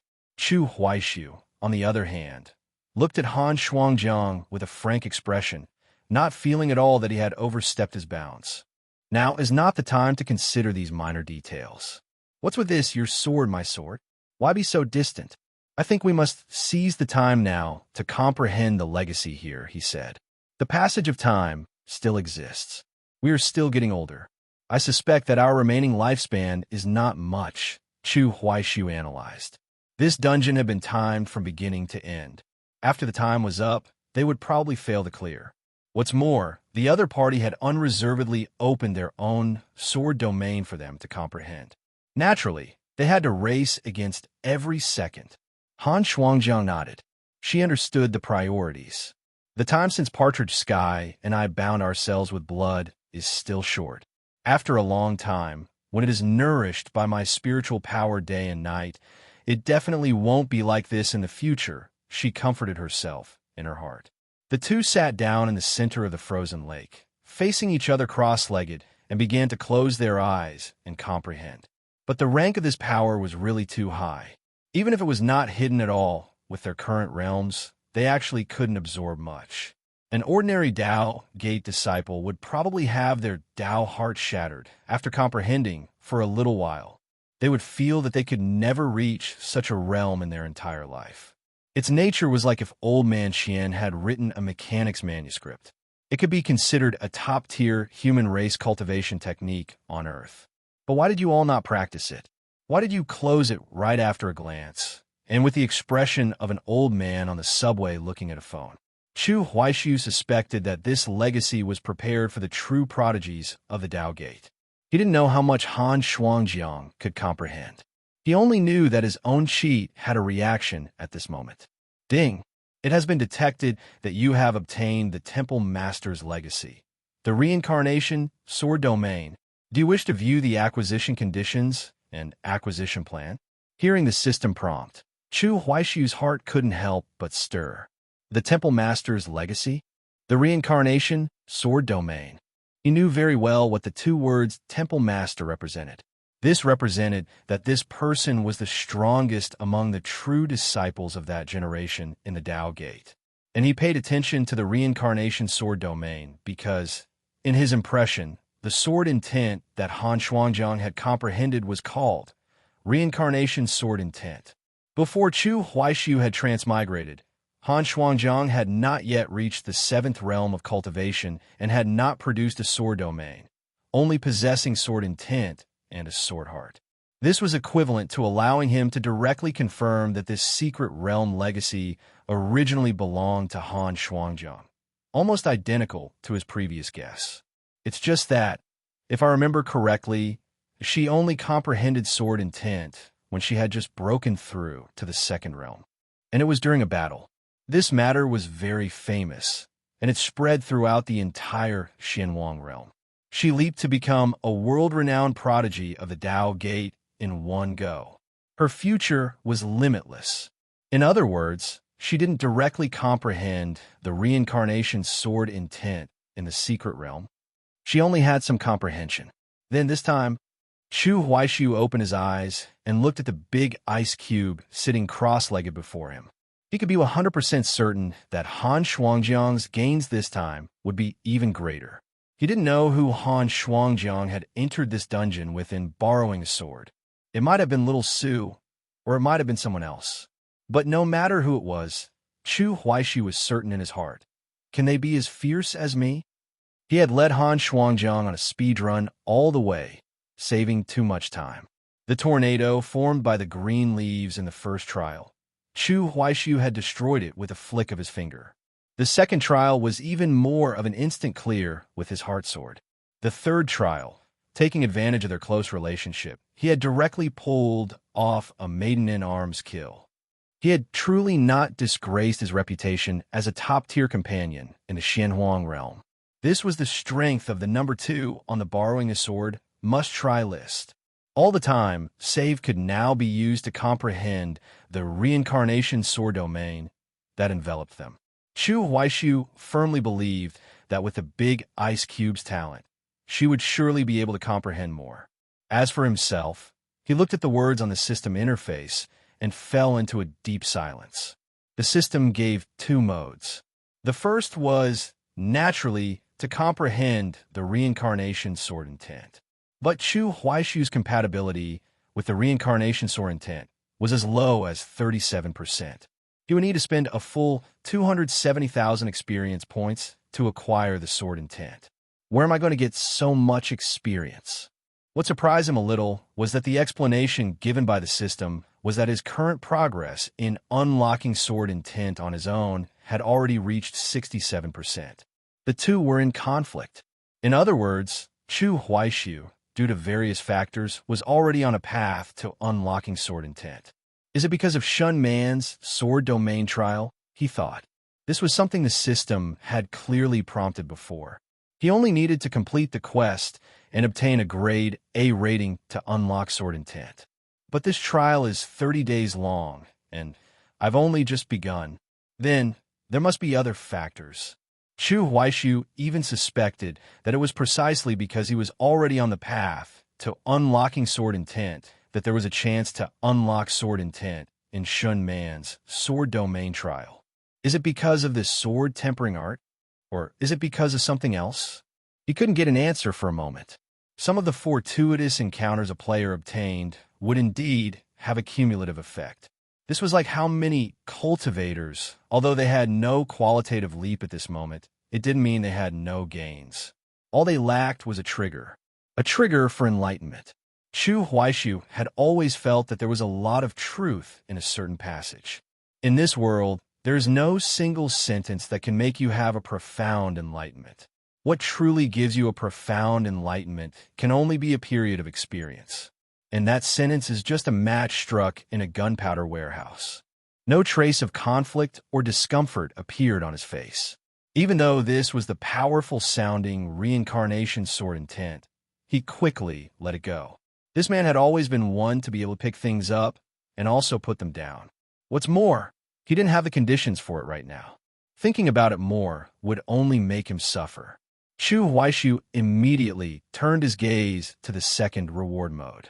You have given up the Temple Master's legacy, but after experiencing the passage of years, life, old age, sickness, and death, you still have some comprehension. After the dungeon is completely over, you will receive 1 point of comprehension. His head full of white hair, a smile appeared on his aged face. It wasn't a wasted trip after all. Special attribute points were extremely difficult to obtain. The reason he had so many attribute points now was purely because he was a transmigrator and he had established a deep bond with the two world protagonists. In that case, after I survive, Shun Man Sword Domain Trial, I will at least have comprehension. 4. I didn't expect to be overtaking on a curve with comprehension. It's almost surpassing physique. He was quite surprised, feeling that he would be the most intelligent one among the body-tempering cultivators.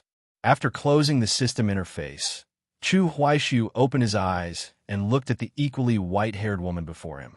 High above, the snow kept falling. Large snowflakes fell on the frozen lake, on the withered trees by the lake, and also on him and Han Shuangjiang. Chu Huaishu was afraid of disturbing her, so he did not reach out to brush away the accumulated snow on her body. Time passed, and he just sat there quietly, looking at her with her eyes closed, looking at the wrinkles on her face growing more and more numerous, looking at her growing older and older. It was as if he were accompanying her as she slowly grew old. Time passed, second by second. Chu Huaishu could feel that his own physical state was getting worse and worse, as if his days were numbered. This time dungeon seems to be coming to an end, he thought. And as for how much the big ice cube had comprehended, he had no way of knowing for the time being. Am I about to die? Chu Huaishu said in his heart. He could feel that his life force was almost gone. His eyelids began to grow heavier and heavier, as if they would close at any moment. Every time he closed his eyes, it would become more and more difficult to open them. In the end, he didn't know if it was his illusion. In a haze, Chu Huaishu saw Han Shuangjiang, sitting across from him, open her own eyes. He used the last of his strength to give her a difficult smile. A profound aura spread out from her body. The layer of accumulated snow on the frozen lake instantly melted. The two of them sat cross-legged on the thick ice, and below the ice, there was a symmetrical world. It was as if the ice surface was a line, and the two worlds were symmetrical on this line. The Chu Huaishu and Han Shuangjiang on the ice surface were old and dying. The withered trees by the side of the frozen lake were without any vitality.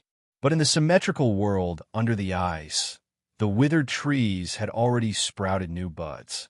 The man and woman sitting cross-legged there had the bloom of youth. Ding! Congratulations, you have cleared the dungeon. Growth rings. A system prompt sounded in Chu Huaishu's ear. The symmetrical world beneath the frozen lake. The entire scene was filled with a sense of contradiction. Withered trees and new shoots, youth and white hair. Death and rebirth seemed to be mixed together, presented at the same time. Chu Huaishu and Han Shuangjiang began to welcome death at this moment. The consciousness of the two fell into a brief chaos, as if all life force was gone, as if they had truly lost their lives. The entire world began to turn upside down. The symmetrical world beneath the frozen lake began to flip upwards. The world above the frozen lake, in the process of flipping downwards, gradually shattered. As everything beneath the frozen lake returned to its proper place, the withered trees that had grown new shoots rapidly became lush with branches and leaves. The young man and woman, their heads full of white hair, also saw their white hair swiftly turn back to black silk. Thump, thump, thump, thump. Their temporarily stopped hearts began to beat again, beating faster and faster, stronger and stronger. A few breaths later, Chu Huaishu and Han Shuangjiang snapped their eyes open at the same time. The two of them immediately began to pant heavily, as if they were extremely deprived of oxygen. They looked at each other, both having a wonderful feeling of having survived a catastrophe. It was as if they had really just taken a trip through the gates of hell. At this very moment, the appearances of Chu Huaishu and Han Shuangjiang had returned to their original state. But for some reason, looking at their young selves, the images of each other slowly aging, bit by bit, still surfaced in their minds. It could be said that they had walked through a short lifetime together in the secret realm. In Chu Huaishu's character panel, 1 point of comprehension had already been added as a reward for clearing the dungeon. In front of 1 point of comprehension, the experience points from clearing the dungeon were like a free gift giving him a little over 20,000 points. But in any case, he had spent a lot on learning arts before. Now, with an extra 20,000 plus, it could be said that he had a reserve of 40,000 experience points again. Of course, in this secret realm, the biggest beneficiary was definitely Han Shuangjiang. She was only at the fourth heaven of the first realm, yet with the Temple Master's legacy and her own super strong talent, she had comprehended sword intent. If the group of sword maniacs from a sword sect were to learn of this, their jaws would probably drop in shock. "Congratulations," Chu Huaishu said to Han Shuangjiang. The two of them were still sitting cross-legged on the frozen lake at this moment. "You sense that I comprehended sword intent." Han Shuangjiang was a little surprised, because it was only at the last moment that she had fully comprehended it. At that time, when she had opened her eyes, she had noticed the old and dying Chu Huaishu smile at her, but he had already been too weak to keep his eyes open. "Amen, if you produce sword intent, I can naturally sense it," Chu Huaishu said. The big ice cube couldn't help but want to ask more, wanting to know about the other's gains, because in her eyes, his talent was even a cut above her own. But the other's next sentence indirectly gave her the answer. "Because I have already entered the realm of sword heart enlightenment," Chu Huaishu said with a calm face. Only then did Han Shuangjiang react. She had actually forgotten about this matter. This made her understand that she still had a long way to go.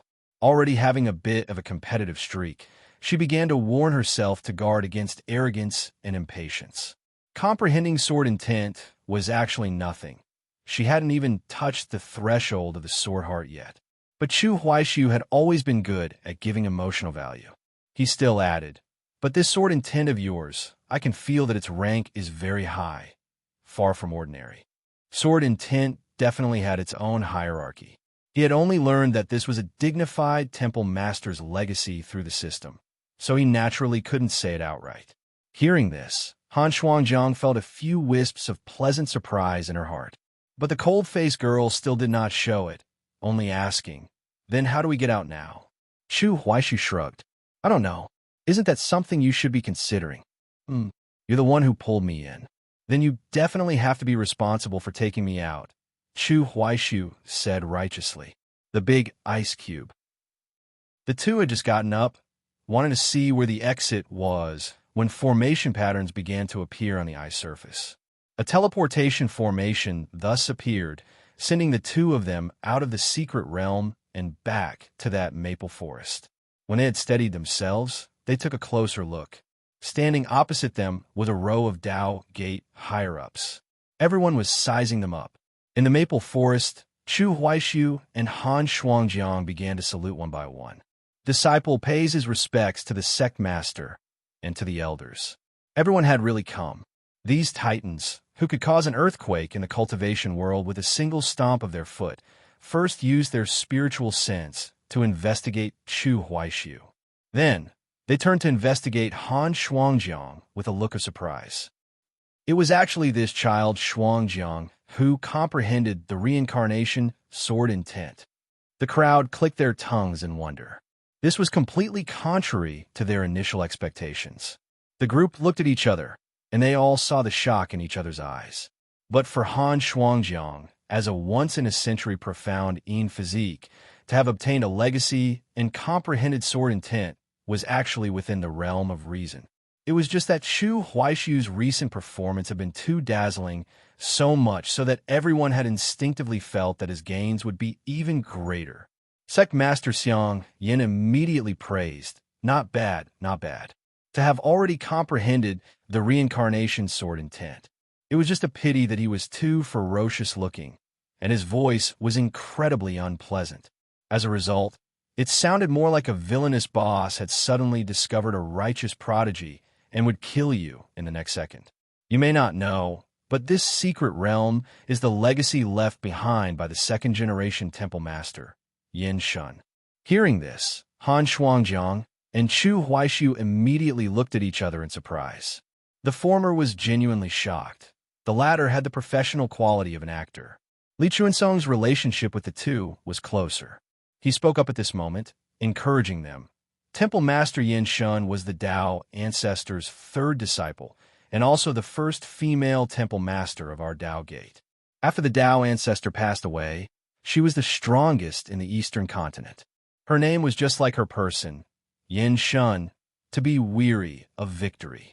Shuangjiang, I hope that in the future, you will not disgrace the prestige of the second-generation temple master.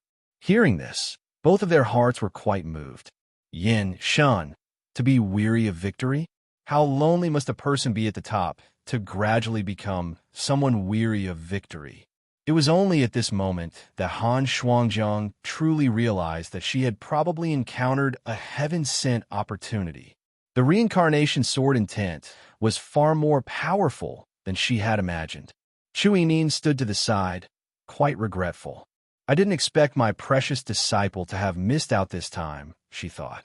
But with her lively personality, her eyes immediately darted around, and she had a new idea. Then wouldn't it be fine if I just take Han Shuangjiang as my true disciple too? At this thought, she secretly scanned the crowd. She noticed that apart from Xiang Yin and Lu Pan, who no longer had any disciple quotas, everyone else was looking at the young woman with appreciation. They had probably also had the thought of taking her as a disciple. Knowing that her own strength was weak, she probably couldn't compete. This old in years but young in looks girl immediately began to have some crooked ideas about Shinman again. Han Shuangjiang is only in the first realm, yet she has already comprehended the terrifying reincarnation sword intent. A good seedling like this must still be taught personally by Shunman, one of the 4 great divine swords, and me. She wanted to share a good disciple again. Chu Yinin could be considered a pioneer in the development of sharing beloved disciples in the Tao Gate. In the maple forest, everyone chatted for a few more sentences. These elders expressed their earnest expectations, while the 2 juniors had been expressing their respect. Chu Huaishu didn't forget to express his thanks to Li Chunsong and the others. This disciple has not yet thanked the elders for bestowing upon me the arts and the spiritual artifact. He deliberately brought this up at this time.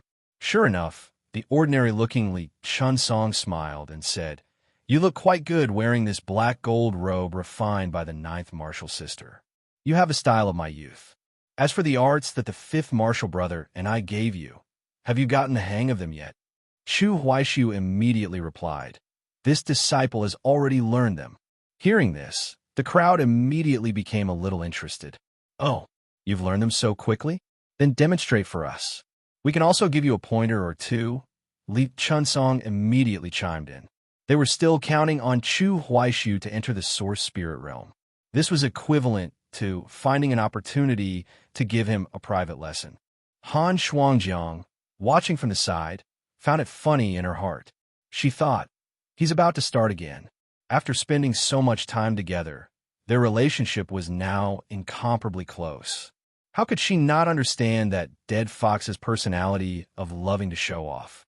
Sure enough, Chu Huaishu was modest with his words, but his person immediately turned into an afterimage, performing Flying Mystic. With his hands, he then unleashed a fingertip thunder into the air. A powerful true aura exploded in the sky above the maple forest. The group of Tao Gate higher-ups could tell at a glance that this was not just getting the hang of it. It was clearly already at minor accomplishment. In just a few days, he has cultivated 2 top-quality mystic grade arts to minor accomplishment. This child's comprehension in the way of arts is truly terrifying. Li Chunsong and Zhao Shuqi, afraid that he would become too proud, did not praise him too much, only saying a word, "Not bad, not bad." Then, the 2 of them gave him a few pointers. After all, Chu Huaishu had only cultivated to minor accomplishment. He was still far from great perfection. He listened very seriously, committing every word to heart, as if he hadn't leveled up through the system, but through his own comprehension and hard work. Immediately after, he then revealed his true intention. 5th elder, 6th elder, this disciple has already memorized these 2 arts by heart. I wonder if these 2 jade slips need to be returned to the library? Chu Huaishu began to ask about their ownership. although the Tao Gate higher-ups were all old and shameless on a normal day. Apart from Chu Yining, which one of them wasn't a shrewd person. Li Chunsong immediately laughed and scolded. "You kid, this was what you wanted to ask from the beginning, right?" Chu Huaishu didn't explain, but just smiled a little embarrassedly.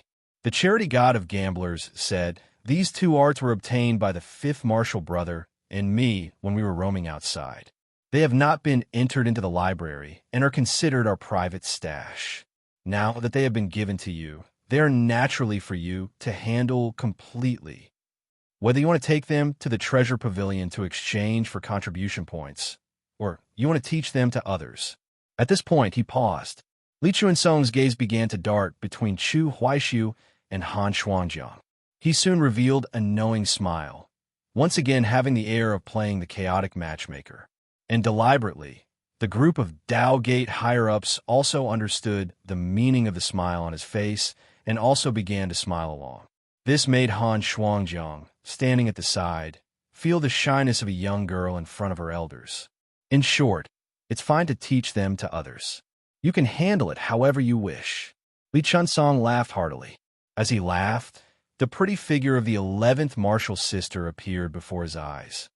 After the group had chatted for a few more sentences, the high-level members all left on the air together. Han Shuangjiang and Chu Huaishu stood where they were.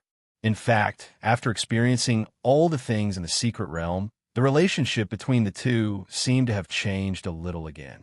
But the big ice cube was still a little embarrassed and said to him, "I know the sect master and the elders have misunderstood."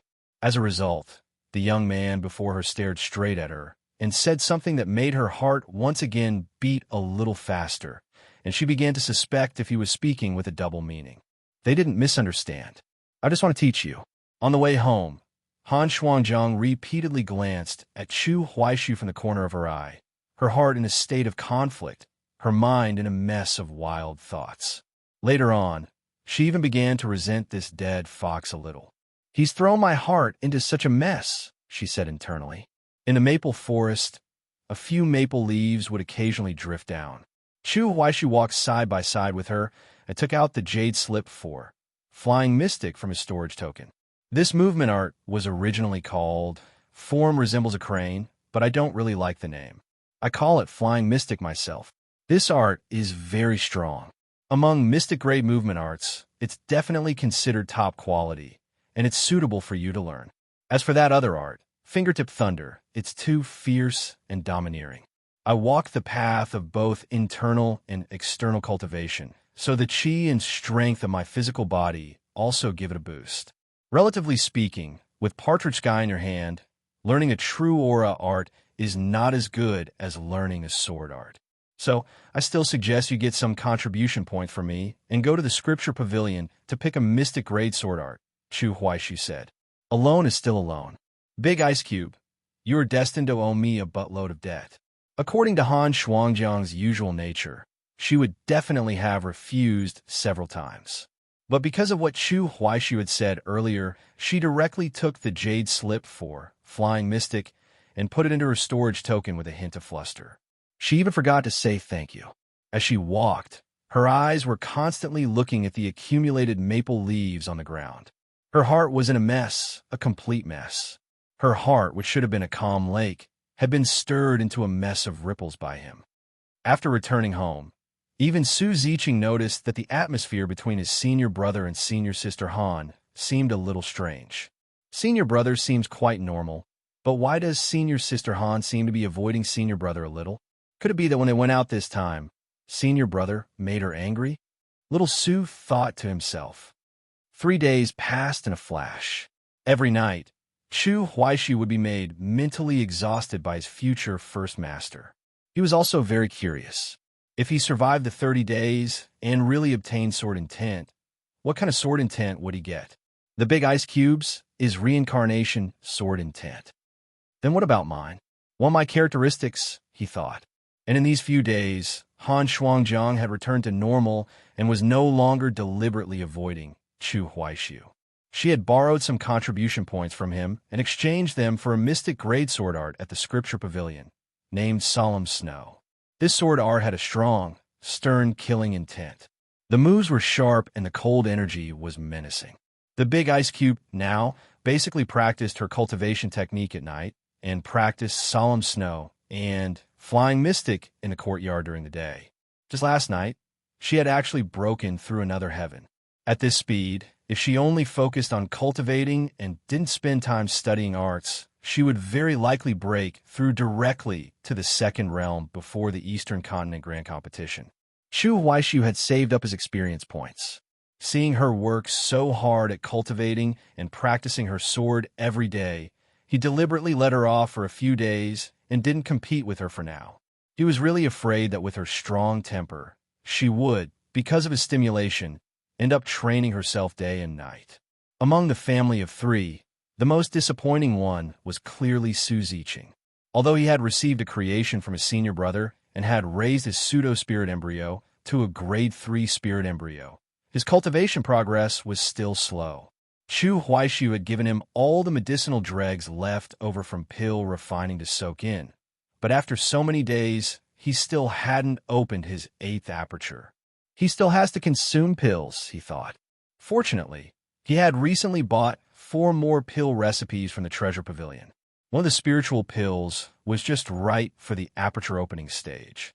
He then used the medicine cauldron to refine 20 pills. When Su Ziqing received the pills, looking at Chu Huaishu's listless appearance, he was so moved he almost cried. Both he and Han Shuangjiang thought it was because he was tired from pill refining. The pillar of the family was indeed working too hard. In terms of learning arts, although Han Shuangjiang's talent was not as heaven-defying as Su Ziqing's, it was still much stronger than an ordinary person's. In a few days, she had gotten the hang of both solemn snow and flying mystic. Since her actual combat experience was too little, Chu Huaishu took the initiative to offer to spar with her. The two of them would only use flying mystic. She would be responsible for running, and he would be responsible for chasing. As a result, every time, she couldn't escape even with wings. No matter how the big ice cube dodged, Chu Huaishu could always quickly catch up to her and then lightly pat her shoulder. "You look a little dejected," he said with a smile. "I know you've already reached minor accomplishment in the movement art, and I've only just gotten the hang of it. But even so, you're so much faster than me." She couldn't understand. "You don't temper your body, so you don't understand." Chu Huaishu once again spoke up for the body temperers. "Your movement art is purely driven by spiritual power, but I cultivate both internally and externally. Because of my body tempering, I'm already very fast myself," he said with a look of self-evidence. "My explosive power is far beyond your imagination." At times like these, Su Ziqing would only stand alone at the side, unable to fit in. He was secretly envious, only thinking of breaking through to the first realm as soon as possible. With the acceleration from the pills, little Su had already opened his 8th aperture. As long as he opened all 9, he could go to the Scripture Pavilion. Chu Huaishu had already prepared the subsequent spiritual pills for him. Whether he could get the wooden token to the summit of Spirit Storing Mountain would depend purely on his own personal creation. "This is the most I can do," Chu Huaishu thought. Another 7 days passed. Today, the outer sect of the Tao Gate was exceptionally lively. The reason was simple. The matter concerning the Eastern Continent Grand Competition had finally been announced. More than half of the outer sect was in a heated discussion about this matter. First Realm Grand Competition to select the strongest first realm in the Eastern Continent. And at that time, we'll have to face the champion from the Western Continent. Why is there only a First Realm Grand Competition? Is there no Second Realm? Registration starts in 10 days. For someone like me at the second heaven of the First Realm, there seems to be no need to go. I heard the rewards for the top 10 will be very generous. I heard it from someone in the law enforcement team. For real, many First Realm disciples who considered themselves to be quite strong were already eager to try, beginning to rub their fists together. From the current level of grandeur and importance, it was obvious that all the higher-ups would be paying close attention to this grand competition. Who wouldn't want to show their face in front of the sect master and the elders? If one could be taken fancy to and enter the inner sect in the future, they would have a chance to enter the Gentleman Temple. The 9 deacons of the outer sect also began to get busy because of this matter. The most arduous tasks naturally fell to Neo Yuanshan. The undercover deacon was just that diligent and hardworking. Old Neo hadn't seen Chu Huaishu for a long time, but his heart was still with him. Now, Neo Yuanshan's understanding of the current Chu Huaishu was already very incomplete. I wonder how his cultivation progresses now. This grand competition, he should be signing up for it, right? I wonder if he can take this opportunity to make a name for himself, and then be taken a fancy to buy some elder and be taken in as a disciple in the future. In that case, the organization would also have its own people in the Gentleman Temple. All his thoughts would eventually end with a slap. Slap. Then, the loyal old Neo would recite the admonitions in his heart again. Neo Yuanshan was almost 100% satisfied with Chu Huaishu. The only thing he felt was not good was that, as far as he knew, Chu Huaishu had not yet gone down the mountain to report to the nearest secret location, nor had he sent any intelligence to the organization. He seems to have just been lying low all this time, but old Neo could always convince himself, feeling that now was indeed not yet the time for Chu Huaishu to shine. He began to look forward to Chu Huaishu's performance in the Eastern Continent Grand Competition. As for our Western Continent side, the winner of this grand competition, if nothing unexpected happens, should be our heaven-sent prodigy, the heir apparent. This heir apparent of Prince Rue is the only person in the last few hundred years to have mastered the 8 Desolates' Great Yang Rhapsody. When he broke through to the first realm, he even triggered a heaven and earth phenomenon. He also looks 70% similar to the founding emperor of our Moon Kingdom. On the Moon Kingdom's side, many people are saying that he is the reincarnation of the emperor. The royal family side also seems to intend to let him enter the imperial mausoleum to comprehend. On the Eastern Continent side, for the time being, I haven't heard of any First Realm cultivator who is worthy of being compared to him. This time, in the East-West Continent Grand Competition, the championship will probably fall to our Moon Kingdom. Old Neo was gratified. At this thought, while he was busy in the Dao Gate, his mood was extremely good. Go ahead and organize it well. The Dao Gate side and the Eastern Continent side. Just go ahead and organize it well. The grander you make it, the more disgraceful it will be when you lose to His Highness the Heir Apparent. The moment Neo Yuanshan, a man of the Moon Kingdom, thought of this, he began to feel refreshed all over, feeling proud and elated. Night grew deeper. Chu Huaishu was not sitting on the meditation cushion in his own bedroom today, but was in Su Ziqing's bedroom. "Are you ready?" he asked, looking at little Su with a grave expression. Little Su nodded and swallowed slightly. It will be very painful later.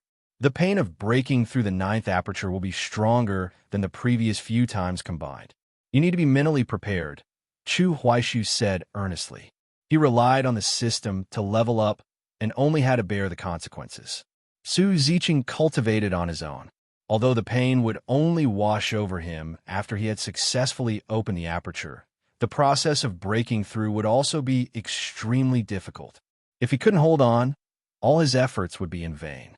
Su Ziqing nodded solemnly at Chu Huaishu and said, "Don't worry, senior brother. I still have a blood feud to avenge.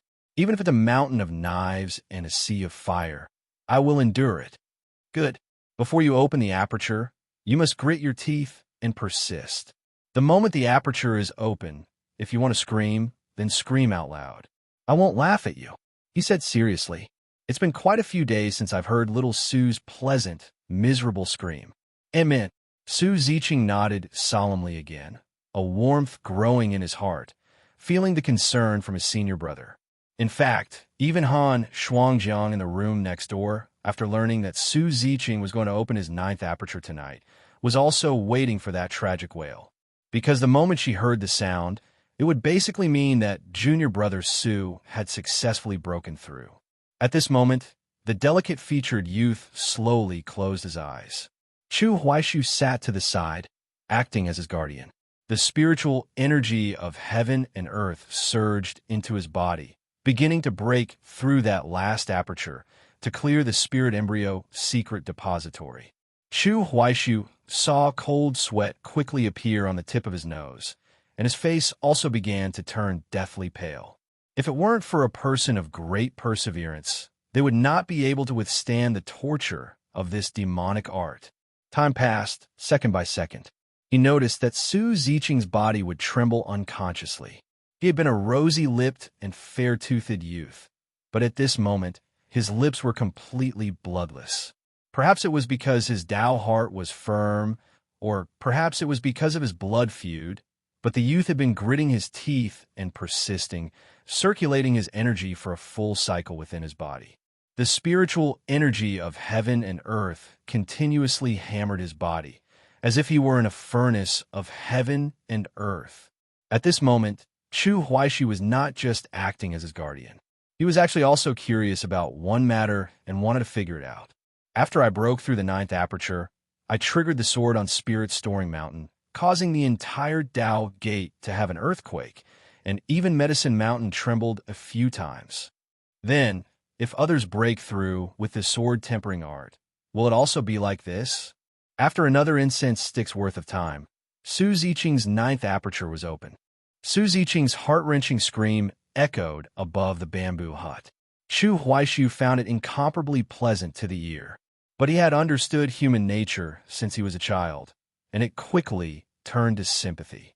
That hit by a big rig level of pain when he had broken through the 9th aperture was something he was still unwilling to recall. At this moment, Chu Huaishu sat on the meditation cushion, feeling that little Su was still not mature enough. He actually gritted his teeth and held on for a while, actually trying to stay conscious and endure it. Not like me. If I can faint, I'll faint. Not long after, Su Ziqing also fainted from the pain. His whole body collapsed onto the meditation cushion, curled up, twitching unconsciously from time to time. The youth was completely drained of color, but a faint halo of light flowed around his body. It was as if in the furnace of heaven and earth, the sword blank had been forged, its profound light beginning to show. Did I have a special effect like this when I broke through the 9th aperture? Chu Huaishi was a little curious, observing him closely. Then he looked out the window. The entire mountain beyond the mountains area did not shake. Clearly, the bronze sword on Spirit Storing Mountain had not reacted much. We both cultivate the sword tempering art, and according to the normal storyline, Su Ziqing can even obtain that sword. But why was the reaction so big only when I broke through? Chu Huaishi wondered. During the aperture opening stage, there were only 2 differences between him and Su Ziqing. First, his progress was actually more solid, because little Su relied on popping pills, while he relied on cheating. Second, his spirit embryo was very special. There was a heart sword in his sea of consciousness. Based on the attitude between the bronze sword and the heart sword when he had ascended the mountain last time, Chu Huaishu actually suspected it was the latter. It seems you're even more incredible than I thought, Chu Huaishu muttered to himself. The little black sword in his sea of consciousness, which was connected to his mind, even trembled slightly at this moment, as if in response. Sometimes, Chu Huaishu actually felt that it was his true, life-bound sword spirit, because compared to it, the artifact spirit of the medicine cauldron, the Tao gives birth to one, seemed much more dull. To put it nicely, it didn't seem to have much spirituality. To put it nastily, it was like a retard that only knew how to eat. The two were indeed connected in mind, but it would only shout that it was hungry, always staying hungry.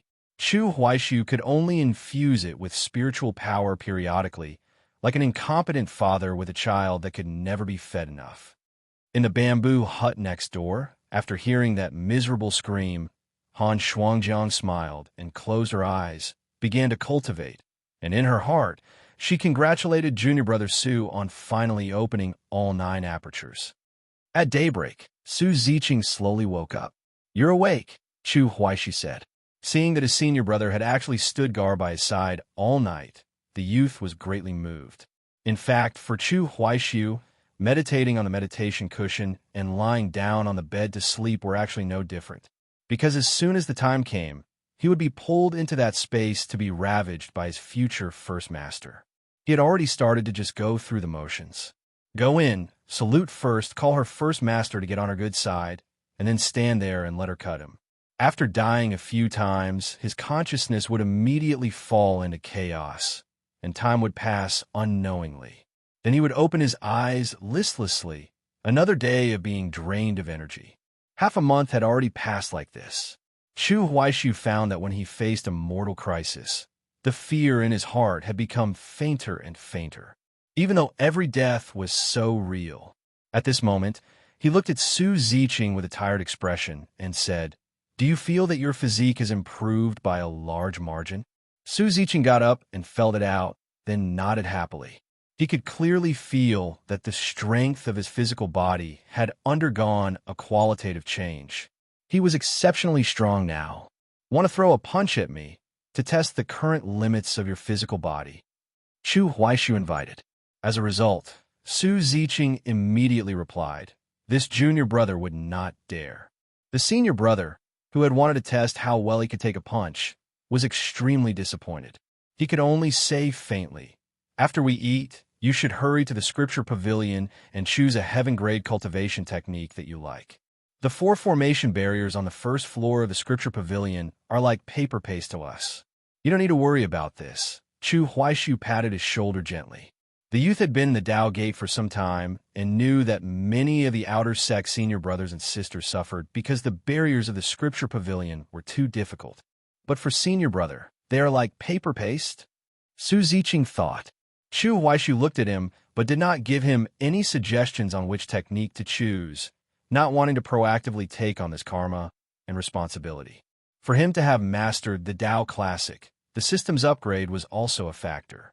He couldn't be 100% sure if little Su, who had also used the sword tempering art to lay his foundation, could also master the Tao Classic.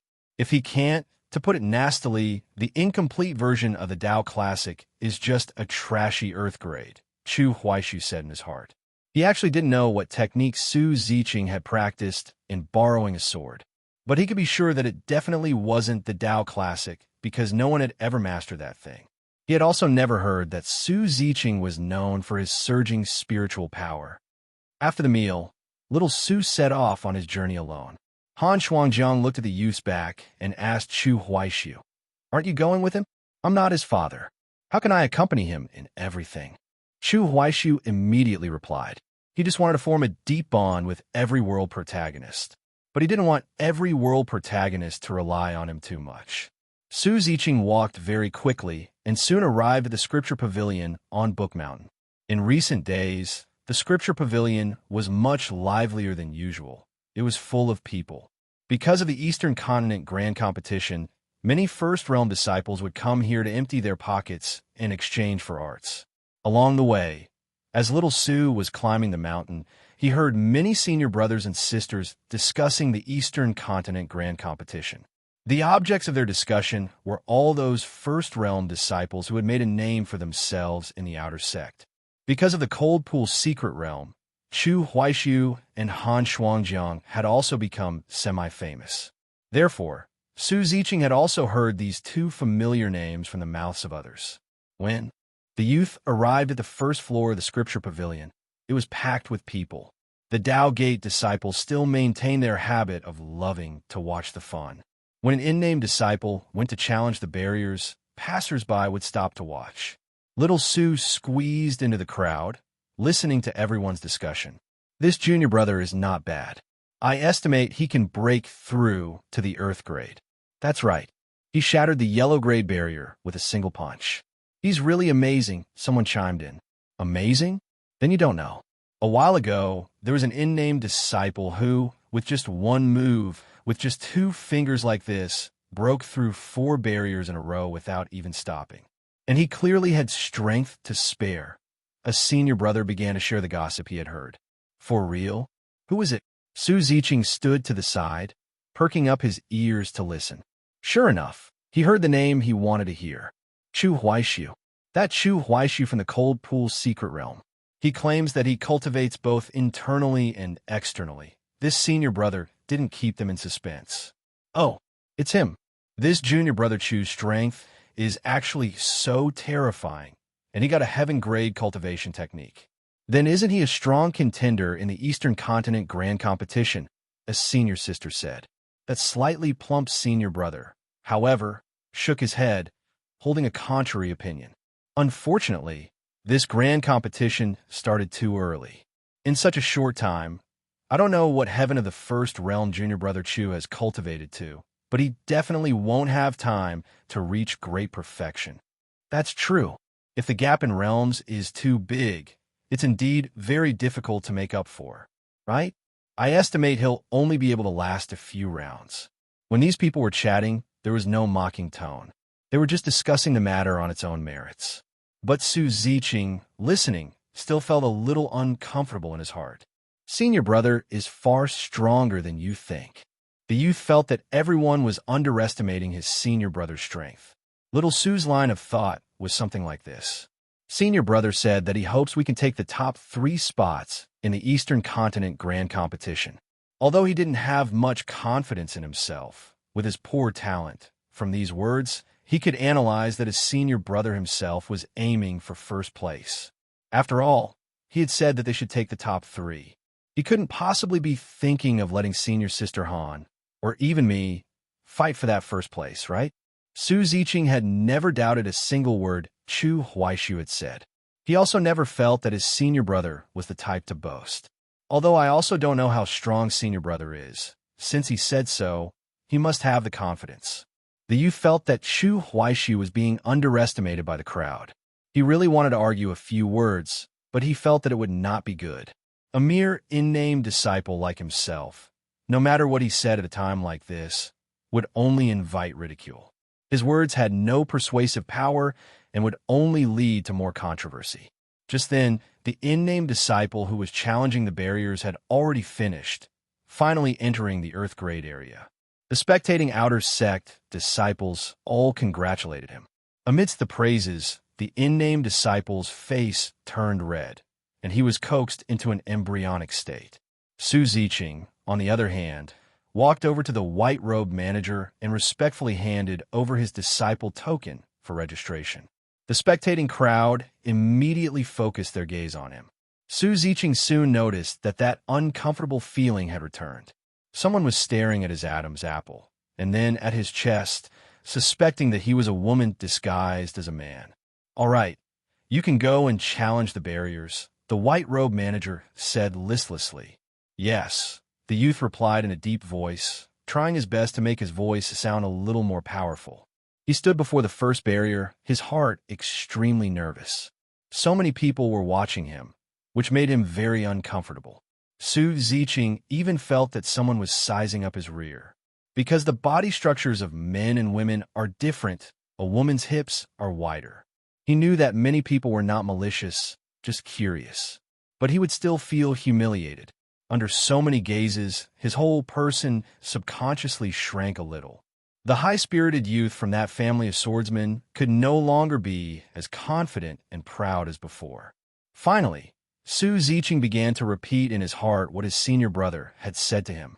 "Straighten your back, stand further forward."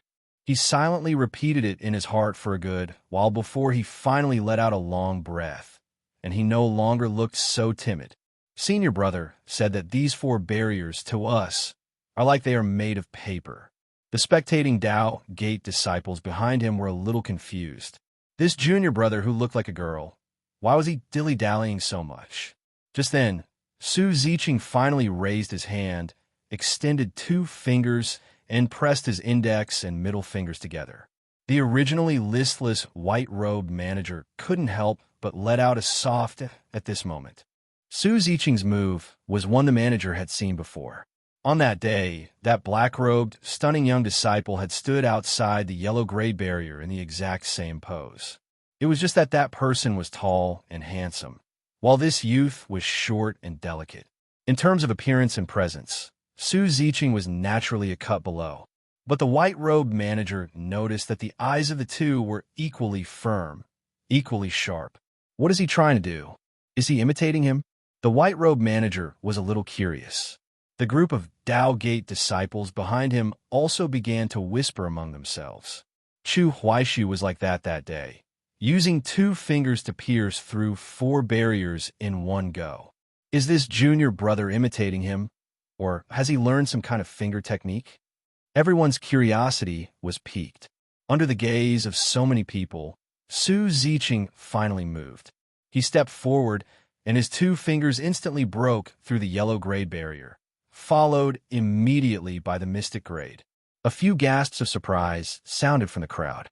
The delicate-featured youth did not stop his steps, and soon he had even broken through the earth grade barrier in one go. Only the heaven grade is left. The crowd stared at him intently. Su Ziqing's brow furrowed, and the power in his body erupted at this moment.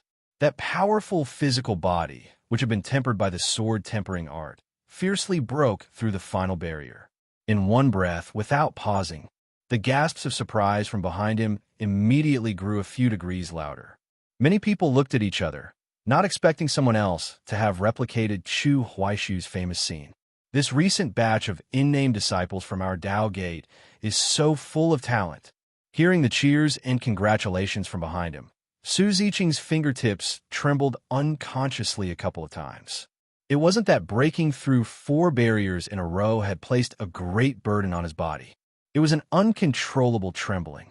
It was as if something he had recently lost had returned. The youth's spine seemed to have straightened a little. Standing in the area of the heaven grade techniques, he suddenly felt that all the hardship he had endured practicing the sword-tempering art was completely worth it.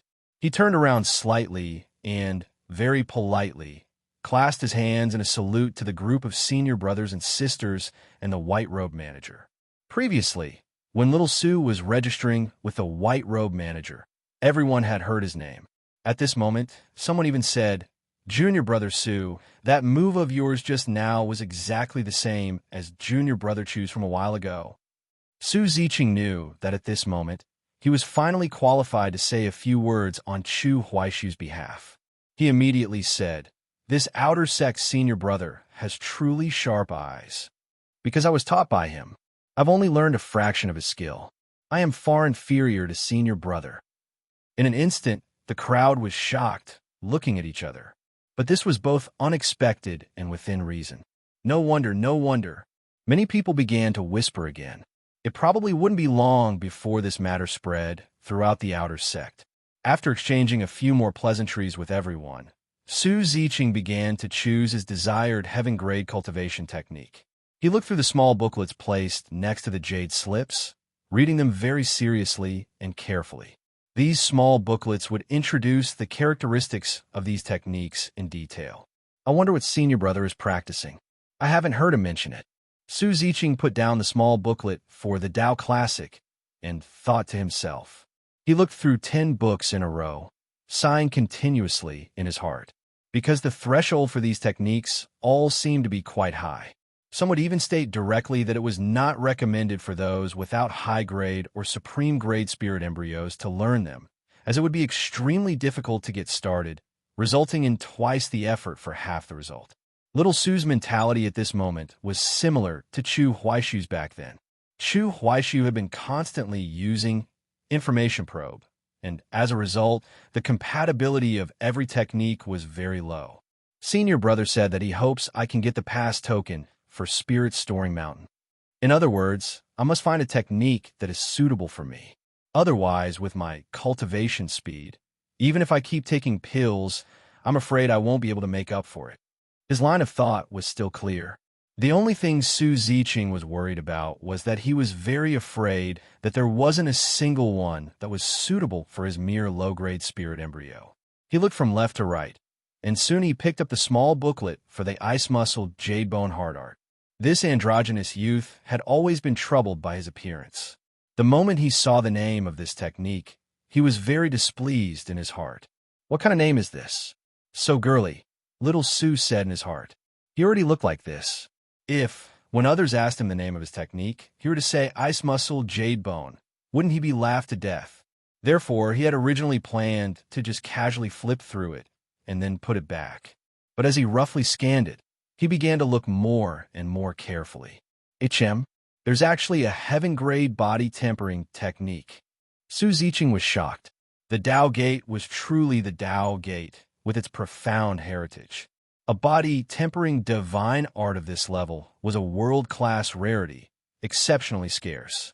He also quickly understood why a body tempering technique was called a heart art, because what one was practicing was the ice muscle J-bone heart.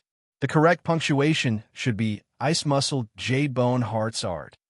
This predecessor who created the technique was quite a witty person. The youth smiled and thought to himself. He read the contents of the small booklet in one go, and the more he read, the more he felt it was highly compatible with him. Su Ziqing was not wrong, because its compatibility with Chu Huaishu was also as high as 96%. For a body-tempering sacred body forged by this sword-tempering art, how could it not be a match for a heaven-grade body-tempering technique? The delicate-featured youth finally breathed a sigh of relief. At least there's one that's suitable for me. He didn't look down on the body-tempering school. He knew his own aptitude was limited, and he wasn't qualified to be picky. If senior brother hadn't bestowed upon me a great creation, I would just be a pseudo-spirit embryo of the lowest level. Su Ziqing continued to read the other small booklets and soon finished them all. He went back to the ice muscle J-bone heart art, his face showing hesitation. Although the name of this technique was very interesting, he really did feel it was shameful. But among so many heaven-grade techniques, there wasn't a single one that was suitable for him to learn. He could barely learn some of them, but then he most likely wouldn't have a chance to go to Spirit Storing Mountain. Su Ziqing hesitated for a moment, but still decided to put his senior brother's instructions first. I must ascend Spirit Storing Mountain. He gritted his teeth, grabbed the jade slip, and strode out. This is the one. When the white-robe manager saw the jade slip that Su Ziqing had brought, he couldn't help but be stunned for a moment. What's wrong with these two? One chose the Tao Classic, and the other chose the Ice Muscle J-bone Hard Art. He couldn't help but look the youth up and down. Little Su lowered his head slightly, thinking it was because of his appearance and the name of this technique. But the white-robed manager still adhered to his previous principle and did not express his own opinion, respecting personal karma and fated opportunities. He immediately activated the jade slip, letting the youth holding it brand the entire contents in his mind. After doing this, Su Ziqing said his thanks and left, walking out of the scripture pavilion. When this androgynous youth took this step, it was equivalent to truly embarking on the most fierce and powerful path of body tempering. Outside the bamboo hut, Chu Huaishu and Han Shuangjiang were sparring again, and also waiting for little Su to come home. The moment he returned, the two of them immediately asked, "What did you choose?" Su Ziqing was a little ashamed to speak, and replied in a very small voice, "Ice Muscle J-bone Hard Art." Hearing this, the two couldn't help but look at each other, both a little surprised. The big ice cube looked at him, and then at Chu Huaishu. Of these two senior and junior brothers, one cultivates both internally and externally, and the other is a pure body temperer, she thought. It made her, the most normal one, seem a little out of place. Chu Huaishu looked at little Su, also a little surprised in his heart. The Su Ziqing in borrowing a sword, was he a body temperer? I don't think so, but in any case, the ice muscle J-bone hard art is indeed the technique with the highest compatibility for him at the moment. He was too knowledgeable in this aspect. It's just that if the little Su in borrowing a sword had chosen another technique, even if he popped pills, he might not have been able to get started quickly. So, how did he get the Char Black Pass token? Chu Huaishu was a little perplexed. In the end, he didn't say much more, but just looked at little Su with a displeased expression and said, "I'm asking you a question. Why are you answering in such a small voice, like a mosquito buzzing?" But he quickly guessed the reason and asked, "Is it because of the name of this technique?" Su Ziqing nodded honestly. Chu Huaishu was speechless. "Are you stupid? You could just make up one yourself in the future. If you don't like Ice Muscle Jade Bone Heart, then you can call it J Blood Loyal Heart, Sword Guts Zither Heart, 100 Claws Rending Heart, Heaven and Earth Conscience, Human Face Beast Heart." He began to get more and more outrageous. But little Su, who was clearly not stupid, was always a little dazed when facing Chu Huaishu. He actually listened to everything and asked, "Senior brother, Do I have to pick one from these? The big ice cube, standing at the side, could barely listen anymore. She looked at this pair of senior and junior brothers, and with a cold face said, "Why don't you just call it brothers of one heart?" Hearing this, Su Ziqing was actually a little moved, his eyes instantly lighting up. Chu Huaishu, on the other hand, laughed heartily and lightly bumped Han Shuangjiang with his shoulder.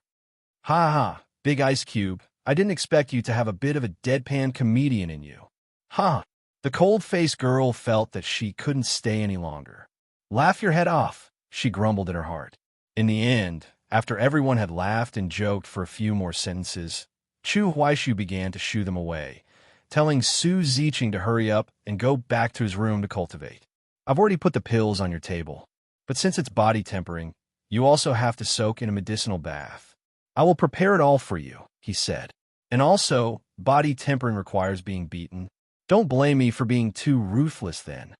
After speaking, he even looked at Han Shuangjiang with a smile and asked seriously, "Do you want to hit him too?"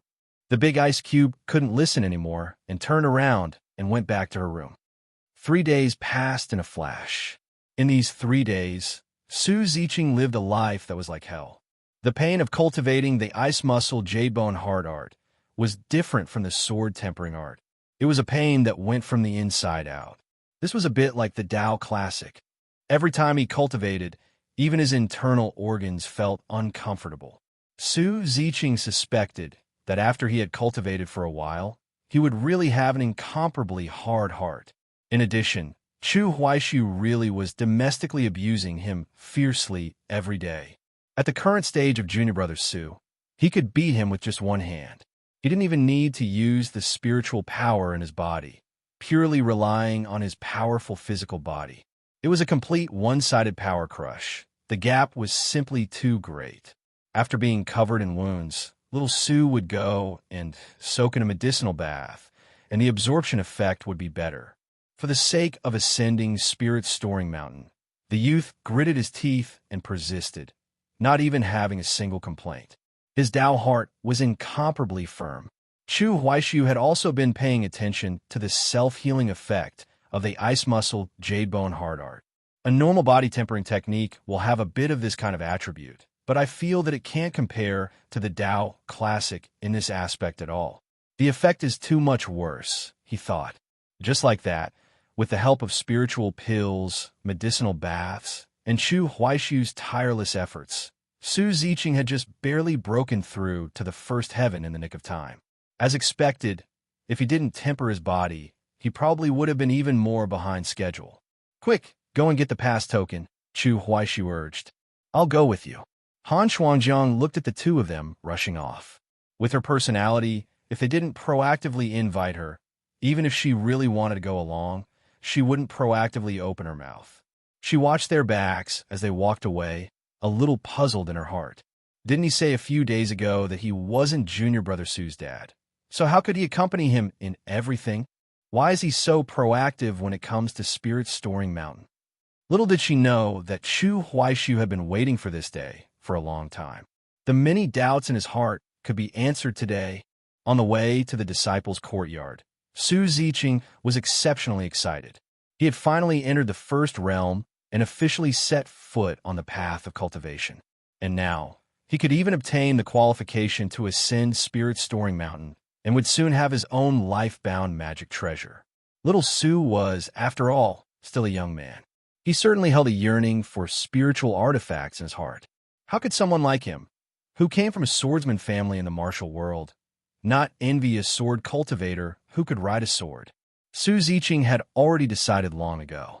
If conditions allowed, he would choose a sword on the mountain. After arriving at the disciples' courtyard, it was again the outer sect deacon, Mo Qingmei, who personally handled the procedures. Every time she saw Chu Huaishu, a gentle smile like that of a family elder would appear on her face. Today, Deacon Mo was very surprised. She had never expected that this young man, whom she regarded as a worthy nephew, would bring another youth to receive a charred black wooden token. She had been in charge of the disciples' courtyard for many years and had never encountered such a thing. To issue 3 charred black wooden tokens in such a short period of time, and all obtained by people from the same small circle. However, when she was doing the registration, she fell into another state of surprise. Ice muscle, jade bone, hard art. This youth looks so delicate and young, yet he's a body temper. Mo Ching Mei was shocked in her heart. Such a contrast. More importantly, in her memory, since she had been in charge of the disciples' courtyard, this was the first time she had encountered a body-tempering disciple who had obtained a charred black wooden token. Generally, who with good talent would go into body tempering. It was torturous, arduous, and crude. What for? Strange things happen every year, but this year is particularly full of them, she thought.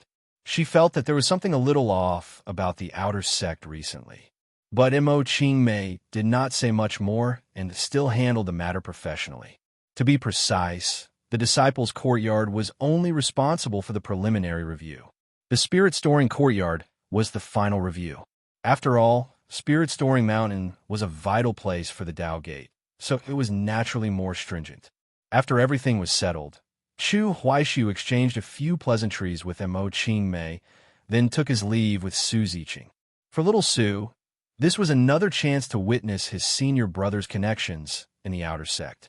He could feel that Deacon Mo Ching Mei's attitude towards his senior brother was completely different from her attitude towards the other outer sect disciples in the courtyard. On the way to the Spirit Storing Courtyard, the youth gradually began to get nervous. He had already figured out the rules of ascending the mountain. It felt like a huge gamble. Su Ziqing had no confidence in whether he would be able to gain anything. Senior brother, regarding my ascent this time, what are your thoughts? He began to ask for Chu Huaishu's opinion. I think you don't need to consider the spiritual artifacts in the mountain foot and mountainside areas, Chu Huaishu said directly. This made Su Ziqing understand that his senior brother was telling him to only consider high-grade or even supreme-grade spiritual artifacts. Keep a good mentality. Spirit Storing Mountain is a two-way choice. As for which spiritual artifacts you are fated with, no one can say for sure before ascending the mountain. Take it slow. And don't you want a spiritual sword? Chu Huaishu smiled. Although, strictly speaking, you are now a body temper. But no one has stipulated that a body temperer can't use a sword, right? It's just that, overall, a sword cultivator can unleash a greater power of a spiritual sword, he explained to Su Ziqing. Chu Huaishu did not interfere too much, nor did he hint for him to go and see the summit. That sword was too demonic. Whether it was a blessing or a curse, who could say for sure? He respected little Su's personal choice. If that sword was destined to be Su Ziqing's, then it would eventually fall into his hands. The youth nodded, his goal becoming even firmer. I will get a sword on the mountain. He couldn't help but marvel. The rules of Spirit Storing Mountain are indeed very peculiar. It's all about fated opportunities, and each person only has one chance. Hearing this, Chu Huaishu's urge to show off surged, and he began to boast. Who said each person only gets to ascend the mountain once? Me, your senior brother, I've ascended twice, and even at the summit, I was greatly inspired and carved words on the gentleman's steel. Don't you think that's very elegant and dashing? Hearing this, Su Ziqing was immediately shocked. The expression on his face made Chu Huaishu extremely satisfied. He got a real kick out of it. Senior brother, you went up the mountain twice, and even went to the summit? What's so strange about that? He said, waving his hand nonchalantly. Senior brother, then didn't you see that legendary sword? The youth's eyes lit up, his tone rising a few octaves. He had learned the sword at home since he was a child. How could he not have heard the legends about that sword? There were many different versions of the story of this sword circulating in the Mirror Kingdom, and the storytellers always love to add some artistic embellishments. But no matter which version, Su Ziqing loved to hear it. That sword was hailed as the #1 sword in the world. Which person who learned the sword had not had such a beautiful dream? At this moment, hearing that his senior brother had personally laid eyes on that sword, he was immediately filled with curiosity. Senior brother, that sword, what is it like? The youth asked. That sword. Chu Huaishu laughed and gave him an answer he never would have dreamed of. It's ugly as hell. The wind blew past, and the delicate-featured youth was stunned in place. Chu Huaishu and the bronze sword had a mutual dislike for each other. When Su Ziqing heard the 3 words, ugly as hell, his scalp tingled with shock. He found it hard to believe that his senior brother would say such a thing. He then began to look around to see if there was anyone else, afraid of being overheard by others. That was the sword left behind by the Dao ancestor. The youth was even beginning to get a little scared. Chu Huaishu, on the other hand, didn't think it was a big deal. In any case, that sword was not the Dao ancestor's life-bound sword. On the contrary, the Dao ancestor had been suppressing it all along. It was a peerless, demonic sword. It was clearly increasing his esteemed Dao ancestor's workload. Then what was there that couldn't be said? What's more, it really was ugly. It was just a little longer than the most common type of bronze sword. Chu Huaishu knew that little Su had a tight lip and would naturally not go around speaking nonsense outside. The two of them talked as they walked and soon arrived at their destination. Inside the spirit storing courtyard, the intersect disciples on duty were surprised that Chu Huaishu had come again. He and Han Shuangjiang had left a deep impression on them last time. They hadn't expected that today he would bring a rosy-lipped and fair-toothed young lad, and also holding a charred black wooden token. According to the rules, after going through the procedure, the matter had to be reported to Elder Nangong. Su Ziqing, in front of the group of intersect senior brothers and sisters, appeared a little restrained. He just stood to the side without a word, listening to Chu Huaishu chat and laugh with them, not at all stage frightened. Many of the intersect disciples were also very curious. Junior brother Chu, you have a charred black wooden token. Last time you went up the mountain, what spiritual artifact did you get? Chu Huaishu directly acted like a riddle maker. I can't say. In short, I got it from the summit area. The group of intersect disciples was extremely envious. Ah, then it's at least a high-grade spiritual artifact. Congratulations, junior brother Chu. In the process of everyone chatting, Nangongyu, after being notified, soon flew over. The crowd immediately saluted. Disciple pays his respects to the 9th elder. The gentle-tempered woman nodded slightly, then looked at Chu Huaishu and Su Ziqing with a smile. He's also a body temper. She saw through the youth at a glance, quite surprised in her heart. You too, come with me, Nangongyu said. She waved her sleeve, and they floated up with her, flying towards the foot of the mountain. From the corner of her eye, she glanced at the young man wearing the black gold robe she had refined and said, Chu Huaishu, why did you think of coming along today? Elder Nangong, Su Ziqing is my junior brother who lives in the same hut as me. I just wanted to come along and see, he replied. After seeing a high-level figure like an elder, Su Ziqing appeared even more restrained, not at all as relaxed as Chu Huaishu. Nangong, you clicked her tongue in wonder. It's really been many years since I've seen a body-tempering disciple get a charred black wooden token. Hearing this, little Su's heart grew even more grateful. He knew that the only reason he had this day was all thanks to his senior brother. Senior brother's kindness to me is as heavy as a mountain. The youth didn't know how he could ever repay it. The 3 soon flew to the foot of the mountain. The 9th elder waved her sleeve, and they landed steadily, with a wooden token at your waist. After you get a spiritual artifact, you only need to crush the wooden token to be teleported back to the foot of the mountain. Go ahead. At Nangongyu's gesture, Su Ziqing began to walk to the front of the stone steps, adjusting his breathing and his mentality.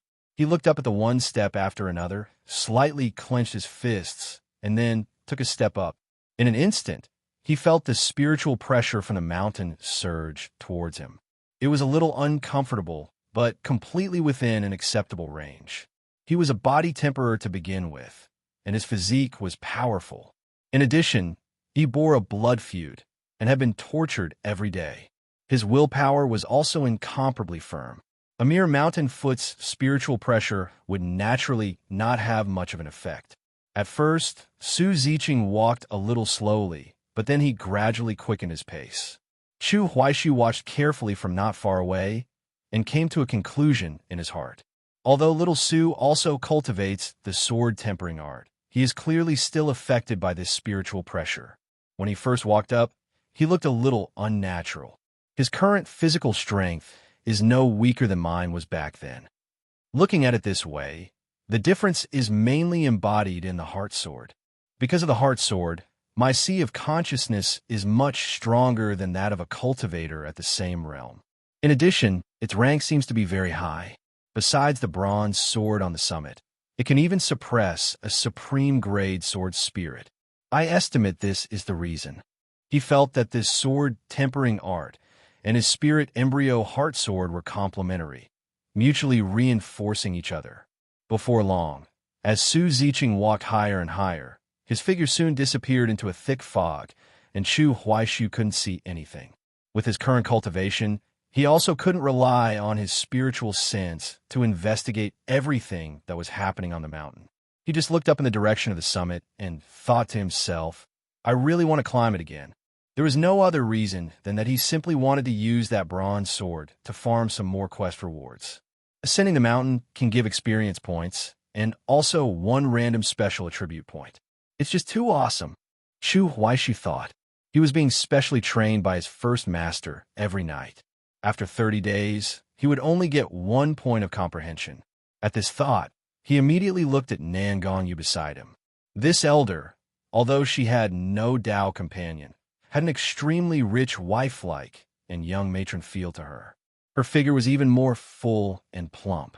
More importantly, her temperament was gentle, and her voice was as soft as the Wu dialect. She looked very kind and gentle, and seemed very easy to talk to. And the spirit storing courtyard was under her jurisdiction, and all matters concerning Spirit Storing Mountain were also her responsibility. And so, Chu Huaishu tentatively asked, Elder Nangong, this disciple has a matter to ask. Oh, go ahead. What this disciple wants to ask is, this past token for Spirit Storing Mountain, is there no other way to obtain another one? Hearing this, a smile appeared on Nangong Yu's face. Although it was just a faint smile, it had the effect of making flower branches tremble. You are quite greedy, she said, looking at Chu Huaishu. This 9th elder of the Dao Gate quickly gave him the answer. There are only 2 ways for a Dao Gate disciple to ascend Spirit Storing Mountain. The first is to obtain a mountain-ascending wooden token through the disciple's courtyard and the Spirit Storing Courtyard. The second is a special approval from the sect master. However, even the sect master can only give out 1 charred black wooden token every 3 years. And wasn't this special privilege already used by you? Hearing this, Chu Huaishu immediately understood. So that's how it is. It seems this disciple was indeed too greedy. His attitude seemed quite sincere. In fact, he also hadn't known that the sect master's special approval for a charred black level token was a once every 3 years quota. At this thought, he suddenly reacted, in borrowing a sword, could it be that little Su relied on this special privilege to have the chance to go to the summit? Chu Huaishu felt that there was this possibility. Because if this kid didn't rely on fated opportunities and popping pills, it would be absolutely impossible for him to get the qualification on his own merit.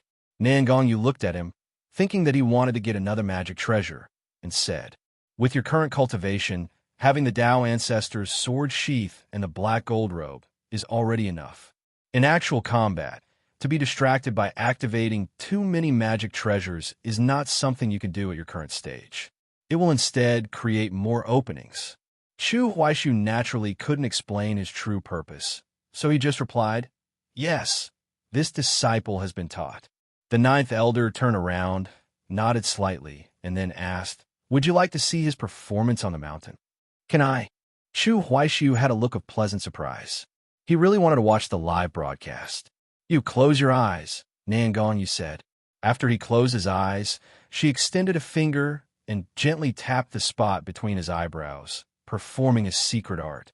Chu Huaishu vaguely smelled a fragrance, the scent of wood, which should have come from Nangongyu's hand. This artifact refining grandmaster had very likely just been refining an artifact. The next moment, the scene of Su Ziqing on the mountain appeared in his mind. Little Su had already reached the area where the low-grade spiritual artifacts were placed.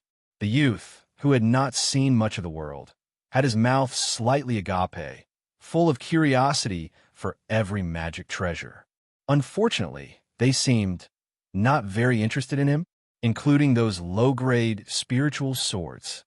On Spirit Storing Mountain, a look of disappointment appeared on Su Ziqing's face. It seems that none of them have chosen me, he thought. Before coming up the mountain, he certainly had many beautiful fantasies in his heart. But the scene before him had undoubtedly shattered them all. If I want to take revenge, then I must raise my strength. I must strive to get a spiritual artifact of high enough quality. What's more, Senior Brother has deep expectations for me, wanting me to get a high grade or even a supreme grade spiritual artifact. He paid so much for me to get this pass token. I hope I won't disappoint Senior Brother, he prayed in his heart. Because Spirit Storing Mountain was a two-way choice. If these artifact spirits didn't take a fancy to him, then no matter how hard he tried, it would be useless. Therefore, Su Ziqing could only place his hopes on the other spiritual artifacts on the mountain. At this thought, he gritted his teeth slightly and quickened his pace. His goal was not the mountain foot area to begin with. The youth's gaze was firm. Not long after, he had walked to the mountainside. The surrounding spiritual pressure immediately became much stronger. He frowned slightly, feeling this change, but it wasn't too much of a burden. The worst here were mid-grade spiritual artifacts. Su Ziqing went all the way up. He finally encountered a magic treasure that extended an olive branch to him. It was a suit of armor. Body melding armor? He walked closer and looked at the carved name. This suit of armor was quite demonic. After putting it on, half of it would directly merge into your body. In that case, it was less like wearing armor and more like having a layer of animal-like scales on your body. The delicate-featured youth imagined this scene and just felt that it was not very beautiful. But in any case, a magic treasure had finally acknowledged him. The worry on the youth's face dissipated a little. Good. At least I'm still being chosen, he muttered to himself. Little. Su was thus encouraged. He even shot a grateful look at this body-melding armor, which was a gentle refusal. He continued to ascend the steps. Before long, he had almost finished walking through the mountainside area. Along the way, a total of 3 mid-grade spiritual artifacts had chosen him. However, to put nicely, they were all quite niche. To put it nastily, they all had a bit of a demonic attribute. What troubled him quite a bit was that up to now, not a single sword had chosen him. This scene was a stark contrast to the 10,000 swords humming in unison when Chu Huaishu had ascended the mountain. He was born into a family of swordsmen in the martial world, and his sword path talent was outstanding since he was a child. Even Senior Brother said that my comprehension in the way of sword arts is also extremely high. But why hasn't a single spiritual sword taken a fancy to me? Is it because I'm a body-tempering cultivator now? Su Ziqing was perplexed and felt a sense of defeat again. Chu Huaishu, at the foot of the mountain, could actually see the disappointment on the youth's face. He was also a little perplexed in his heart. Little Su can even take down that bronze sword. How come these spiritual swords aren't choosing him? It really is strange. However, from this, he also came to a conclusion on the side. The reason why he was so popular when he went up the mountain was purely because of the little sword in his sea of consciousness. Unfortunately, he was destined to be a swordless one and seemingly couldn't have a sword of his own. Time passed, and Su Ziqing's steps did not stop. He had already walked through the entire mountainside area and had stepped into the summit area. The spiritual pressure became strong again. He felt a little shortness of breath, his chest was stuffy, and his head was a little dizzy. Feels a bit like heat stroke, he thought.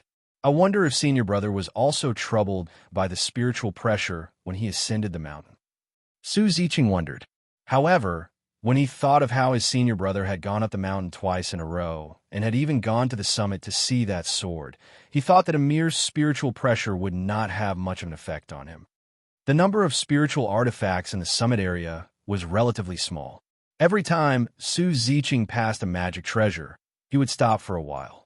He knew very well that these were all rare treasures. Even if they didn't choose him, he couldn't help but look at them a few more times, just to broaden his horizons and gain some knowledge. After a good while, a light suddenly flashed in the youth's eyes, and a look of pleasant surprise appeared on his face. Chu Huaishu, who had been watching the live broadcast at the foot of the mountain, couldn't help but say two words in his heart, as expected, because at this moment, what was placed before little Sue was a jade pendant. A jade pendant that had also extended an olive branch to him before, an artifact that was extremely suitable for a body temperer. It was a defensive-type spiritual artifact. If worn for a long time, it would also continuously nourish the physical body, having an effect similar to soaking in a medicinal bath. Its nourishing effect couldn't be said to be very amazing, but its strength lay in its accumulation over time. A high-grade spiritual artifact so suitable for a body temper was abnormally rare in this world. The reason was simple. Most body tempering cultivators had poor talent, and the path of body tempering was very difficult, so most of them did not achieve much. In addition, they had to constantly soak in medicinal baths and often pop pills, which was not a small expense, so much so that many body temperers were very poor. High-grade spiritual artifacts mostly came from the hands of artifact refining grandmasters. These people were not stupid. The market for body temperers was so small. Why would they go and refine high-end spiritual artifacts suitable for body temperers? They couldn't afford them anyway. The Tao Gate's heritage was so deep, yet on Spirit Storing Mountain, there was only this jade pendant that could assist in body tempering. It was a high-grade item specially refined for body temperers, an absolute luxury. Su Ziqing looked at it, greatly moved. This jade pendant was trembling slightly, clearly also having taken a fancy to the youth who cultivated the ice-muscle jade-bone heart art. A look of deep conflict appeared on little Su's face. In his heart, he still longed for a spiritual sword. This six-petaled lightning that had led to the destruction of his family was a sword art. Su Ziqing still planned to rely on it to cut off his enemy's head after learning it, to inform the spirits of his family in heaven. But this jade pendant was really too suitable. Even Chu Huaishu had been a little hesitant back then. At this moment, it seemed to have quite a bit of spirituality and sensed the inner struggle of this youth. And so, the frequency of the jade pendant's trembling began to speed up, as if it were fighting for itself. However, a bizarre scene occurred. After this jade pendant had trembled slightly for a while, it suddenly stopped. Without any warning, it stopped abruptly. It was as if it had instantly regretted it, no longer wanting to recognize Su Ziqing as its master, no longer wanting him to take it down the mountain. The way it had just been trying so hard for itself was as if it were just teasing him. What's going on? Chu Huaishu was stunned at the foot of the mountain. He even felt a little displeased in his heart. Our little Su is so looked down upon. Is that it? But this makes no sense. I cultivate both internally and externally. Little Su is a pure body temperer, and he's even practicing a heaven-grade body tempering technique, and he even had this sword tempering art to lay his foundation. He couldn't understand. This scene made even Nan Gongyu at the foot of the mountain let out a cry of surprise. She was in charge of all matters concerning Spirit Storing Mountain and had never encountered such a situation before. As an artifact refining grandmaster, she knew very well that this also did not conform to the usual style of an artifact spirit. An artifact spirit was actually quite stubborn. How could it change its mind back and forth like this? She amplified her spiritual sense and began to carefully investigate the situation. Soon, she couldn't help but say, "Not right." Nan Gongyu sensed an aura. To be precise, it was the spiritual pressure produced by an artifact spirit. It came from high above and went towards the jade pendant, directly suppressing it, making it dare not to show goodwill to Su Ziqing anymore. This spiritual pressure came from the sword at the summit. This matter was of great importance. Nan Gongyu immediately transmitted her voice to the sect master and the others. Everyone, quickly come to Spirit Storing Mountain. Today, Chu Huaishu brought a disciple named Su Ziqing to ascend the mountain. The sword on the mountain has shown a strange movement again. It actually suppressed another magic treasure, not letting it choose Su Ziqing. After receiving the sound transmission, Xiang Yin and the others all showed surprised expressions and then quickly flew towards Spirit Storing Mountain. Recently, The frequency of the Tao Gate higher-ups mobilizing collectively was really too high. They themselves were a little unaccustomed to it. But thinking about it carefully, almost every time was related to Chu Huaishu. After he had entered the sect, it seemed they hadn't had a moment's peace. One after another, figures landed at the foot of Spirit Storing Mountain. Chu Huaishu began to salute them one by one. Why have the sect master and the elders all come? A faint guess arose in his heart. To be able to alarm them like this, it must be that sword. What kind of trouble is that bronze sword stirring up now? They say ugly people make a lot of trouble. It seems swords are the same, he grumbled in his heart. And Xiang Yin and the others had even more confusion in their hearts than Chu Huaishu. What's going on? Clearly, this kid is the one mentioned in the Tao ancestors' prophecy to take the sword. How is it that today he brought a junior brother to ascend the mountain? And it also triggered that sword. And why would the sword suppress other spiritual artifacts? Such dominance, what is it for? The group looked at each other, a little clueless. Last time Chu Huaishu ascended the mountain, the development of the situation had already gone completely out of control, let alone taking the sword. It was as if they had become enemies. He was clearly the sword attendant, yet he had carved such a sentence on the gentleman's steel. What? Could it be that this sword hates him so much that today, when he brought someone up the mountain, it had to deliberately cause trouble and not let him get a treasure? The nimble-minded Chu Yinin actually thought. A demonic sword is a demonic sword indeed. The group of Tao Gate higher-ups began to transmit messages to each other, discussing this matter. Chu Huaishu stood to the side, unable to hear anything. Chu Yinin couldn't keep things to herself and directly voiced her guess. It can't be. Li Chunsong pondered for a moment. Just because it hadn't successfully tamed Chu Huaishu, it was going to constantly trip him up? However, this charity god of gamblers had an impression of the youth, Su Ziqing. Back then, little Su had been able to become an in-name disciple with the sixth elder's approval. He thought for a moment, then informed the sect master and the others of this matter. You're saying that this child with the charred black wooden token was previously a handyman in Chu Huaishu's courtyard? Xiang Yin was slightly surprised. Yes, he seemed to have taken a liking to his talent back then. I even said a few words to him about it, Li Chunsong said, a little ashamed. The group looked at each other, then couldn't help but all turn to look at Chu Huaishu. This young man couldn't hear their conversation either and didn't know why they were suddenly looking at him. He could only smile at the group of higher-ups. In the end, it was again the sect master, Xiang Yin, who made the final decision. Let's observe for a while longer and see what this sword is up to. If this child ultimately returns from the mountain with nothing, then we will make an exception and give him that jade pendant. After all, it was the sword on the mountain that broke the rules of Spirit Storing Mountain. This is not fair to him. The law enforcement elder Lu Pan pondered for a moment, then nodded in agreement. The sect master and the law enforcement elder had both stated their positions, so everyone also nodded. Only then did the group stop transmitting messages and walk to Chu Huaishu's side.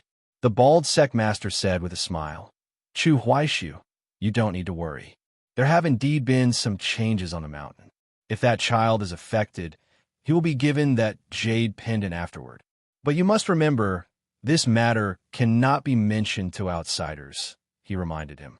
Yes, this disciple understands, Chu Huaishu said, looking at the villain-grade smile on the sect master's face and immediately agreeing. He breathed a sigh of relief in his heart. This at least meant that little Su would not return empty-handed. At this thought, he also felt a little speechless. How had he really become like an old father? The group looked together towards the summit area of Spirit Storing Mountain. Xiang Yin continued, why don't we all watch for a while longer? Chu Huaishu found it interesting. It felt as if several max-level accounts had flooded into Su Ziqing's live broadcast room. The delicate-featured youth in the summit area had already started climbing again. The sense of defeat in his heart grew stronger. Su Ziqing, oh Su Ziqing, you were just standing there hesitating. How ridiculous. Now, it's not choosing you anymore, he said to himself. The torment of Spirit Storing Mountain on one's mental fortitude was indeed far greater than the torment brought by the spiritual pressure. The youth did not know that it was the doing of the bronze sword on the summit, and thought that he had hesitated and the opportunity had slipped away. He stared blankly at the jade pendant for a few moments, and in the end, he could only continue up the mountain, until his figure disappeared into the clouds and mist. The jade pendant placed on the stone platform trembled almost imperceptibly again, as if with infinite regret, yet it could only yield to the tyrannical power. Su Ziqing climbed all the way up, beginning to faintly feel a pull in the unseen world. It was difficult for him to describe, but he could feel that this pull was coming from above. A force was attracting him, because every high-grade spiritual artifact he encountered next had no reaction, as if they didn't look upon him at all. Seeing that he was about to reach the summit, little Su became more and more nervous, more and more tormented. His psychological pressure was very, very great. If I return empty-handed, wouldn't I be failing senior brother's expectations? And senior brother has done so much for me. Just from refining pills every day, he already looks a few degrees more haggard. With his usual cultivation speed, he should have broken through again by now. But recently, for my sake, his cultivation has stagnated. The kindness others show you, for a person with a conscience, will turn into pressure and motivation. To him, Chu Huaishu was the salvation of his life, but he also dared not fail him. If he really went down a mountain like this, Su Ziqing absolutely wouldn't have the courage to face him. In addition, he began to think of the miserable deaths of his family members again. After that day, he had fallen into hell, living only for revenge. He wanted to become strong, so strong that no matter who his enemy was, he could kill them. For a cultivator, a top-quality life-bound spiritual artifact was a lifelong benefit. Su Ziqing knew very well that spirit-storing mountain was the best opportunity. Once he missed it, he really couldn't think of any other way to get another high-grade or even supreme-grade spiritual artifact. Under the pull of that invisible force, the deaths of his family members circled repeatedly in the youth's mind.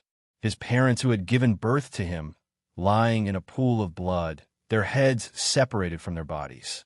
His grandmother, who should have been living out her old age in peace, with her children and grandchildren fulfilling their filial duties, had a large hole in her forehead, pierced by some unknown object. His little sister was only 6 years old, with cute pigtails. Su Ziqing had promised her that this time, when he went to his friend's house for a sword match, he would buy her a stick of candied hawthorn on the way back. When he returned home, the blood on his little sister's body was even redder than the candied hawthorn in his hand. Such a cute girl had actually been cut in half at the waist. Su Ziqing walked up step by step. His eyes gradually turned completely red, and his body began to tremble uncontrollably. The youth clenched his fists, his nails digging into his flesh. His eyes began to fill with blood vessels, and teardrops began to roll down continuously. Every time he passed a spiritual artifact and saw its indifferent appearance, his heart would break a little, as if a heart demon were being born. At the foot of Spirit Storing Mountain, the group of great cultivators of the Tao Gate could sense this demonic aura. Since it was a demonic sword, it naturally had the ability to bewitch people's hearts. However, it was currently sealed by the Tao Ancestor, so the effect it could exert was actually not great. As long as one's will was firm enough, one could resist it. The fear was that this young disciple already had a heart demon in his heart. Xiang Yin turned his head to look at Chu Huaishu and asked, "This outer sect disciple, does he have some obsession in his heart?" Chu Huaishu hesitated for a few seconds, then chose to tell the truth, because he had also noticed that something was wrong and was very worried about little Su. Yes, his family was killed by demonic cultivators. No wonder. Hearing this, the group immediately understood why it was so. The problem ultimately lay with himself. It was just that the group didn't understand why the bronze sword on the mountain would pull at his heartstrings. Could it be that it's toying with him? Chu Yinyin thought, her thinking as nimble as ever. The group watched, also waiting for an answer. On Spirit Storing Mountain, as the heart demon continued to grow, Su Ziqing's desire for power began to be infinitely amplified. He began to long more and more for the recognition of a spiritual artifact, to be able to take a spiritual artifact down the mountain. Now, he was no longer fixated on getting a spiritual sword. Anything will do. Anything will do. Su Ziqing knew how many stone steps there were on Spirit Storing Mountain. He had been counting as he walked up. This made him realize that there were less than 500 stone steps left for him to climb. The number of spiritual artifacts in the summit area has sharply decreased. There aren't many chances left for me. He began to feel a little desperate. The youth with the blood-red eyes fell into endless remorse. Why didn't I just take what I could get back then? Why didn't I just take that jade pendant? Su Ziqing. Oh, Su Ziqing, are you starting to overestimate yourself again? Haven't the experiences of this period taught you some lessons? The small achievements you've made now are all thanks to senior brother. He walked all the way up, his heart like a battle between heaven and man. Soon, in a thick fog, he vaguely saw a stone platform again, and faintly saw a saber placed on the stone platform. After walking closer, he felt a bloodthirsty aura rushing towards him. Su Ziqing could feel that this saber was for slaughter. The killing intent was very heavy, and this saber seemed to have also sensed the towering hatred in the youth's heart. It began to tremble slightly, emitting a humming sound. However, such a bloodthirsty killing blade, exuding a domineering aura, in a flash, fell silent, as if it had become an ostrich burying its head in the sand. Su Ziqing's hand was already halfway there. His mentality had long since changed to, any spiritual artifact will do. Even though the saber before him seemed to have also given up on him, he still refused to believe it and continued to reach out, trying to grab it, hoping it would give him another chance. This high-grade spiritual artifact, in front of the bronze sword on the summit, was simply a useless thing that was strong on the outside but hollow on the inside. Forced by the tyrannical power of that sword, it was now extremely repulsed by Su Ziqing, who was reaching out to him. When the youth's right hand touched the hilt of the saber, a burning sensation immediately came. It was driving him away, but Su Ziqing, after being trained by the sword tempering art, was not afraid of pain at all. He was now like he was touching a piece of iron in a furnace, but he still stubbornly held on to it tightly. He had regarded the previous trembling and humming of the saber as his last life-saving straw. The formation surrounding the spiritual artifact began to take effect. It could prevent the spiritual artifact from being forcefully taken away by the mountain climber. Su Ziqing was directly repelled 3 steps back. His palm had already been burned to a horrifying degree. The youth's heart was on the verge of collapse. A deep sense of helplessness made him think of that rainy night at the foot of Wuming Mountain. He finally looked at the long saber one last time, his body sagging a little, and continued up the mountain with a determined gaze. Don't give up, there's still a chance. He muttered all the way, as if possessed. Unfortunately, reality was that cruel. He soon reached the end of the stone steps.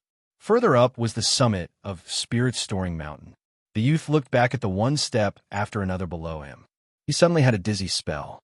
The mountain wind blew past, and he was on the verge of collapse. If he went further up, there was only the sword left behind by the Tao ancestor. The youth had also had his grand, unrealistic dreams. When this sword was really close at hand, what he thought his heart was, "Are you worthy?" Su Ziqing looked at the sky with a dejected expression. The string that had been stretched taut in his heart suddenly snapped. The demonic sword on the summit was continuously guiding his heart and mind. It was like a devil seducing people. It was constantly pushing Su Ziqing, pushing him to the edge of a cliff, and then letting him fall into a helpless abyss. Various images began to appear in Su Ziqing's mind. There were Chu Huaishu's daily kindnesses to him and memories of his past with his family.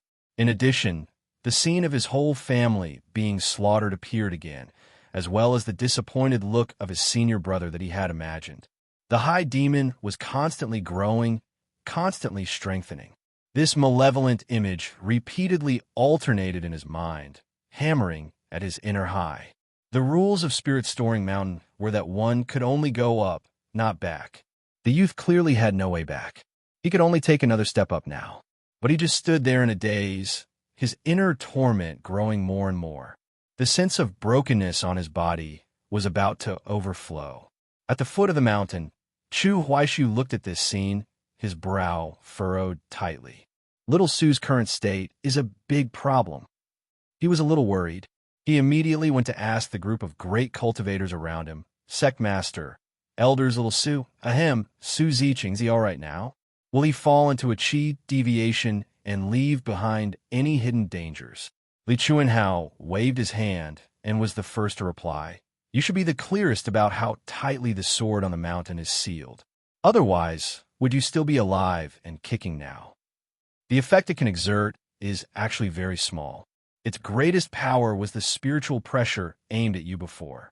The reason why Su Ziqing is in his current state is purely because his own obsession is too deep. This is a trial he must pass on his path of cultivation. Either overcome the high demon, or kill his enemy and have a clear and unobstructed mind. He is indeed being bewitched now, but that power is actually not strong. After he comes down a mountain, he just needs to eat a few mind-soothing spiritual pills. You don't need to worry too much, Li Chuanhao explained. Hearing this, Chu Huaishu was finally relieved. He looked up towards the mountain and said in his heart, it seems everything really is his destiny. He ultimately still walked to the end of the stone steps, and ultimately still has to walk towards that sword. Just as he was thinking this, the Su Ziqing on the mountain suddenly moved. He, who had been keeping his head down all this time, suddenly raised his head, because as he was sinking into endless despair, a wisp of a pull actually came from the summit of Spirit-Storing Mountain. A subtle force was guiding him, or rather, it was calling. It wanted him to get close to it. What was at the summit of Spirit-Storing Mountain? How could he not know? When you are at your most desperate, the strongest thing in the world is calling out to you, asking you to go and hold it. Hold this number one sword in the world. A person's desires would be infinitely amplified. The entire Spirit-Storing Mountain began to tremble slightly. However, it was different from the earthquake it had caused before. Before, the sword was in a rage. Now the sword was excited. 1,000 years, a full 1,000 years, it had been locked on the mountain. It had finally waited for that destined person. The bronze sword hovered high above, pulling the entire mountain, making the tremor stronger and stronger. It was still as high and mighty, looking down from on high. With a master's posture, it waited for the youth to come forward and become its sword attendant. At the foot of Spirit-Storing Mountain, the gazes of the Tao Gate's higher-ups all converged on Chu Huaishu.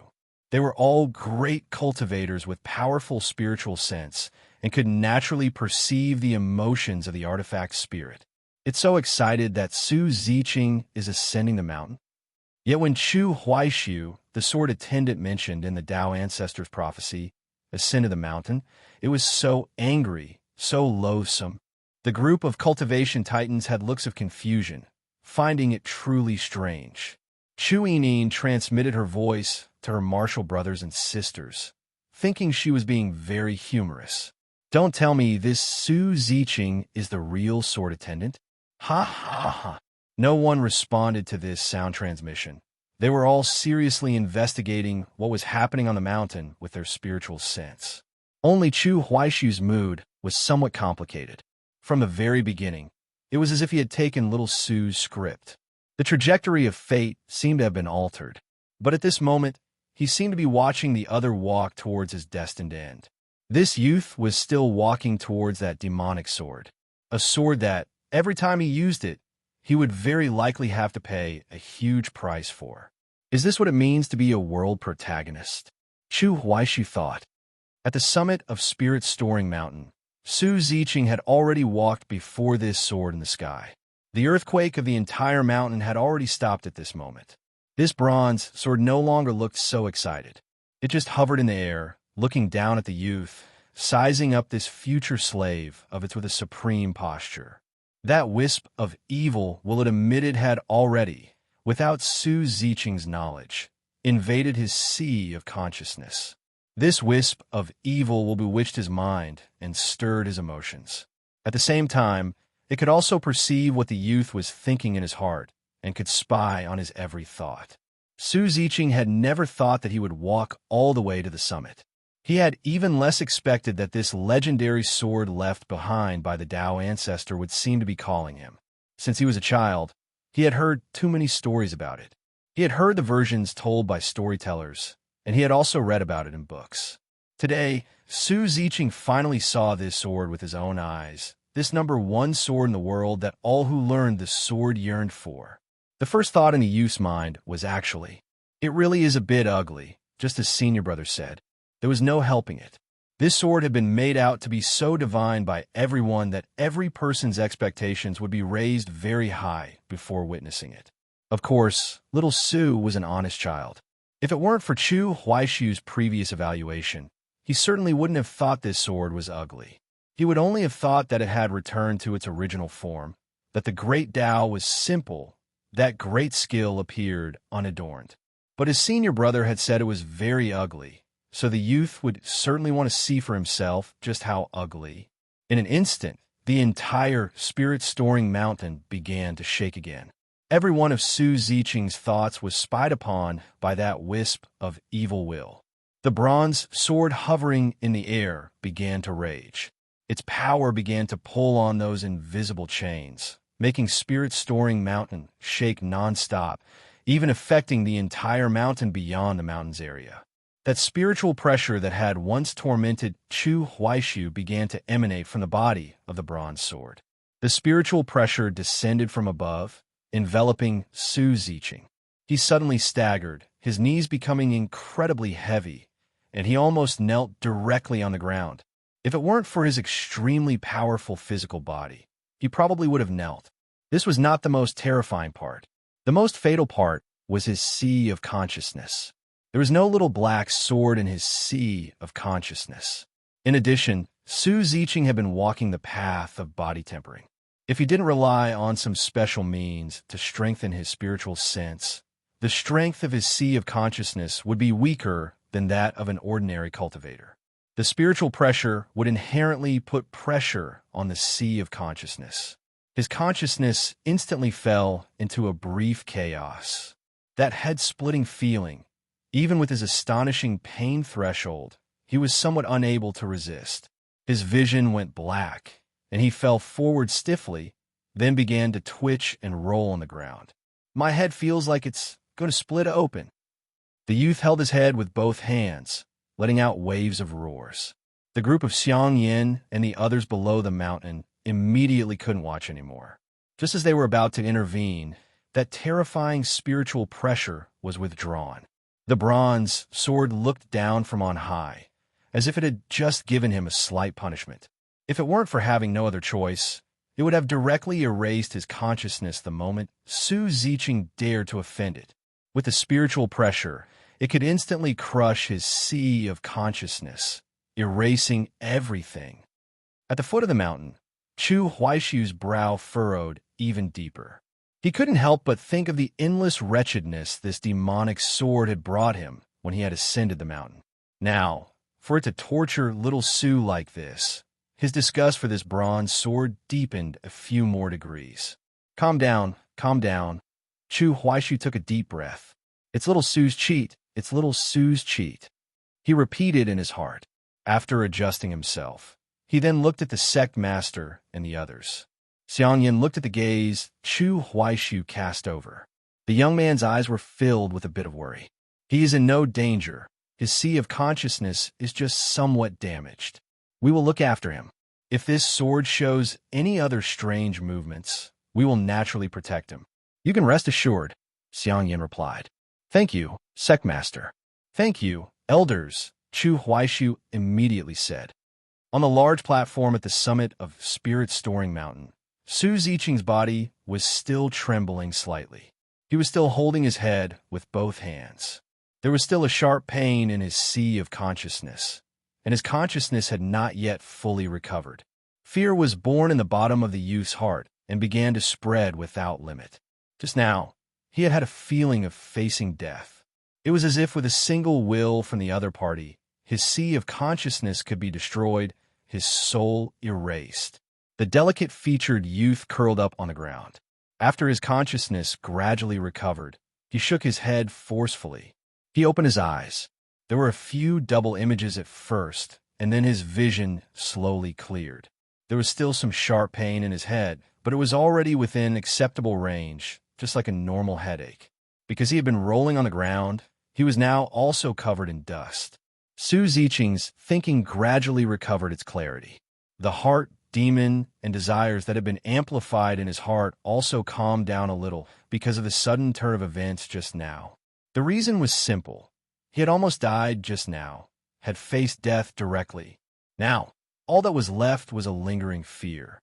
In addition, that wisp of evil will that had previously invaded his sea of consciousness had also dissipated. It had been weak to begin with. When the spiritual pressure stimulated the sea of consciousness, the spiritual sense would naturally struggle, and in the process, it had destroyed this deeply hidden wisp of evil will. The bronze sword, at this moment, could no longer know what Su Ziqing was thinking, but it could feel that the youth was afraid of it. To this, it was very satisfied. Is it because my thoughts, just now, were greatly disrespectful to it? Su Ziqing guessed. So it began to punish me, he analyzed. The youth was indeed simple-minded. He held reverence for both the Tao ancestor and the sword left by the Tao ancestor. He did not know that this was a demonic sword, so he did not think much more of it. Little Su even stood up, brushed the dust off his body, and very respectfully saluted this sword left by the Tao ancestor. Outer sect disciple of the Tao Gate, Su Ziqing, pays his respects to the Tao ancestor's sword. His simplicity actually moved Xiang Yin and the others below the mountain a little. However, as he was bowing in salute, another wave of spiritual pressure came from the bronze sword. The demonic sword was not satisfied with this. Since you are a slave who attends the sword, then you should kneel. Xiang Yin, below the mountain, immediately waved his sleeve, blocking it. The entire mountain began to shake again. The bronze sword's majesty had been offended, and it began to collide with the seals once again. Su Ziqing, who was bowing in salute, had a blank look on his face, wondering if he had done something wrong again.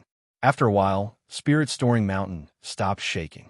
The bronze sword began to pull at the youth again, wanting him to come over and take it, to formally become the sword attendant. For the bronze sword, this was the most important matter at the moment. Su Ziqing felt the call of the sword and carefully walked towards the center of the platform. He was a little reserved, and even more so, nervous. He still suspected that he was dreaming. The legendary number 1 sword in the world had actually chosen him. A person of mediocre aptitude? In every story about the sword, it was always said, whoever can obtain it will be the future number 1 sword cultivator in the world. Can I really do it? Su Ziqing fell into a deep self-doubt. But in any case, the youth had no other choice at this moment. He had already walked all the way to the summit. There was no turning back. Bearing a blood feud, he longed for power. Su Ziqing knew very well that if he could really take this sword, then no matter who his enemy was, he would have the strength to take revenge. The miserable deaths of his family members once again appeared in his mind. The youth's steps grew faster and faster. At the foot of Spirit Storing Mountain, the spectating crowd also held their breath. The development of the situation to this point had exceeded everyone's imagination. Xiang Yin and the others were even more clueless. The sword attendant in the Tao ancestor's prophecy is Chu Huaishu. This Su Ziqing was previously a handyman in Chu Huaishu's courtyard. So, now it's Chu Huaishu's former handyman who has been chosen by the sword and might become the sword attendant. Everyone looked at each other, but could only wait and see. Where did things go wrong for the situation to get so out of control? When little Marshal Uncle returns to the Tao Gate, it will be incredibly troublesome for us to explain. Xiang Yin and the others thought. Only Chu Yining widened her eyes. She was truly just a pure gossip monger. Just then, Su Ziqing walked before the bronze sword, only about an arm's length away. The simple youth once again saluted the sword left by the Tao ancestor. Then, he tentatively raised his right hand, wanting to touch this sword. The bronze sword was suspended in midair. After he stood on his tiptoes, he could only barely touch the body of the sword because Su Ziqing was a little short. His height was not even as tall as Han Shuangjiang's, who had a pair of long, slender, jade-like legs. And when the youth's fingers touched this sword, a semi-transparent ripple began to suddenly spread out in all directions. A profound aura spread out layer after layer, like a ripple. A stream of energy shot up into the sky, causing the clouds above Spirit's Storing Mountain to be instantly dissipated, revealing a scene of a cloudless sky for thousands of miles. Su Ziqing just felt a very difficult-to-describe power being transmitted from the bronze sword into his body. It passed through the 9 apertures and surged towards his spirit embryo. Then, it entered the spirit embryo secret depository, where it was stored and gathered. Su Ziqing closed his eyes, feeling the changes in his spirit embryo. Through introspection, he saw that a small, blue-black sword had actually appeared in his spirit embryo. It couldn't be said to be connected to his heart and mind, but it seemed to be able to transmit emotions and will. The moment Su Ziqing looked at it, he sensed it tremble fiercely, and then it transmitted endless anger, just like the bronze sword from not long ago. In an instant, he didn't know why, but he immediately understood. It was this sword, or rather, it was a part of this sword. The youth looked up at the sword, suspended in the air. Sure enough, he sensed the exact same aura on it. Half of the bronze sword was in the air, and the other half was in his spirit embryo. The sword in the air was still trembling with anger. The sword in his spirit embryo was the same. This made Su Ziqing extremely uncomfortable. His spirit embryo even fell into a bit of chaos, with the risk of his spirit embryo being damaged. He immediately spat out a mouthful of blood. The right hand that was placed on the sword was also repelled by a huge force, causing his entire person to be sent flying like a kite with a broken string, his body also sent flying. Xiang Yin and the others at the foot of the mountain did not dare to act rashly, because they had already seen clearly that this sword was making him become a sword attendant. But why was the bronze sword also in a rage? At the summit, the flying Su Ziqing's back slammed directly against the gentleman's steel. Even with his body-tempered physique, he had still suffered not-so-light injuries. It seems to want to control me, but it seems that for some reason, it can't completely take control. The youth could clearly feel that for that one instant just now, he seemed to have lost control of his body. To be precise, he had lost a part of it. The small, blue-black sword was located within his grade 3 low-grade spirit embryo. Its will could not completely crush his. It could not completely control him. Su Ziqing struggled to get up from before the gentleman's steel. Several of his bones were broken, and blood was still seeping from the corners of his mouth. After he stood up, his body began to twitch and strike various strange poses and movements. The small blue-black sword was repeatedly invading. It still hadn't given up. The youth's heart once again grew with endless fear. Anyone whose body was being dominated like this would instinctively resist. The two wills began to entangle to fight. At the hilt of the hovering bronze sword, a golden circular halo of light began to appear. Within the halo, one profound and obscure rune after another began to appear. The same scene also occurred in the palm of Su Ziqing's right hand. A golden halo of light appeared on his right hand. The complex runes inside were constantly being generated, and their positions were changing, constantly twisting. The youth stood before the stone tablet, only feeling abnormal pain. He didn't know how to describe the pain and helplessness at this moment, as well as the deep fear in his heart of losing this body. His pupils were wide open, his eyes staring straight ahead, his body incomparably stiff. What greeted his eyes, however, was a sentence carved on the gentleman's steel. There were so many texts on the gentleman's steel, but these few words were so conspicuous that when one looked over, they would be the first to notice them. Firstly, because the font size of the other text was about the same, but these few words were much larger. Secondly, these words were written too ugly and also crookedly. The spacing was also very large. A line of words was written diagonally, with each character not on the same line, so much so that it took up a large area on the stone tablet. The youth couldn't help but remember that his senior brother had told him that he had ascended the mountain twice and had very dashingly carved words on the gentleman's steel. These few words, at this moment, powerfully impacted Su Ziqing's heart. A gentleman uses things. He is not used by things. This is the words senior brother carve. Before the gentleman's steel, Su Ziqing, his eyes full of blood vessels, looked at the crooked characters on the stone tablet, and his very soul seemed to tremble. His personal will was as if it had been stimulated. A gentleman uses things. He is not used by things. The youth repeated this sentence silently in his heart. In the midst of endless pain and torture, he even ended up letting out waves of roars, shouting it out loud, as if this were a spiritual pillar supporting him in his continued struggle. The bronze sword hovered in midair, its sword spirit already split in two. Half had entered Su Ziqing's spirit embryo secret depository, while the other half was still inside the sword. Xiang Yin and the others below the mountain immediately understood. The spirit embryo secret depository is the most profound place in the human body, the foundation of cultivation. Su Ziqing's spirit embryo attribute is being changed by this sword. Simply put, the bronze sword wanted to train its sword attendant into its own shape. But for some reason, complications kept arising. At the hilt of the sword, that golden halo of light grew more and more dazzling. The obscure runes inside also began to become blinding. An identical scene was occurring in the palm of Su Ziqing's right hand. Chu Huaishu couldn't help but ask, "Sect Master, Elders, what is this?" He stood at the foot of the mountain and could feel a force spreading out in all directions. Its rank was extremely high. Even the little black sword in his sea of consciousness was faintly suppressed.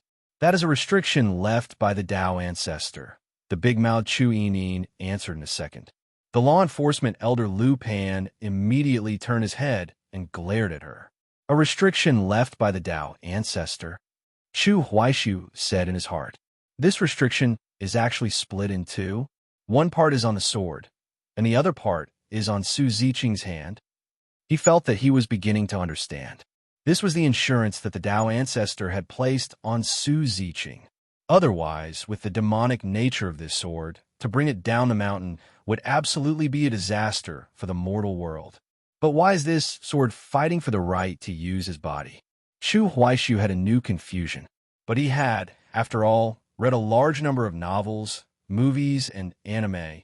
He had also played all sorts of games. Based on his understanding of some of the plot of borrowing a sword, a guess soon formed in his heart. Damn it, every time little Su has a power-up at the last moment while holding the sword. Don't tell me. It's the sword playing as a substitute. Chu Huaishu's heart shook. The one showing off his great power was not Su Ziqing at all, but he had been possessed by this sword. The more Chu Huaishu thought, the more he felt the possibility was extremely high. After he had ascended the mountain last time, he had felt it was very strange. This sword was demonic, arrogant, bloodthirsty. On what grounds could Su Ziqing control it? Would it be willing to recognize little Su as its master and become his life-bound spiritual sword? Now, Chu Huaishu had his answer. It's a complete rebellion. It's the one that wants to enslave little Su. Then, a new question arose. If every time Su Ziqing had a power-up, it was this sword playing as a substitute driver from Didi, then looking at his appearance on the mountain now, twisting and turning like a zombie, how could he fight? Could it be that little Su has to voluntarily give up control of his body? Chu Huaishu thought, and just as his mind was racing, the group of Tao Gate higher-ups began to transmit messages to each other again. Li Chunsong said, "How strange. This phenomenon now is completely different from what was described in the Tao ancestors' prophecy. If Su Ziqing has now really become the sword attendant chosen by this sword, then it should be able to control him. Although the restrictions on its body are still there, and the power it can exert is not strong, it shouldn't be like this." The sect master Xiang Yin nodded. On his face, which was so sparse with hair that even his eyebrows were almost barren, a strange expression appeared. He transmitted, "The Tao ancestors' restriction is incomparably powerful. The sword attendant is actually equivalent to a key. As the sword attendant grows stronger, the more seals he can unlock. After the sword spirit possesses him, it is equivalent to entering the realm of man and sword as one. It's just that the sword occupies the dominant position. The larger the opening in the restriction, the more astonishing the power that can be exerted. The restriction in the palm of his right hand is connected to the restriction on the bronze sword. This can keep everything within a controllable range. Although he is only in the first realm now, and his key has only opened the first lock, it shouldn't be a scene like this.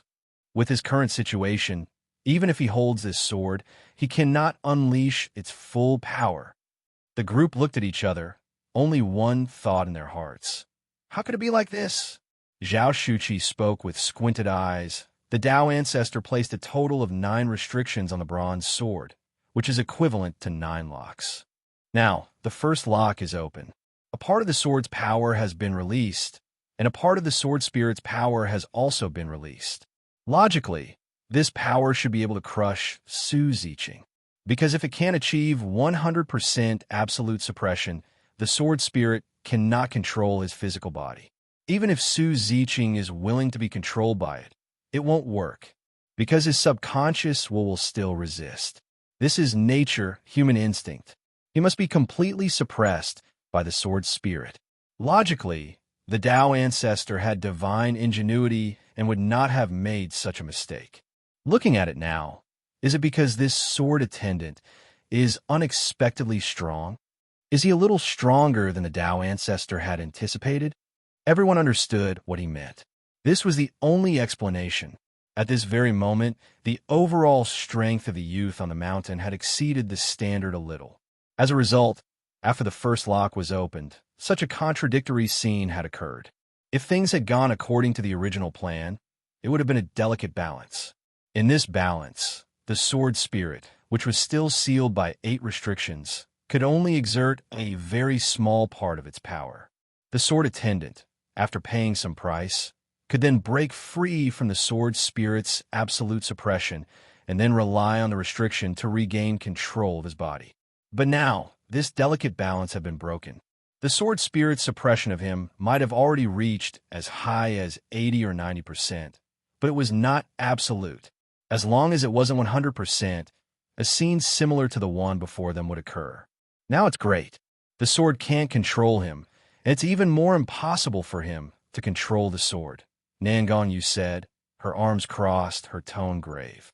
In that case, he is actually safer. The sword attendant doesn't need to pay any price and can also rely on the restriction in his palm to forcefully fight for control of his body. But what about the great calamity? What about the source spirit realm? In the current situation, the power that Su Ziqing could exert when using the sword would be greatly reduced. A layer of gloom covered the hearts of Xiang Yin and the others. It seemed as if they had messed things up. Only Chu Yining, with her lively nature, offered her own opinion at this moment. I know where the problem is, she said. The group all looked at her.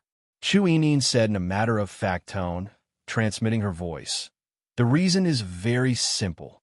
Because Su Ziqing is not at all the fated person mentioned in the Tao ancestor's prophecy. He was never the sword attendant chosen by the Tao ancestor. So even if the Tao ancestor was a divine fortune teller, he certainly couldn't have predicted this accurately. The fated person is Chu Huaishu. At the foot of Spirit Storing Mountain, a gust of wind blew past. Chu Yining raised her head and puffed out her chest, her face full of pride. She continued to transmit her voice to everyone with a look of having seen through everything. The Tao ancestor can absolutely not be wrong. All of his arrangements are bound to be flawless. And Chu Huaishu is the fated person. This is beyond doubt. Unless the little martial uncle is unreliable and found the wrong person. Then, the problem must be with this sword stirring up trouble. I don't know what method it used, but it actually managed to not act according to the Tao ancestor's original plan. The more Chu Yining spoke, the clearer her reasoning became. That's right, there's only one truth. The Tao ancestor is not the problem. The little martial uncle is not the problem. And we're not the problem. It's the demonic sword's problem. Although you all won't let me say it, I believe that in your hearts, you must think the same as me, that this sword is a demonic sword. Every time we go up the mountain, its posture, it's not like you can't feel it. How is this a world-saving sword? If it could really break through the seal and act freely, I suspect it would want to kill everyone in the world, to devour them all clean. Therefore, the problem must be with the demonic sword. It must have exploited some loophole somewhere, to have actually not chosen Chu Huaishu, but chosen Su Ziqing, disrupting all of the Tao ancestors' arrangements. Perhaps this youth and this sword are actually not compatible at all. Chu Huaishu is the one who is truly suitable for it. Hearing this, the others actually felt it made some sense. Everyone soon came to accept it a little, agreeing that the problem was with the demonic sword. There was no helping it. This was a matter of reputation. The impression this sword gave everyone was too poor. The demonic aura on its body was really too heavy. Just as the little martial sister had said, if this sword weren't sealed by the Tao ancestor, it would absolutely slaughter all the living beings in the world. As for us, what problem could we have? Before Chu Huaishu ascended Spirit Storing Mountain, we had done almost nothing, following the little martial uncle's instructions. But the current situation is indeed a bit awkward, Xiang Yin said helplessly. The savior in the Tao ancestor's prophecy has sword heart enlightenment and has even learned the Tao classic, yet he has no sword in hand and is a swordless one. This Su Ziqing has become a sword attendant, yet he cannot unleash the full power of the sword. If the two of them could be combined into one, that would be great. The problem of the source spirit realm would surely be perfectly resolved, Xiang Yin lamented. It's just a pity that only one person can enter the source spirit realm. As everyone was conversing via sound transmission at the summit, the restriction in the palm of Su Ziqing's right hand, as well as the restriction on the bronze sword, had all fully formed. Those golden halos of light and runes all merged into his body, leaving a pattern in the palm of his hand. The small, blue-black sword in his spirit embryo was immediately suppressed. Su Ziqing once again gained full control of his body. He stared at the gentleman steel before him and muttered to himself again, "A gentleman uses things. He is not used by things. I should have done it, right?" Then, completely exhausted, he fell backward and fainted completely. At the foot of the mountain, a group of cultivation titans looked at each other, and a few of them sighed in their hearts. "Sixth martial brother, go and bring this child down," Xiang Yin instructed. "Yes, sect master." Li Chunsong accepted the order. Since there was a no-fly formation on Spirit Storing Mountain, he could only use a movement art to go up the mountain. Chu Huaishu quickly seized the opportunity to fish for information, asking, "Sect master, Su Ziqing should be all right? His life is certainly not in danger, but it is unknown if his spirit embryo has been damaged," Xiang Yin replied. He gave Chu Huaishu a reassuring smile, which looked more like a ferocious grin, and said, "You can rest assured. If any problem really arises, we will give him a profound heaven embryonic breath pill to consume." Hearing this, Chu Yinin grumbled in her heart, as stingy as ever. In her eyes, the sect master was incomparably fair in the distribution of the sect's resources. But to get him to spit out some of his own personal resources, that was as difficult as ascending to the heavens. Listening to the sect master's reply, Chu Huaishu didn't know whether to hope that little Su's spirit embryo was damaged or to hope that he was fine. With his innate pill-popping sacred body, if he is given another profound heaven embryonic breath pill, even if the main medicinal effect is used to restore the damaged spirit embryo, the remaining effect is probably enough for him to advance to the mid-grade, he guessed in his heart. After asking about his physical condition, he naturally had to ask about the bronze sword on the mountain. "Sect master, elders, with junior brother Su's current situation, is he equivalent to having obtained the sword left behind by the Tao ancestor?" Hearing this, Xiang Yin replied, "I guess so." He didn't say it too definitively.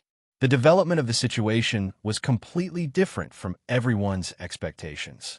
Everyone had thought that Chu Huaishu would take this sword, but he and the sword had a mutual dislike for each other and had even traded blows at the summit. And this youth, who had not received any attention before, had inexplicably undone a part of the seal. Xiang Yin looked at Chu Huaishu, felt that he could appropriately tell him some things, and said, "We originally thought that you were the most likely person to take this sword, but we didn't expect it to become this child. Chu Huaishu, I heard from the sixth martial brother that this outer sect disciple named Su Ziqing was previously a handyman in your courtyard." Hearing this, Chu Huaishu nodded. He said you took a liking to his talent. Did you discover some strengths in him? Xiang Yin asked. Everyone stared at this young man in the black robe, waiting for his answer. Sect Master, elders previously, this disciple and Han Shuangjiang learned a martial world palm technique.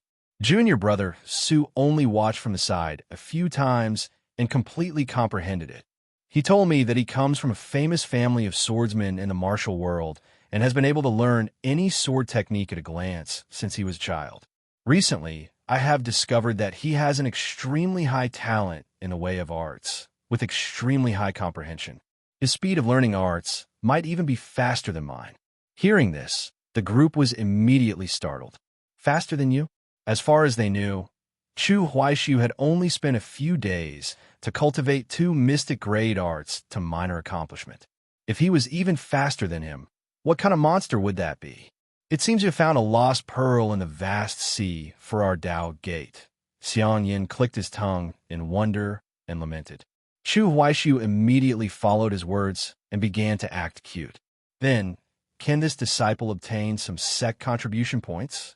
Hearing these words, everyone smiled in unison. Don't even think about it. The fifth elder, Zhao Shuqi, laughed and scolded.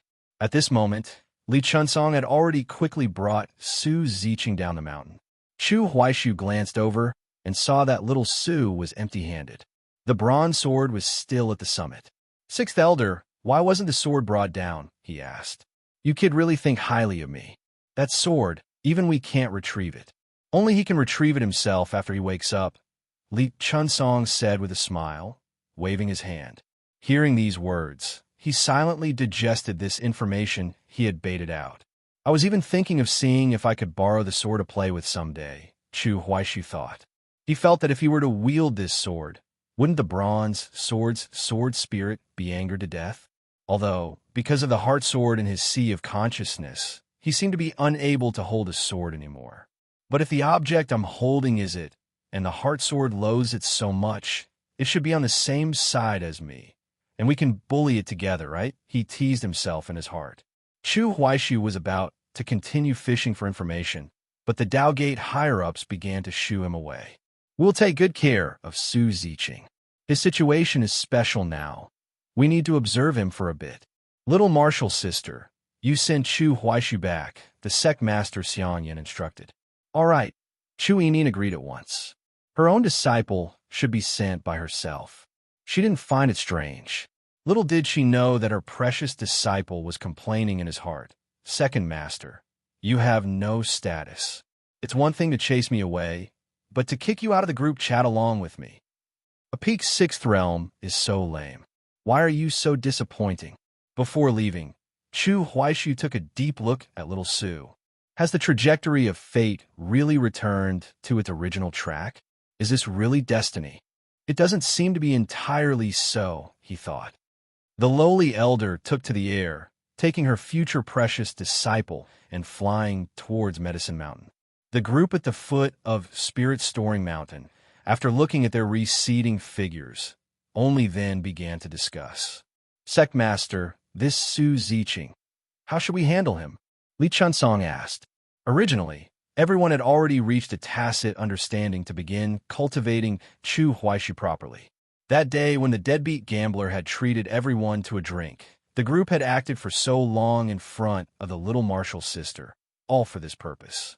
Sword Heart Enlightenment, plus having mastered the Tao Classic, and also holding the Tao Ancestor's sword sheath, he was absolutely the #1 choice to enter the Source Spirit realm. But now, someone had become a sword attendant. And it was only half a sword attendant. This was a little hard to say now. Actually, we all know very well in our hearts what Chu Huaishu will face after he enters the Source Spirit realm, Xiang Yin said. Although he has sword-hard enlightenment and has cultivated the Tao Classic, we can't say that he has a 100% certainty. I believe that in your hearts, you're not really at ease either, are you? Xiang Yin scanned everyone. The group nodded one after another. After speaking, the bald sect master looked at the unconscious Su Ziqing again and sighed. If this child can become a sword attendant, I believe the Tao ancestor must have already arranged it properly. Although only one of the 9 restrictions on the bronze sword has been unlocked at present, I imagine it is already enough. It's just a pity that such a mistake has occurred now. His meaning was obvious. Whether it was Chu Huaishu or Su Ziqing, no matter who entered the source spirit realm, there was no guarantee that they would be completely safe. Now, we can only bet on both sides. Xiang Yin made a decision. Chu Huaishu will continue to cultivate as he is now. As for Su Ziqing, although he is not the fated person, since it has come to this, let him practice that sword-nurturing art that the Tao ancestor left for the sword attendant. Now, the Eastern Continent Grand Competition is approaching. These 2 children may eventually have to fight. Whoever wins will bear this great responsibility and go to the source spirit realm. Hearing this, the group nodded. It can only be so. Only the deadbeat gambler Li Chunsong was quick to catch on. Then doesn't that mean we can bet again then? Nangong, you still had her arms crossed.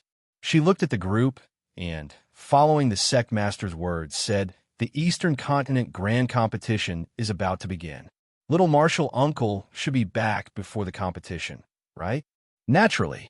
Little Marshal Uncle still knows his priorities when it comes to important matters, the law enforcement elder Lu Pan said. Eastern Continent, Mirror Kingdom, the desolate North Mountain Range. In an extremely hidden cave, at this moment, corpses were strewn everywhere, and blood flowed like a river. The storyteller in a white robe stood with his hands behind his back. His white robe was still spotless. The demonic cultivators lying on the ground had all lost their lives. Even each person's heavenly and earthly souls had been completely annihilated, erased from the mortal world. The storyteller looked down at the pool of blood on the ground and could vaguely see his own reflection. He looked just like that for a good while. The Tao Gate's second elder, who looked like a farmer, was at the side, collecting the little martial uncle's spoils of war. After he finished looting the corpses, he walked to the storyteller's side and said, I didn't expect there to still be hidden demonic cultivators in the desolate North Mountain Range.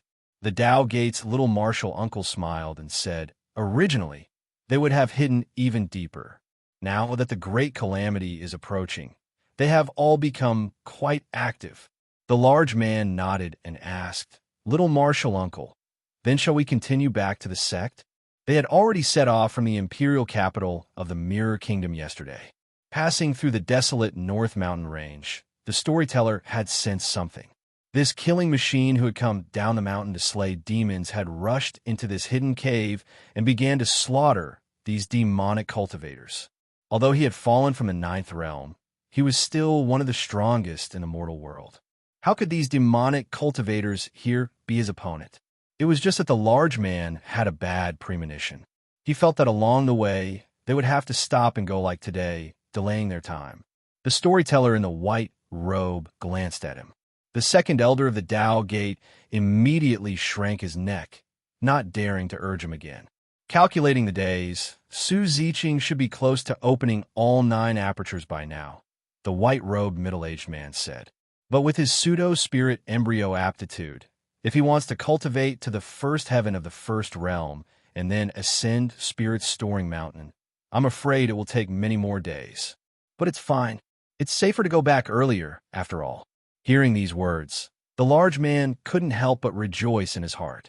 As expected, although the little martial uncle usually acted on a whim, on important matters, he was often still reliable. The storyteller glanced at this martial nephew of his and said, Let's go. After speaking, he was the first to walk towards the outside of the cave. The rough-skinned, large man immediately quickened his pace to follow. After leaving the cave, the 2 flew on the air. As it turned out, they hadn't been flying for long, not even out of the desolate North Mountain Range area, when the storyteller frowned again, and then his figure instantly disappeared. The large man was speechless. How are there still hidden demonic cultivators here? He could only comfort himself. It's fine, it's fine. Little Marshall Uncle kills people very quickly. It won't delay for too long. With Mai and his flying speed, even if it's like today, we should be able to reach the Tao Gate in about 7 days, right? Medicine Mountain, the bamboo hut. Han Shuangjiang was preparing side dishes. She planned to make the meal more lavish today, as a sort of celebration for junior brother Su. Ascending Spirit Storing Mountain and obtaining a life-bound magic treasure was a major event in the life of any Tao Gate disciple. She actually didn't know what kind of spiritual artifact junior brother Su would end up with, or whether its grade would be high or low. But in any case, as long as there was a harvest, it was worth celebrating. It can't be that a trip up Spirit Storing Mountain would end up being a curse instead of a blessing, right? Junior brother Su loves braised pork belly. I'll make a plate for him today. The dead fox loves fish. Today isn't his special occasion. Why should I make what he loves to eat? Forget it, forget it. I've already bought it, Han Shuangjiang thought. As it turned out, 2 people descended from the sky. It was Chu Yining bringing Chu Huaishu home. Today's protagonist, little Su, had not come home. After the 2 landed, Chu Yining was also in a hurry to go back, afraid she would miss something. But before flying away, the old in years but young in looks girl patted her flat chest and promised her future disciple, Chu Huaishu, you can rest assured. I will look after that junior brother of yours for you. Chu Huaishu thanked her verbally, but in his heart, he was thinking, I'd rather you didn't. Anyone who isn't blind can see that the others are clearly more reliable than you. Oh no, the charity god of gamblers is an exception. The man who had entered the Tao Gate by a fluke added in his heart. After the lowly elder had flown far away, Han Shuangjiang immediately walked over. She had heard their conversation and asked with concern, what happened? Did something happen to junior brother Su? Chu Huaishu glanced at the big ice cube and told her everything that could be said. As Han Shuangjiang digested this information, her mood was like riding a roller coaster, constantly rising and falling. She had never expected that Su Ziqing would actually walk all the way to the summit. She had even less expected that it was that sword that was pulling him. In the end, junior brother Su had even been injured. This made the big ice cube think of the scene when Chu Huaishu had ascended the mountain. He had also been made to bleed from his 7 orifices by the sword on the summit and had been seriously injured. The sword left by the Tao ancestor is actually so demonic, she thought in her heart. As a result, her impression of this bronze sword was not very good now either. Little Su probably won't be back for a while. Let's eat first, Chu Huaishu said.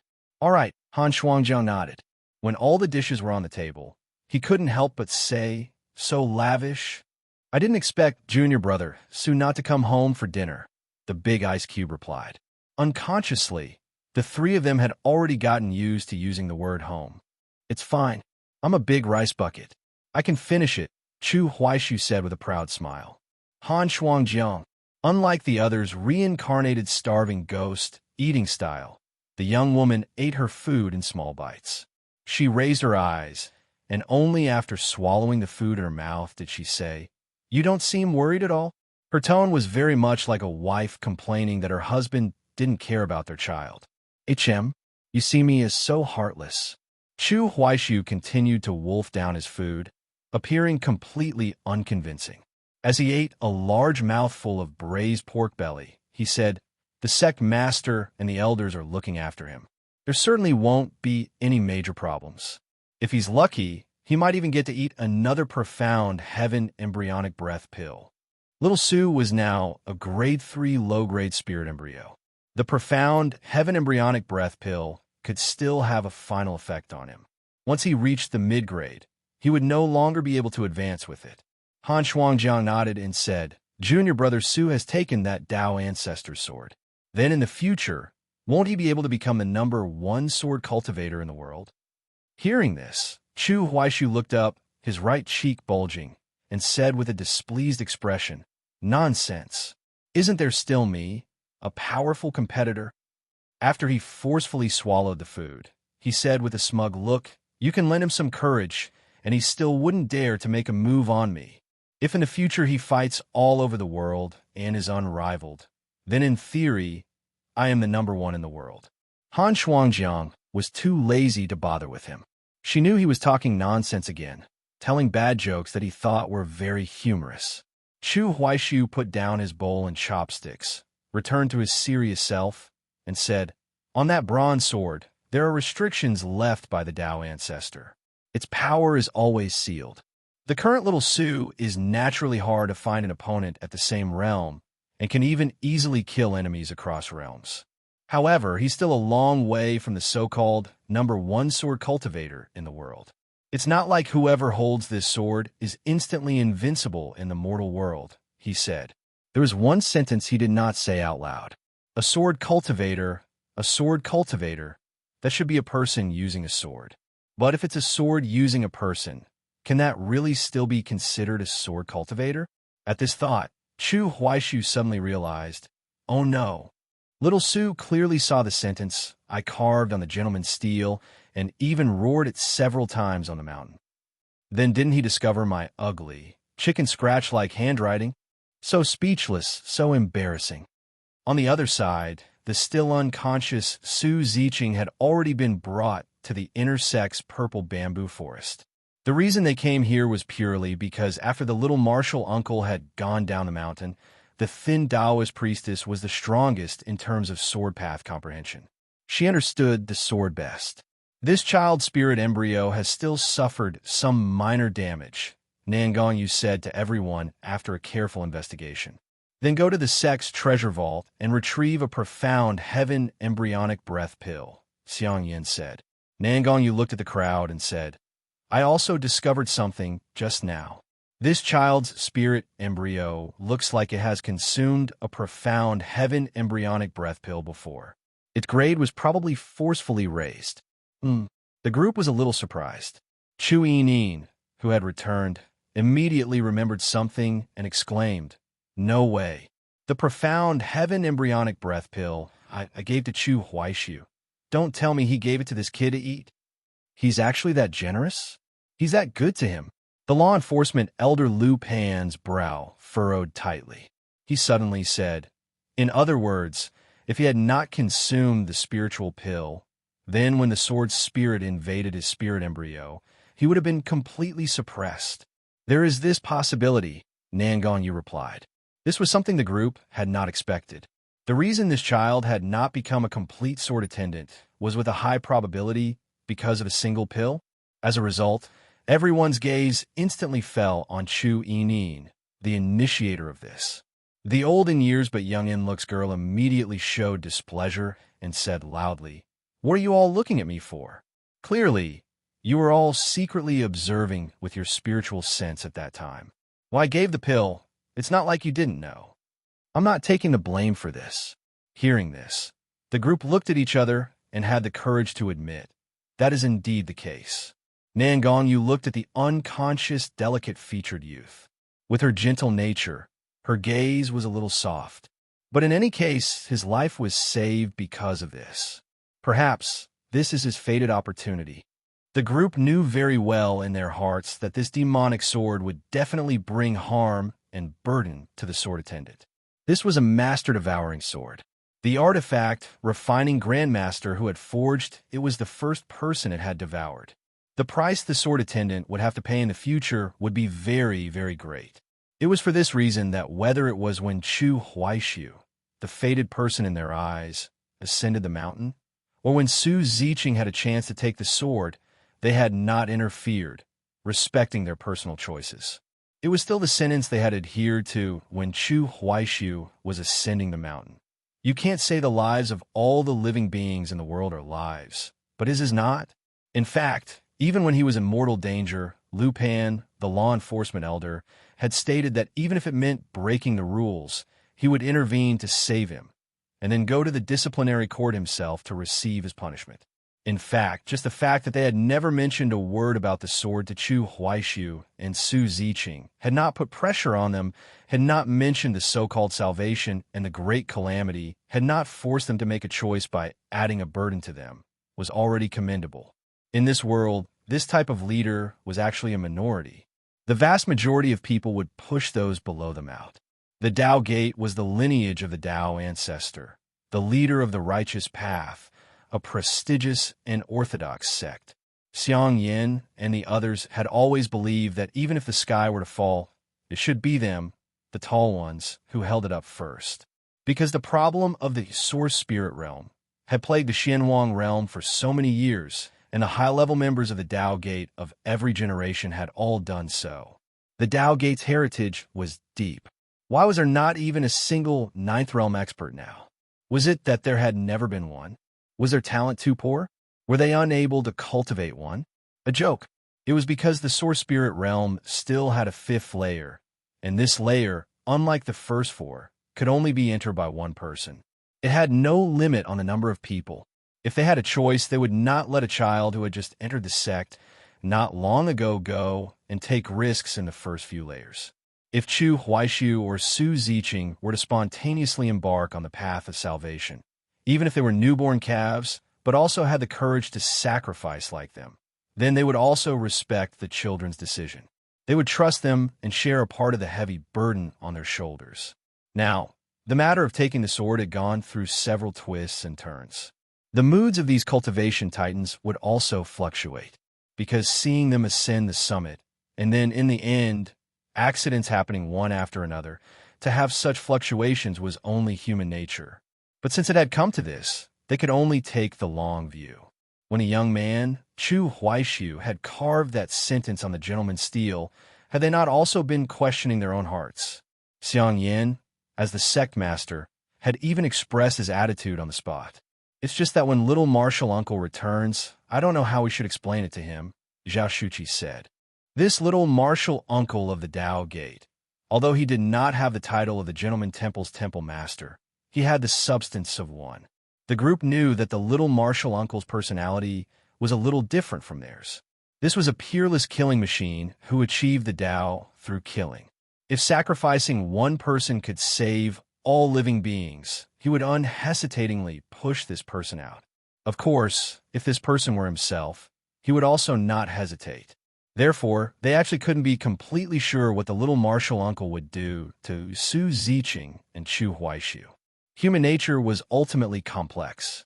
Different people would ultimately have different views on the same problem.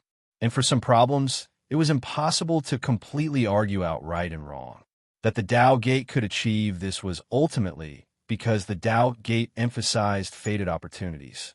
Chu Yinin looked at the group and once again offered her own opinion, courageously shifting the blame.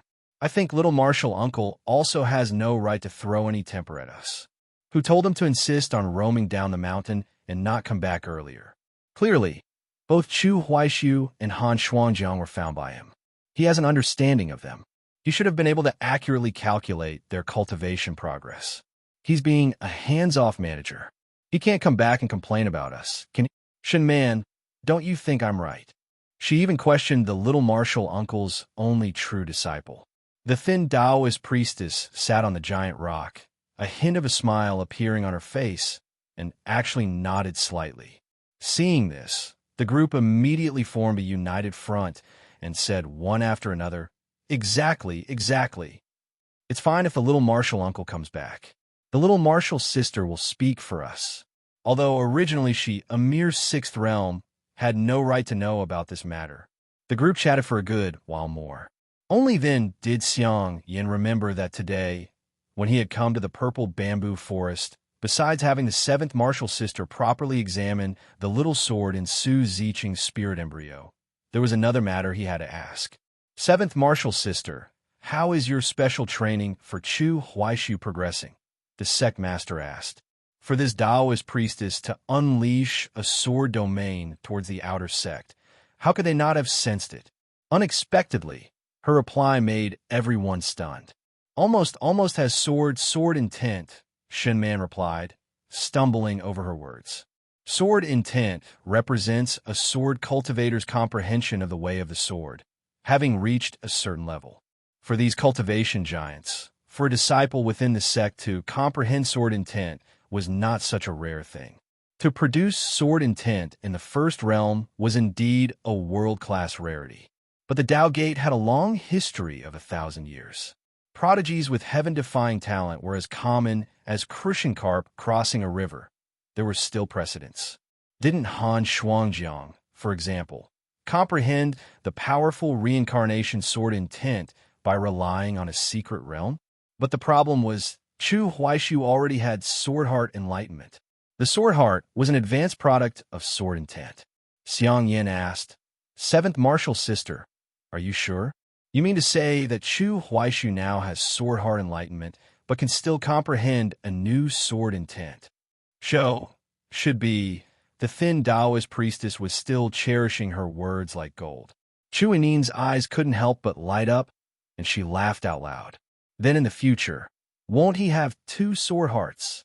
Ha ha ha. Hearing this, everyone's heart trembled. They could all imagine that one day, if he entered the realm of a great cultivator, how terrifying his combat power would be. Hearing this, Li Chunsong immediately began to rub his hands on the spot, and faster at that. His gambling addiction was flaring up. He couldn't suppress it at all. "Everyone," he said loudly, "who do you think is stronger, Chu Huaishu after comprehending sword intent, or Su Ziqing holding the Tao Ancestor's sword?" He began to lay the groundwork. "During the Eastern Continent Grand Competition, why don't we have a bet?" the deadbeat gambler said. Hearing this, the group actually began to seriously analyze this question. It should be Su Ziqing, Zhao Shuqi analyzed. With their realms, they could naturally perceive it with their spiritual sense. Although only the first of the 9 restrictions on the bronze sword had been unlocked, that power was an absolute crush for a first realm cultivator.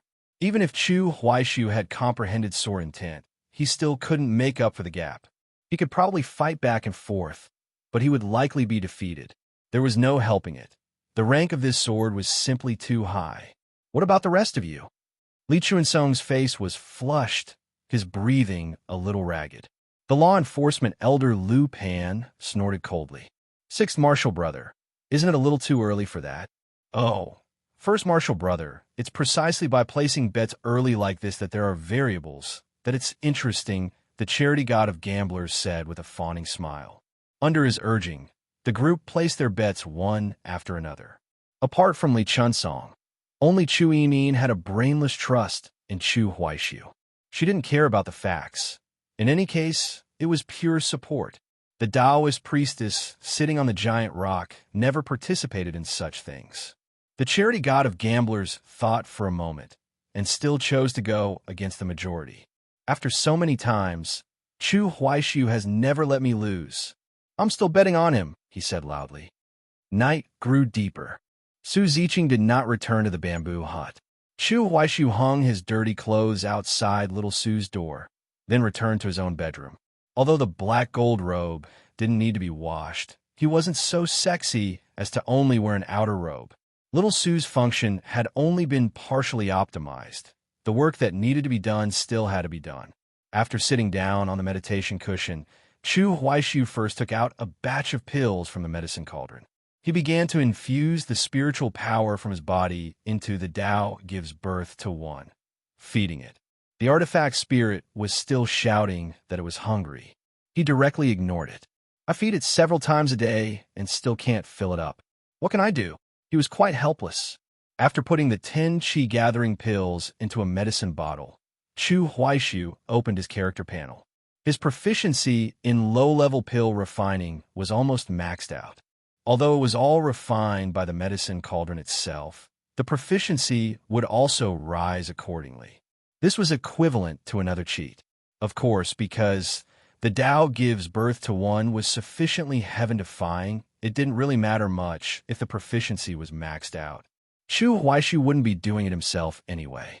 The only use was that if he occasionally needed to demonstrate to outsiders, he could, without relying on the medicine cauldron, still refine a spiritual pill with his own true ability. After closing the panel, he then opened the forum. His forum function was still invalid, and the homepage did not show a large banner promoting the closed beta. There aren't many days left, he thought. 3 days passed in a flash. In these 3 days, Han Shuangjiang had broken through another layer. At this speed, she would probably be able to raise her realm to the great perfection of the first realm by the time of the Eastern Continent Grand Competition. Su Ziqing, on the other hand, had still not returned home, probably still in the inner sect. I have to go down the mountain for a trip tomorrow. There's something I need to take care of, Chu Huaishu said to the big ice cube during dinner. All right. With her cool and detached personality, she wouldn't ask too many questions. It was just that with her suddenly being the only one left at home, she would be a little unaccustomed to it. The next day, Chu Huaishu, after being abused by his first master for a night, went down the mountain bright and early. He, based on his memory, came to the closest city to the Dao Gate, named Dao City. Clearly, this city also had this name because the Dao Gate was right next to it. This is one of the closed beta locations for borrowing a sword, he thought. Today was the day of the closed beta. Chu Huaishu walked into the city and began to wander around. Dao City was incredibly lively and prosperous, with many pedestrians on the streets. Goofball players are very easy to distinguish. They will be incredibly conspicuous in a crowd, he thought. To what extent could players be ridiculous? When they first arrived, some players, in order to test the limits of this game, might drop their pants on the spot. In addition, you couldn't expect players to walk normally. Even if they didn't know any movement arts now, they would still run and jump around blindly. Once they learned a movement art, they would definitely be darting all over the place. This was just like many years ago when everyone played online games. If you didn't press the jump key a few times, you would feel uncomfortable all over. However, Chu Huaishu wandered around Dao City for a full 2 hours, and he didn't see a single oddity. He didn't encounter a pickpocket stealing a money pouch, and he deliberately walked over and bumped him hard with his shoulder. This made his mood a little strange. Although the various signs before had already made him have a faint guess, he still couldn't help but wander around some more to see more. Chu Huaishu needed to get an answer, even if this answer was something he had already known in his heart for a long time. The sun was setting. Chu Huaishu found a restaurant. He sat by the window, looking at the street scene under the setting sun. Today, Dao City should have been in a small-scale chaos because of a group of strange fellows. But up until now, it was still so peaceful and quiet. Chu Huaishu ate the restaurant's famous dishes, his heart a little complicated. In the end, all his 1,000 words and 10,000 phrases were reduced to one sentence in his heart. It's not as delicious as what the big ice cube makes. He quickly swept the food clean and then set off to return to the Dao Gate. Under the setting sun, his shadow was stretched longer and longer. In the crowd, he just walked forward on his own. From today on, he had become the one and only in borrowing a sword. By the time Chu Huaishu returned to Medicine Mountain, the night was already deep. Han Shuangjiang was already meditating in her own bedroom. He walked in the hut and found that little Su still hadn't come home. Don't tell me he's still unconscious, he thought. Because of the journey, his shoes were a little dirty. Chu Huaishu took them off and threw them at the door of little Su's room. After returning to his meditation cushion and sitting down cross-legged, he fell into a long daze. He couldn't quite describe the feeling. He just felt as if there was a sense of separation. Chu Huaishu just kept zoning out like this, until he briefly lost consciousness and, after waking up, was once again in that blank space. Before him, a thick fog still suddenly appeared. In the thick fog, he could vaguely see that woman holding a sword. The way she held her sword was very beautiful. Chu Huaishu admired it for a while, as usual. Of course, he was still going through the motions, saluting respectfully, First Master. In the past, after saluting, he would stand there and give up, waiting to be slaughtered by the other party. But today was different. The 30-day countdown was already on its last day, and his mood today was a little complicated. At this very moment, Chu Huaishu didn't think much more about anything. He just suddenly said, "First Master, although I know that my cultivation is incomparably trivial in front of you, today when you draw your sword, I also want to try and draw mine." The figure in the thick mist did not respond at all. Chu Huaishu actually still didn't know if the other could sense his words. Or was it that the figure before him actually did not possess any intelligence, and was just an incarnation of the sword domain. But he couldn't be bothered with so much anymore. Today, he just wanted to try, just wanted to swing his sword, even if, as a swordless one, he didn't even have a sword in his hand. Not long after, the woman in the thick mist moved. Her movements were not fast, because she would always get into a good stance first. Sometimes it was a thrust. Sometimes it was a slash. Sometimes it was a flick. She was doing all the most basic moves. Today, it seemed to have returned to the initial thrust. Chu Huaishu knew how fast the other was, so he made the first move. This was also the first time he had taken the initiative to attack in this sword domain. He used his finger as a sword and also thrust forward. A flash of sword light, and he was instantly annihilated in it, turned to dust. And so, again and again, his will soon became chaotic, his mind like it was full of paste. As in the past, Shun Man would kill him 40 times in one night. But for some reason, on the last time today, Chu Huaishu's consciousness began to rapidly clear. The woman in the thick mist actually walked a few steps forward. And as she moved, that thick fog also moved, shrouding her within it. Perhaps the fog itself is a part of her sword domain, the lucid Chu Huaishu thought. Before long, the distance between the two of them was only about 1 meter. This thin Taoist priestess swung her sword again. But this time, the speed of the sword was very slow, so slow that Chu Huaishu seemed to be able to see every detail clearly. He felt as if the flow of time had suddenly slowed down, and the speed of the sword chi at his fingertips was the same as usual. This woman named Shun Man. She was still in the mist, but the sword in her hand for the first time had come out of the mist. Chu Huaishu watched as a sword emerged from the mist. It's actually a wooden sword. The sword chi from his fingertips clashed with the wooden sword. He clearly knew that he would have to face that incomparably real death again in a moment. But Chu Huaishu's heart was inexplicably calm. It was as if in the special training he had already eliminated the instinctive fear of the human body. He was not afraid at all. The next instant, the thick mist before him began to retreat. To be precise, all the images he saw began to rewind. Everything from the entire 30 days was rewinding, and the speed was getting faster and faster. Boom! He felt as if his brain was about to explode. Chu Huaishu suddenly opened his eyes. A profound aura began to spread out around him, rushing straight to the clouds. In the bamboo hut next door, the partridge sky that Han Shuangjiang had placed on the table trembled fiercely at this moment. A system prompt began to sound in his ear. Congratulations, you have completed the trial quest. You have comprehended sword intent, fearless. Chu Huaishu had been wondering before what his characteristics were, what kind of sword intent he would produce. Now he had the answer. The sword tempering art made him not afraid of pain.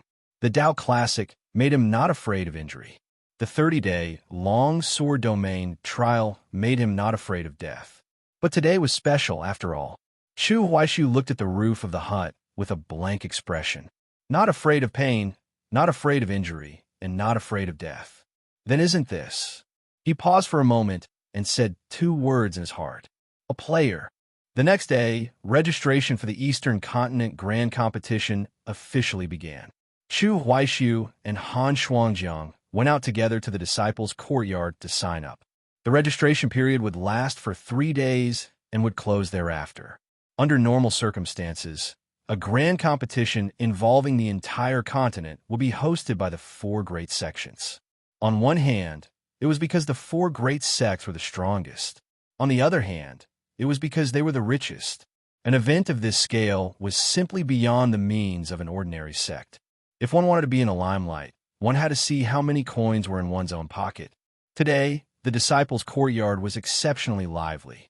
There were a great many outer sect disciples signing up. For the disciples of the Tao Gate, this grand competition was very convenient. It was held at their own home. The entire Eastern Continent was vast. If it were held at one of the other 3 great sects, those more ordinary Tao Gate disciples wouldn't even have the thought of participating. They couldn't fly, and a long journey would be time-consuming and laborious. To run all the way over just to get beaten up, there was no need for that. The moment Chu Huaishu and Han Shuangjiang appeared, some of the outer sect disciples even recognized them. But it was clear that due to some information gaps, everyone did not regard them as first-tier contenders. While waiting in line, listening to the idle chat of the people around them, the two of them silently committed some names to memory. These were all First Realm disciples who were very famous in the outer sect, considered the prodigies of this generation, and all had already cultivated to the great perfection of the First Realm. Among them, several had high-grade spirit embryos, and there was even a grade 9 high-grade spirit embryo. Chu Huaishu and Han Shuangjiang kept their eyes and ears open, filtering for useful information. They learned that it wasn't just this generation of Tao Gate disciples that was filled with exceptional talent. The other three great sects were the same. It was very much a scene of a golden age. In the context of a world where a great calamity is approaching, it's normal for heroes to emerge in succession, Chu Huaishu thought. But this also meant that the competition in this Eastern Continent Grand Competition would be very fierce. Of course, the rewards were also very generous. As long as one was in the top 100, there would be rewards. The higher the rank, the better the prize. Apart from the champion's reward, which was provided by the Tao Gate itself, the rest of the rewards were jointly borne by the four great sections. This was because the entire Eastern Continent Grand Competition was, in fact, jointly initiated by the four great sects. As the host, the Tao Gate could already be said to be tiring the people and wasting resources. Now, to also take the initiative to be responsible for the champion's prize, in the eyes of the outside world, was considered quite magnanimous. As a result, many Tao Gate disciples were joking, "We have to win this championship, so at least these resources will still be in the hands of someone from our Tao Gate." That's right. The champion can arbitrarily choose one high-grade spiritual artifact from the treasure pavilion, plus any one grade 7 high-grade spiritual pill, and can also go to the scripture pavilion to choose any one second realm cultivation technique for free. Any one of these three rewards, if taken out, would be a supreme treasure to us. This made the prodigies of the Tao Gate rub their fists together, ready to fight a battle to defend the sect's resources. Chu Huaishu, on the other hand, was grinning from ear to ear. He was extremely happy. He had already received a system quest. As long as he kept advancing in the Eastern Continent Grand Competition, he could continuously obtain various quest rewards. Now, coupled with the prizes offered by the Tao Gate, with multiple temptations added together, he would naturally do his utmost. "Everything is for the glory of the Tao Gate," he said silently in his heart. "With great power comes great responsibility." After the registration was over, the two of them walked side by side, heading home together. "You've already reached the 7th layer of the First Realm, right?" Chu Huaishu asked. Amen, the big ice cube nodded. He estimated that by the time the Eastern Continent Grand Competition officially began, Han Shuangjiang would have broken through to the 8th layer. Then, in the course of the Grand Competition, she would rise to the great perfection of the First Realm. If he remembered correctly, among the four world protagonists, the big ice cube's breakthrough speed had always been the fastest. The profound Yin physique, just like the Tao ancestors' pure Yang physique, had the most obvious characteristic of seeming to have no bottlenecks, progressing 1,000 miles a day. It was just that the pure Yang physique had to maintain its primal Yang. He wondered if the profound Yin physique also had some special requirements. At this moment, Han Shuangjiang looked at Chu Huaishu and asked, "This period of time, why hasn't your realm improved?" Guess, Chu Huaishu was still being cheeky. The cold-faced girl didn't guess, but just looked at him with a cold face. Feeling that he was being boring, Chu Huaishu spread his hands and said, "Do you think everyone is a supreme grade spirit embryo like you? I'm just a mere grade 4 mid-grade spirit embryo. Okay. You're different from ordinary people. Your cultivation speed was even faster than mine before." Han Shuangjiang felt that this was not at all convincing.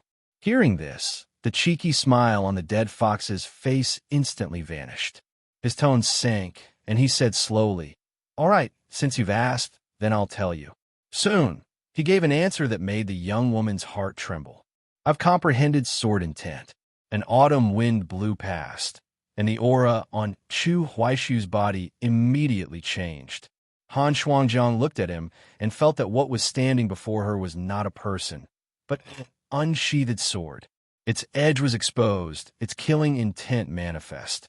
She, who possessed the reincarnation sword intent, couldn't help but feel her hair stand on end, a feeling as if she were facing a great enemy. She didn't know what kind of sword intent Chu Huaishu had, but she felt that she had received a reasonable explanation. No wonder he hasn't broken through recently. It turns out he was comprehending the way of the sword, and he actually comprehended sword intent. She had been able to cultivate the reincarnation sword intent, mainly by relying on a fated opportunity. If it weren't for the second-generation Temple Master's unreserved teaching with her sword domain, how could she, a sword cultivator who had just gotten a spiritual sword from the mountain, have produced sword intent? And he did it all by himself? Han Shuangjiang thought. Such comprehension of the sword path could only be described as terrifying. Chu Huaishi was very satisfied with the big ice cube's reaction.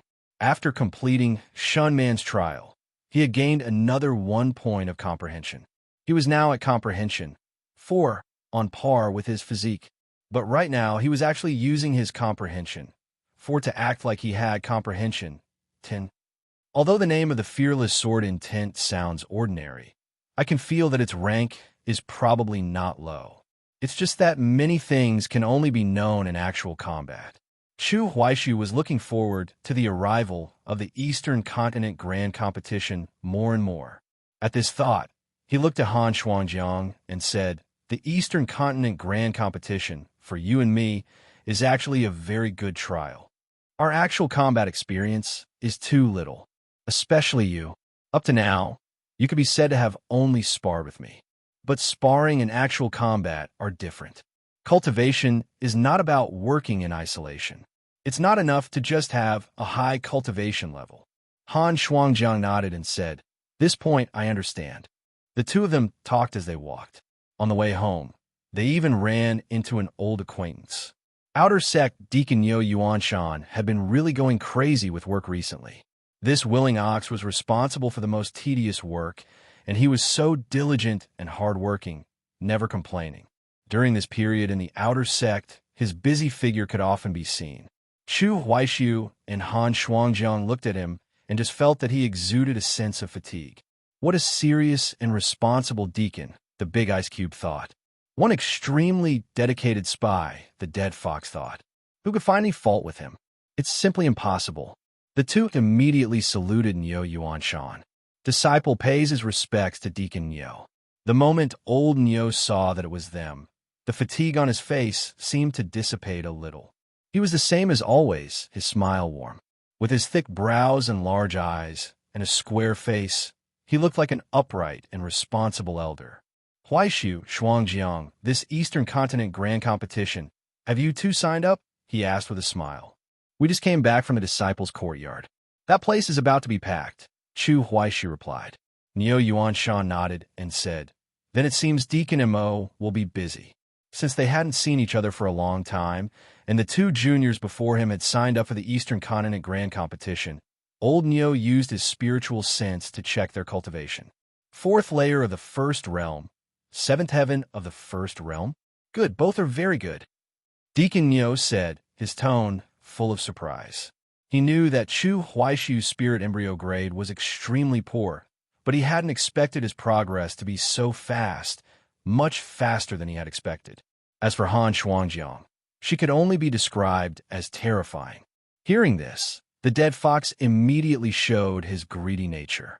"Now, there's a system quest and a champion's prize. Then, can I receive an organization quest from old Nyo here? Perhaps the organization also hopes that I can get a good ranking. Wouldn't that be killing 3 birds with 1 stone?" Although he had failed to obtain a faction quest from the organization side before, he still wanted to try. And so, in his conversation with Neo Yuanshan, he began to guide it in this direction, which could also be considered going through the motions. Sure enough, as they chatted, old Neo soon looked at the two with a look full of expectation. He said, The Eastern Continent Grand Competition is a grand event in the Xianwang realm. At that time, the champion of the Eastern Continent will have to fight an unavoidable battle with the champion of the Western Continent. Since this Eastern Continent Grand Competition is being held at our Tao Gate, all of our Tao Gate disciples must strive to do well and get a good ranking. I hope that you two can both have an outstanding performance in this grand competition. After speaking, he first looked at Han Shuangjiang with a smile. The young woman had always respected Deacon Niu and nodded solemnly at him. Then, Niu Yuanshan's gaze fell upon Chu Huaishu's body, and the two looked at each other just like that. They had a perfect tacit understanding, exchanging glances, a mutual understanding without words. Old Niu could see that the other had already understood what he meant and would do his best to strive for a good ranking in the Eastern Continent Grand Competition, at least to get a ranking. Then, as a spy, he would continue to infiltrate upwards. Although neither of them spoke, a sound seemed to echo in their ears. Loyalty, however, even though Chu Huaishu was so pious, the quest system still had no reaction at all. This made him almost certain that he seemed to have no chance of receiving any faction quest from the organization. Why? After separating from Niu Yuanshan, Han Shuangjiang and Chu Huaishu continued to walk in the direction of the bamboo hut. Along the way, the big ice cube noticed that this dead fox seemed to be a little preoccupied, frequently zoning out. The faction quest from the organization still couldn't be received, and he couldn't figure out the reason. He felt that this was a matter he needed to pay attention to, and a seed of doubt was planted in his heart. But overall, Chu Huaishu naturally had no sense of belonging to the so-called organization. He hadn't been brainwashed. What's more, he had once seen a saying, "Loyalty that is not absolute is absolute disloyalty." Then what did the existence of someone in Chu Huaishu's situation count as to the organization? His loyalty was more than just not absolute. On the contrary, after staying in the Tao Gate for so long, he had actually gotten a little used to it. What's more, he now seemed to be deeply bound to the Tao ancestor. He had gotten the scabbard and the medicine cauldron, and had even mastered the Tao Classic. For him, you couldn't say he had a strong sense of belonging to the sect, but at least his home was here. The autumn wind was rustling, carrying a chill. Chu Huaishu and Han Shuangjiang walked side by side, and soon returned to the bamboo hut. After bidding each other farewell, they returned to their respective rooms. Another day had passed, and little Sue still hadn't come home. This made him a little unaccustomed to it, feeling that the house was not as lively as before. The big ice cube lives next door, and she doesn't talk much to begin with. After returning to his own bedroom, Chu Huaishu sat down on the meditation cushion. He placed the sword sheath horizontally on his legs, then took out the refined spiritual pills from within the black bead. All the pills for him to eat are prepared, but the person himself is not home. He couldn't help but mutter, "I wonder what he's been doing these past few days." Intersect, Spirit Storing Mountain. At the summit, the wind was boisterous. That bronze sword was still suspended in midair, but it was different from before. Previously, it had a heavy spirituality. This sword was a living thing, and one could feel its lofty posture. But now, the bronze sword was like a dead object, without any spirituality. Su Ziqing sat cross-legged under the sword, his eyes closed. The fifth elder, Zhao Shuqi, stood to the side, acting as his guardian. The youth had actually woken up a few days ago. Under the instructions of the Tao Gate's higher-ups, he had consumed another profound heaven embryonic breath pill. After eating the spiritual pill, he began to digest the medicinal power, nourishing his damaged spirit embryo. The strange thing was, a portion of the medicinal power was actually absorbed by the small blue-black sword inside his spirit embryo secret depository. Since the restriction in Su Ziqing's palm had fully formed, this small, blue-black sword had fallen into a deep sleep. But even so, it seemed to still have the instinct to devour everything. The moment the medicinal power of the profound heaven embryonic breath pill entered the spirit embryo secret depository, it began to unconsciously compete for it. This had surprised the onlooking Tao Gate higher-ups at the time. They hadn't expected it to still have such a demonic ability even after falling asleep. After some discussion, they reached a consensus. It's a good thing Su Ziqing is a body-tempering cultivator. They suspected that if he cultivated normally, using his spirit embryo secret depository to store spiritual power, it would probably also absorb the spiritual power during the course of his practice, competing for it. In that case, this child's cultivation speed will be very slow. He already needs to practice the sword nurturing art and spend a lot of time every day nourishing this sword. And then, his spiritual power will be sucked away when he cultivates. But body tempering was different. The path of body tempering was to hide the spirit in the fleshly shell. The spiritual power in the spirit embryo secret depository was extremely small. The vast majority of the spiritual power was mixed in various parts of the physical body. In that case, this sword spirit can only devour an extremely small portion, the sect master Xiang Yan had said. For him to have walked the path of body tempering was a fortunate mistake that allowed him to avoid this disaster. He had clicked his tongue in wonder. Actually, the group also hadn't expected that the sword attendant would actually be a body tempering cultivator. The ice muscle jade bone hard art had been in the first floor of the scripture pavilion for so many years, and very few people had chosen it. These disciples all had the ability to break into the heaven grade area. Who would go and be a crude body tempering cultivator? Next, these cultivation titans began to pay attention to whether the medicinal effect was enough. They soon discovered this child's constitution, its absorption effect, is actually so good. Clearly, half of it had been devoured by the sword spirit. He was relying on half a spiritual pill to repair his slightly damaged spirit embryo, and had raised it from a grade 3 low-grade spirit embryo to a grade 4 mid-grade spirit embryo. Li Chunsong had even joked, this type of person, the second martial brother, should like him very much. The second elder the Tao Gate was a grandmaster of pill refining who ranked among the top in the entire Xianwang realm. After Su Ziqing's spirit embryo had recovered, the group had let him follow Zhao Shuqi for the time being. They had not urged the youth to practice the sword nurturing art, but had first let him cultivate as usual and had carefully observed him for a few more days, which was safer. Chu Huaishu's and Su Ziqing's trip to Spirit Storing Mountain could be said to be full of accidents. The group was really afraid that some other trouble would arise.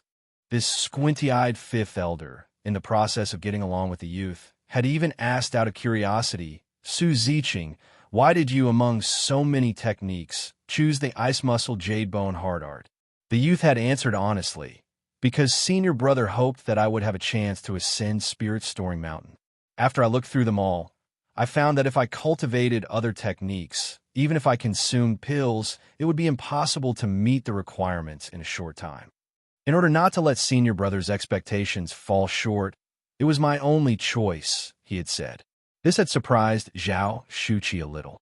So, the reason for everything was just a sentence from Chu Huaishu. This kid has actually indirectly helped him out.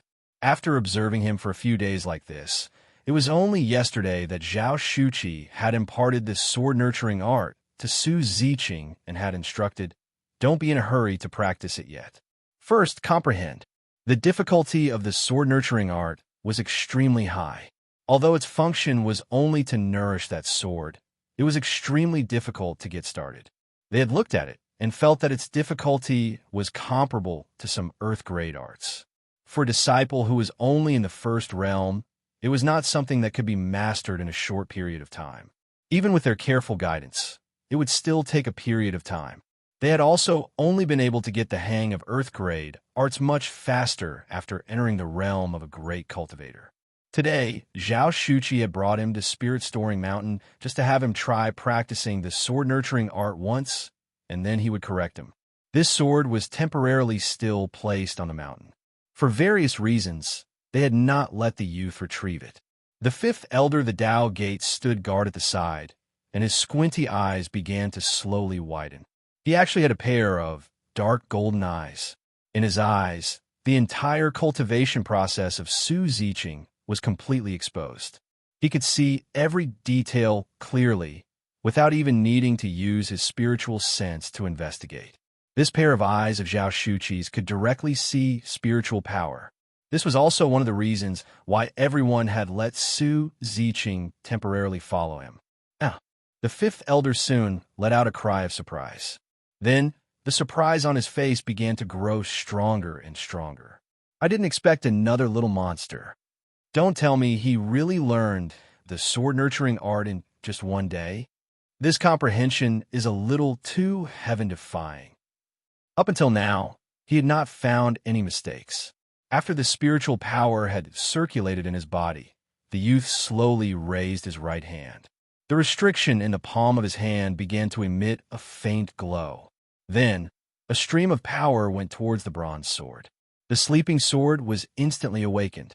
It began to devour this power with an extremely greedy appearance. After one cycle of the sword-nurturing art was completed, it was clearly still extremely dissatisfied. Too little, too little.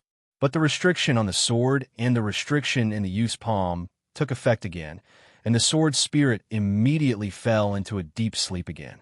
Su Ziqing slowly opened his eyes. Zhao Shuqi also slowly squinted his eyes, returning to his usual squinty-eyed appearance. Good, very good, he couldn't help but praise. Chu Huaishu said before that you seem to be very talented in the way of arts. But I also didn't expect your comprehension to be so high. Zhao Shuqi praised him several times in a row. Su Ziqing's ears, however, only caught the key point, Chu Huaishu said. Senior brother actually praised me in front of the sect master and the elders? In the past, Chu Huaishu had always been lukewarm towards him, at most just saying a not bad. A wave of warmth spread in the youth's heart. Let's go come down a mountain with me, Zhao Shuqi said. Yes, fifth elder. At night, Su Ziqing was cultivating the ice-muscled jade-bone hard art in Zhao Shuqi's courtyard. The fifth elder, on the other hand, went to the main hall on asking the Dao Peak. The Dao Gate higher-ups had been holding small meetings every day recently. On one hand, it was to discuss the matters of the Eastern Continent Grand Competition. On the other hand, it was to discuss Su Ziqing and Chu Huaishu. As it turned out, they were only halfway through their chat when they all heard a sound transmission. Everyone, to the purple bamboo forest. The group looked at each other and got up one after another. The little martial uncle has returned to the sect, Li Chunsong said. Only Chu Yining let out an ah, but she quickly reacted. It was obvious that the little martial uncle had uniquely not sent her a message. Ah, I'm so mad. She immediately got up and followed behind the group. This time, Xiang Yin and the others did not chase her away. To be precise, they very much needed Chu Yining to be present tonight. In the purple bamboo forest, the thin Taoist priestess was still sitting high on the giant rock. The Dao Gate's little martial uncle, in a white robe, stood with his hands behind his back. The Dao Gate's second elder, who looked like a farmer, stood behind him. After the group landed, they all saluted in unison. Little martial uncle. This little martial uncle of the Dao Gate, his surname was Jiang, and his given name was Ji. The path is long and arduous, but with action, one will arrive. He turned and scanned the crowd, his gaze finally landing on Chu Yining. He said, amused and exasperated, "What are you doing here?" Chu Yining was the most favored in the Dao Gate, and it was no exception with the little martial uncle. "Oomph, I already know everything. Of course I can come," Chu Yining said. "You all told her?" Jiangji immediately frowned and shot a glare at the others, scolding sharply, "What nonsense!" The Taoist priestess on the giant rock frankly took the blame at this moment, stumbling over her words. I said it." The little martial uncle in the white robe looked up at his only beloved disciple. His tone was a little softer, but he still said, "You're also being nonsensical." In his eyes, Chu Yining was still like a child and was naturally the most unreliable. "It's a good thing I came back early. I was afraid some trouble would arise," he said in his usual tone of a godlike predictor. As it turned out, he immediately noticed that the expressions of everyone were a little strange. This made him, who had a look of holding the pearl of wisdom in his hand, immediately frown. "What? I've already come back to hold down the fort. Don't tell me there's still a problem? Or is it that Chu Yinin has already caused trouble? I already said in the letter that they were not to interfere with Su Ziqing's and Han Shuangjiang's cultivation, to first treat them as ordinary outer sect disciples. Don't tell me they didn't follow my instructions? What are all of you looking at me like that for? He asked, his tone displeased. Xiang Yin, as the sect master, naturally had to be the one to report at this time. He cleared his throat lightly and said, "Little martial uncle, that Chu Huaishu, there's been a bit of a problem." Hearing this, the confusion on the Dao gate's little martial uncle's face grew even stronger, and his brow furrowed even deeper. Even the second elder, standing at the side, began to look perplexed. The next moment, Jiang Ji said something that left everyone in a daze. The little martial uncle asked, "Who is Chu Huaishu?" Inside the purple bamboo forest, it was as if they were split into two groups. The little martial uncle and the second elder were one group. The others were another. Everyone looked at each other, each more perplexed than the last. The little martial uncle actually asked, "Who is Chu Huaishu?" Li Chunsong was the first to react. He immediately opened his mouth to reply, "Little martial uncle, Chu Huaishu is that youth you had me retrieve from the mountain. Have you not asked his name? His name is Chu Huaishu, the sword attendant you sought out. The other young woman is named Han Shuangjiang." He even helpfully explained. Jiang Ji, in his white robes, looked at Li Chunsong with a very strange gaze. "Han Shuangjiang, I know of her," he said.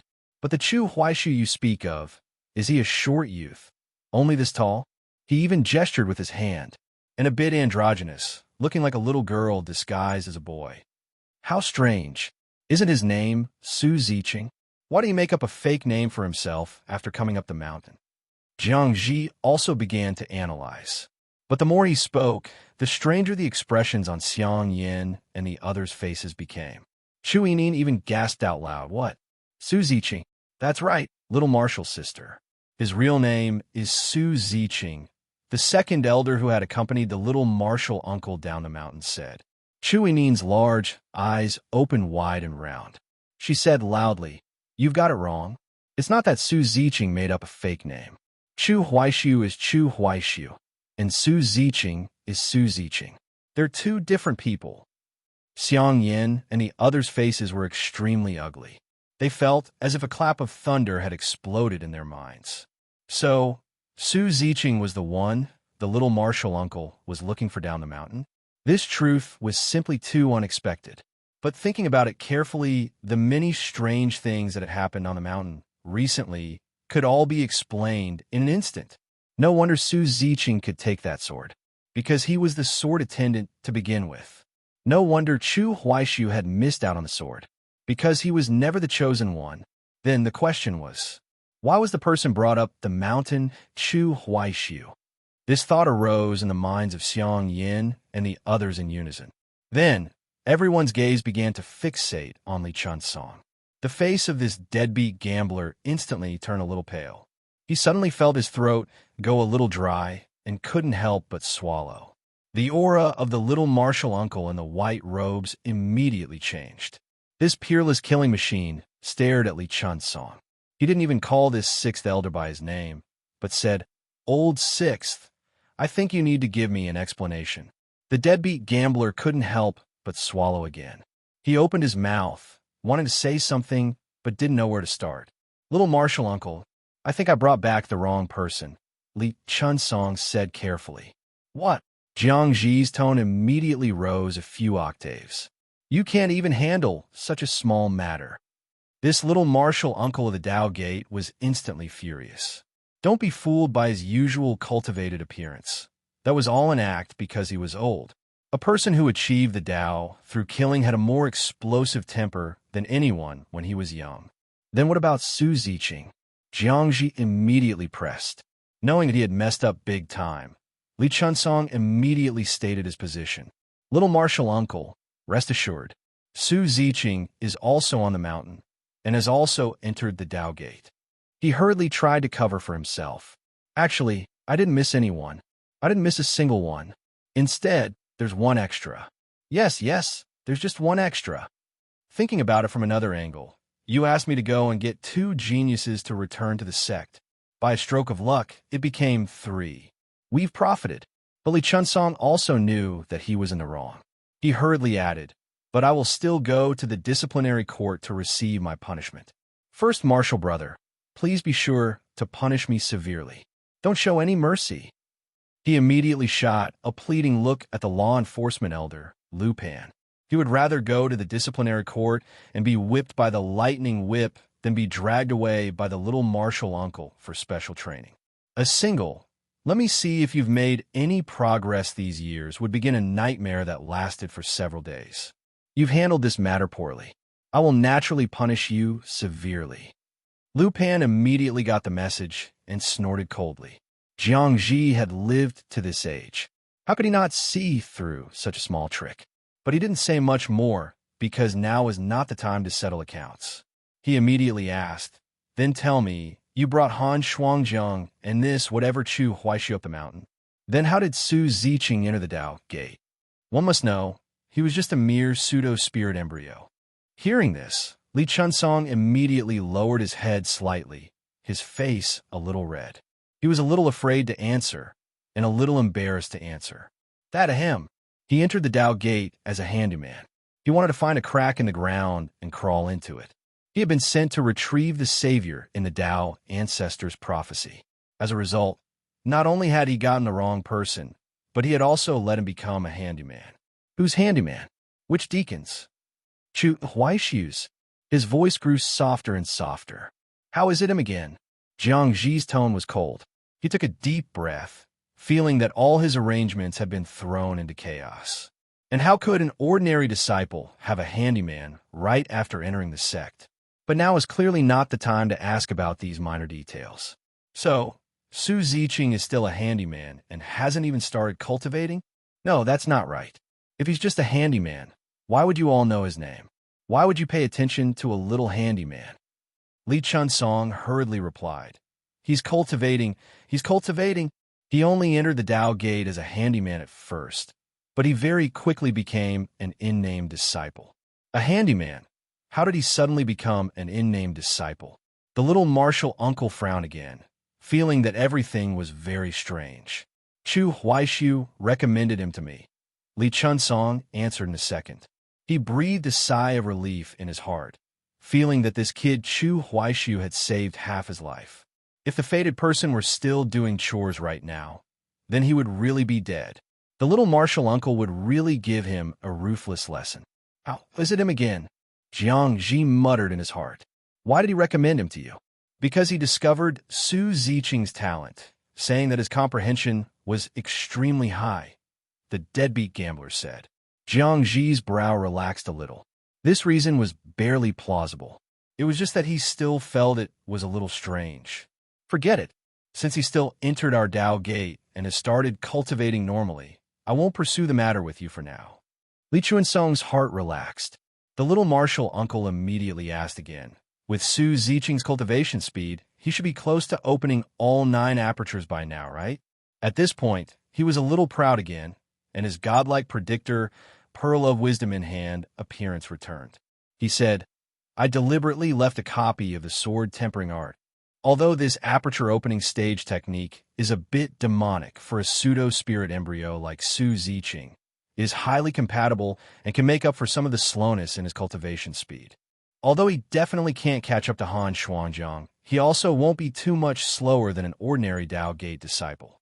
If he were to cultivate other aperture opening stage techniques, I think he would at most have only opened 3 or 4 apertures by now. The situation was still under control. He didn't even ask them if Su Ziqing had chosen this sword tempering art, because he firmly believed that this child would definitely, among a pile of jade slips, choose this one, the only one with the word sword in it. If he were to ask, it would make him seem less brilliant. He just loved this act of pretending to be profound. This was also why Xiang Yin and the others had said before, on important matters, little martial uncle is still reliable. This actually proved that this person was very unreliable in his daily life. However, after the little martial uncle had finished speaking, he found that the expressions on these people's faces were a little strange again. Jiang Ji's eyebrows raised slightly, and a very bad premonition arose in his heart. Don't tell me he didn't cultivate this sword-tempering art, he said sternly. Then wouldn't the plan be completely messed up? Without relying on external force, how long will Su Ziqing have to practice? By the time the first layer of the Source Spirit realm opens, he still won't have opened all 9 apertures. Xiang Yin cleared his throat lightly and said, "Little martial uncle, you have predicted things like a god. Su Ziqing is indeed practicing this sword-tempering art." The white-robed Jiang Ji snorted softly. The anxiety on his face instantly disappeared, and he was once again holding the pearl of wisdom, having picked up the pearl he had dropped. I naturally knew that he would walk the path I had arranged. But why did you all make such an expression? Xiang Yin replied, because his cultivation speed is a little faster than you had thought. He's already opened all 9 apertures? That's impossible. The Tao Gates' little martial uncle didn't think his estimation would be wrong. Could it be that he encountered some fated opportunity in the outer sect and entered a legacy secret realm? But that's not right either. Secret realms in the outer sect are few to begin with, and there are even fewer that a mere aperture opening stage disciple can pass through. The first realm is considered formally stepping through the gates of cultivation.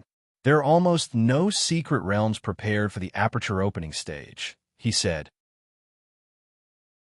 A mere pseudo-spirit embryo, with a cultivation speed far exceeding my estimation. Could it be that? The little martial uncle immediately stared at Li Chunsong again, thinking that he had messed things up again, and said, "Could it be that you all thought that whatever Chu Huaishu was the fated person, so you didn't interfere with his cultivation, but someone provided help to Su Ziqing? This must be because he ate spiritual pills," he analyzed.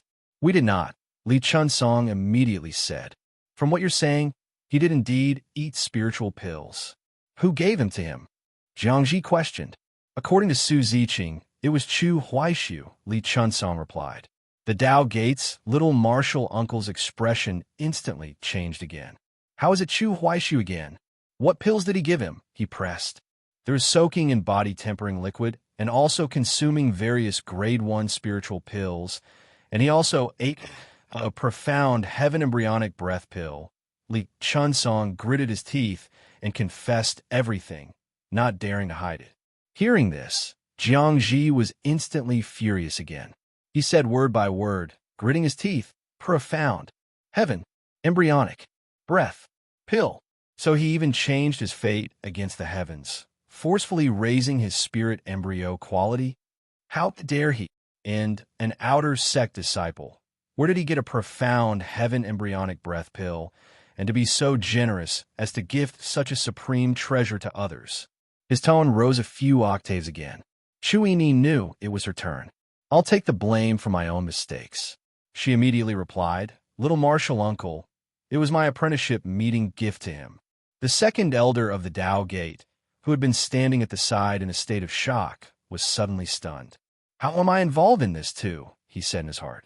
One must know, as the only grandmaster of pill refining among the Tao Gate's elders, Chu Yinin's pill had been given to her by him.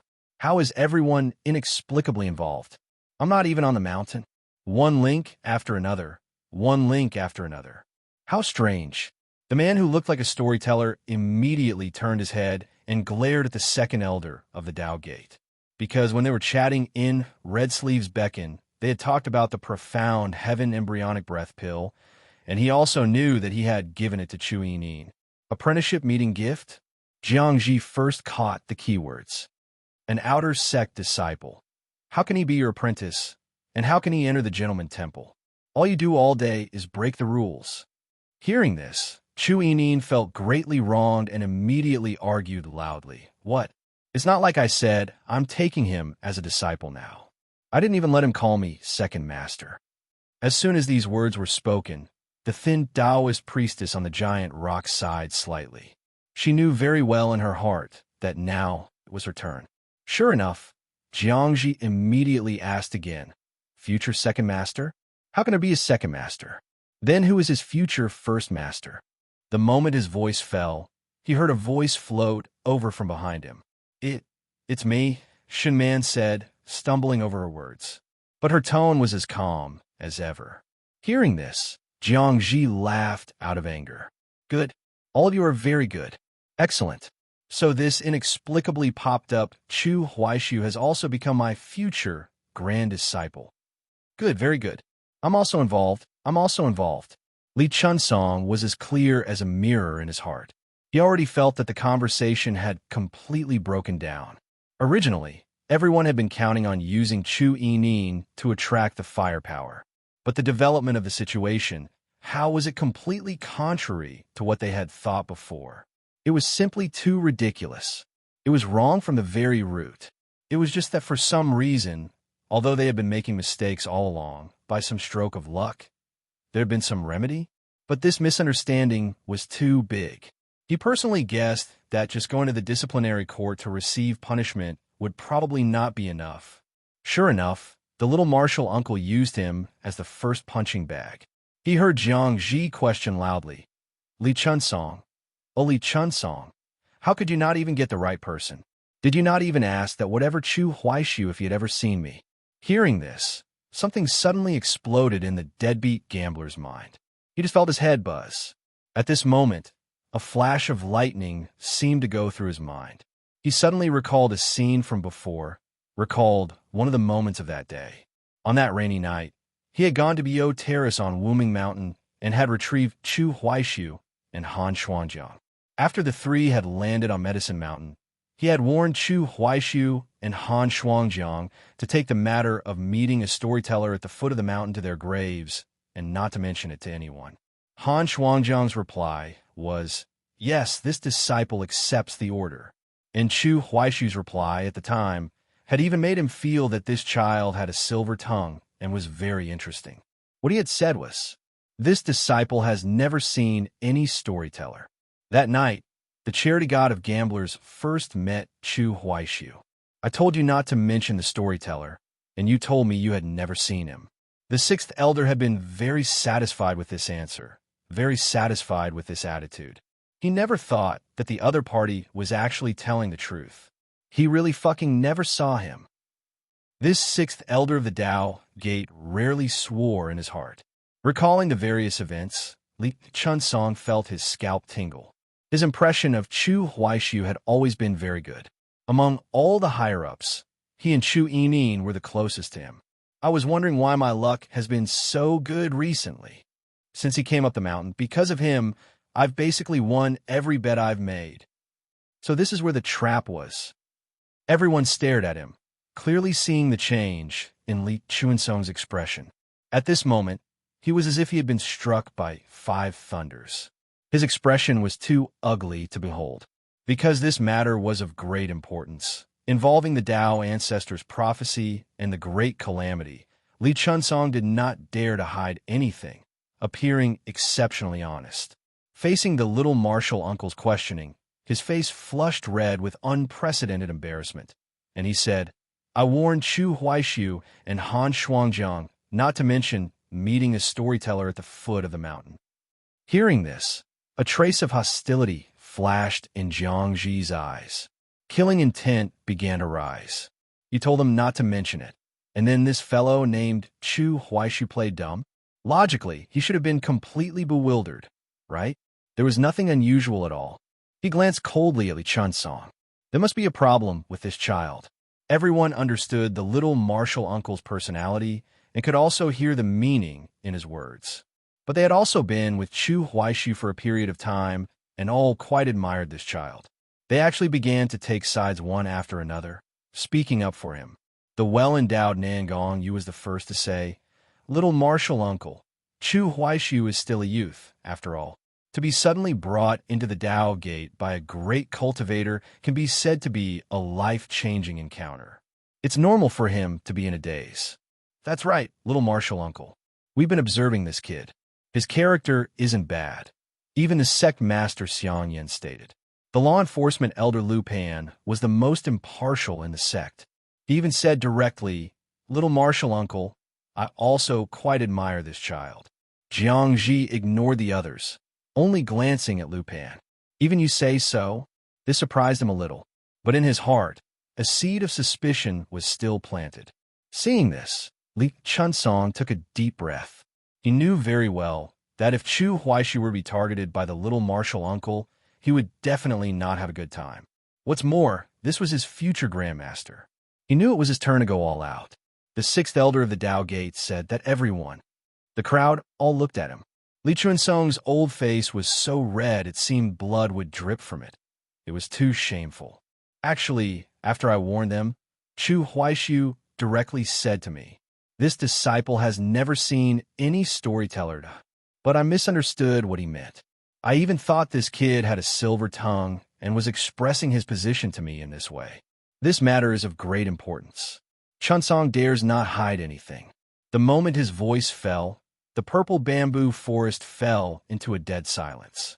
Everyone now completely understood, and only now did they feel how ridiculous some of their recent discussions had been. We were even often discussing, was the Dao ancestor's prophecy wrong, or was the little martial uncle wrong? It turns out it was you, Li Chunsong, who was completely and utterly wrong. Everyone's expression was basically stunned, furious, stunned. The white-robed Jiang Ji was in a towering rage. After he had gotten older, he had been cultivating his character, restraining his killing intent. Now, he had broken his composure on the spot. The Dao Gate's little martial uncle pointed at Li Chunsong and began to say, "You, old sixth. Good. Very good, you. I asked you to get a person, and you couldn't even get it right. You can't even understand what a junior is saying." Seeing that he was about to punish Li Chunsong, everyone began to want to put in a good word.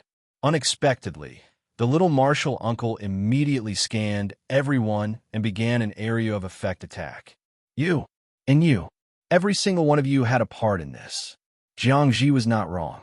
It had indeed been a chain of coincidences, one link after another. Even the second elder, who wasn't on the mountain, couldn't escape. But at a time like this, Chu Yinin, who had been brought here by them, was about to play her original role. The most favored little martial sister of the Dao Gate was immediately displeased. "Little martial uncle, you can't put it that way. It's not like it's all our fault, right? Who told you not to mention their names and appearances when you sent the letter back? And after the incident happened, you still didn't return to the sect, but had to continue roaming down the mountain." Chu Yinin began a torrent of output. If it were in the past, everyone would have already reprimanded her, habitually saying that sentence, "Little martial sister, watch your words." But today was different. "Little martial sister, speak for us." Everyone actually thought the same in their hearts. They felt that everyone was inseparable from this situation, including the little martial uncle. At this moment, Chu Yinin had not yet finished. She even brought up her own deceased master. Among the disciples of the Gentleman Temple of Jiang Ji's generation, Chu Yinin's master was ranked 9th. She was Jiang Ji's 9th martial sister, and also his beloved. He had always doted on Chu Yinin, which was actually a case of loving the house and its crow. This was also one of the reasons why this old in years but young in looks girl had dared to speak nonsense with this peerless killing machine since she was a child. It was actually a child's nature, but also being arrogant due to being favored. Of course, it was also because when she was a true young girl, she had often watched her own master lecture the little martial uncle. Right now, she said, "My master often said that you like to be mysterious, making very simple things very complicated, and that you're never reliable in what you do. In your bones, you just love to play. You're greedy for fun. And also," she said, "you're just like your name. Jiang Ji, always will arrive. T/N, a pun. His name, Jiang Ji, sounds like will arrive, Jiang Ji. If he had come back half a month earlier, there would have been room to turn things around." She babbled on, but Jiang Ji's face grew uglier and uglier. Everyone hurriedly tried to shut her up, feeling that she couldn't continue. "Little martial sister, watch your words." The deceased 9th martial uncle was a thorn in the little martial uncle's heart. The spotless white-robed Jiang Ji, whose appearance was ordinary, his face was constantly changing, but that pretty figure appeared before his eyes again. Love's separation, unobtainable, unable to let go. In the end, he flicked his sleeve and sighed a long sigh. Forget it. 9th martial sister was right. Perhaps the problem really is with me. But you, Li Chun-song, also cannot escape the blame. At that time, you will come with me to the disciplinary court to receive your punishment, to take 3 lashes from the lightning whip, he glared at Li Chun-song. The deadbeat gambler quickly said, yes. He was already very content that this matter could be turned over just like that. Jiangji looked at his relieved expression and couldn't help but say, Li Chun-song, this matter involves the first layer of the Source Spirit realm and is related to the Great Calamity. If we can't defend the first layer at that time, this karma, you can't bear it, and I can't bear it either. You and I will be the sinners of this Xianwang realm. These words were very heavy, yet no one could refute them. The karma involved here was indeed too heavy. The little martial uncle looked at everyone and guessed, so Han Shuangjiang and Su Ziqing and this whatever Chu Huaishu have already been up Spirit Story Mountain, right? You'd better tell me now that Su Ziqing has successfully retrieved that sword, and that no trouble has occurred. In that case, although it had gone through several twists and turns and coincidences, in the end, it could still be considered to have returned to the right track. The process was all wrong, but the ending was all right. Hearing this, the group looked at each other. The sect master Xiang Yin replied, on everyone's behalf.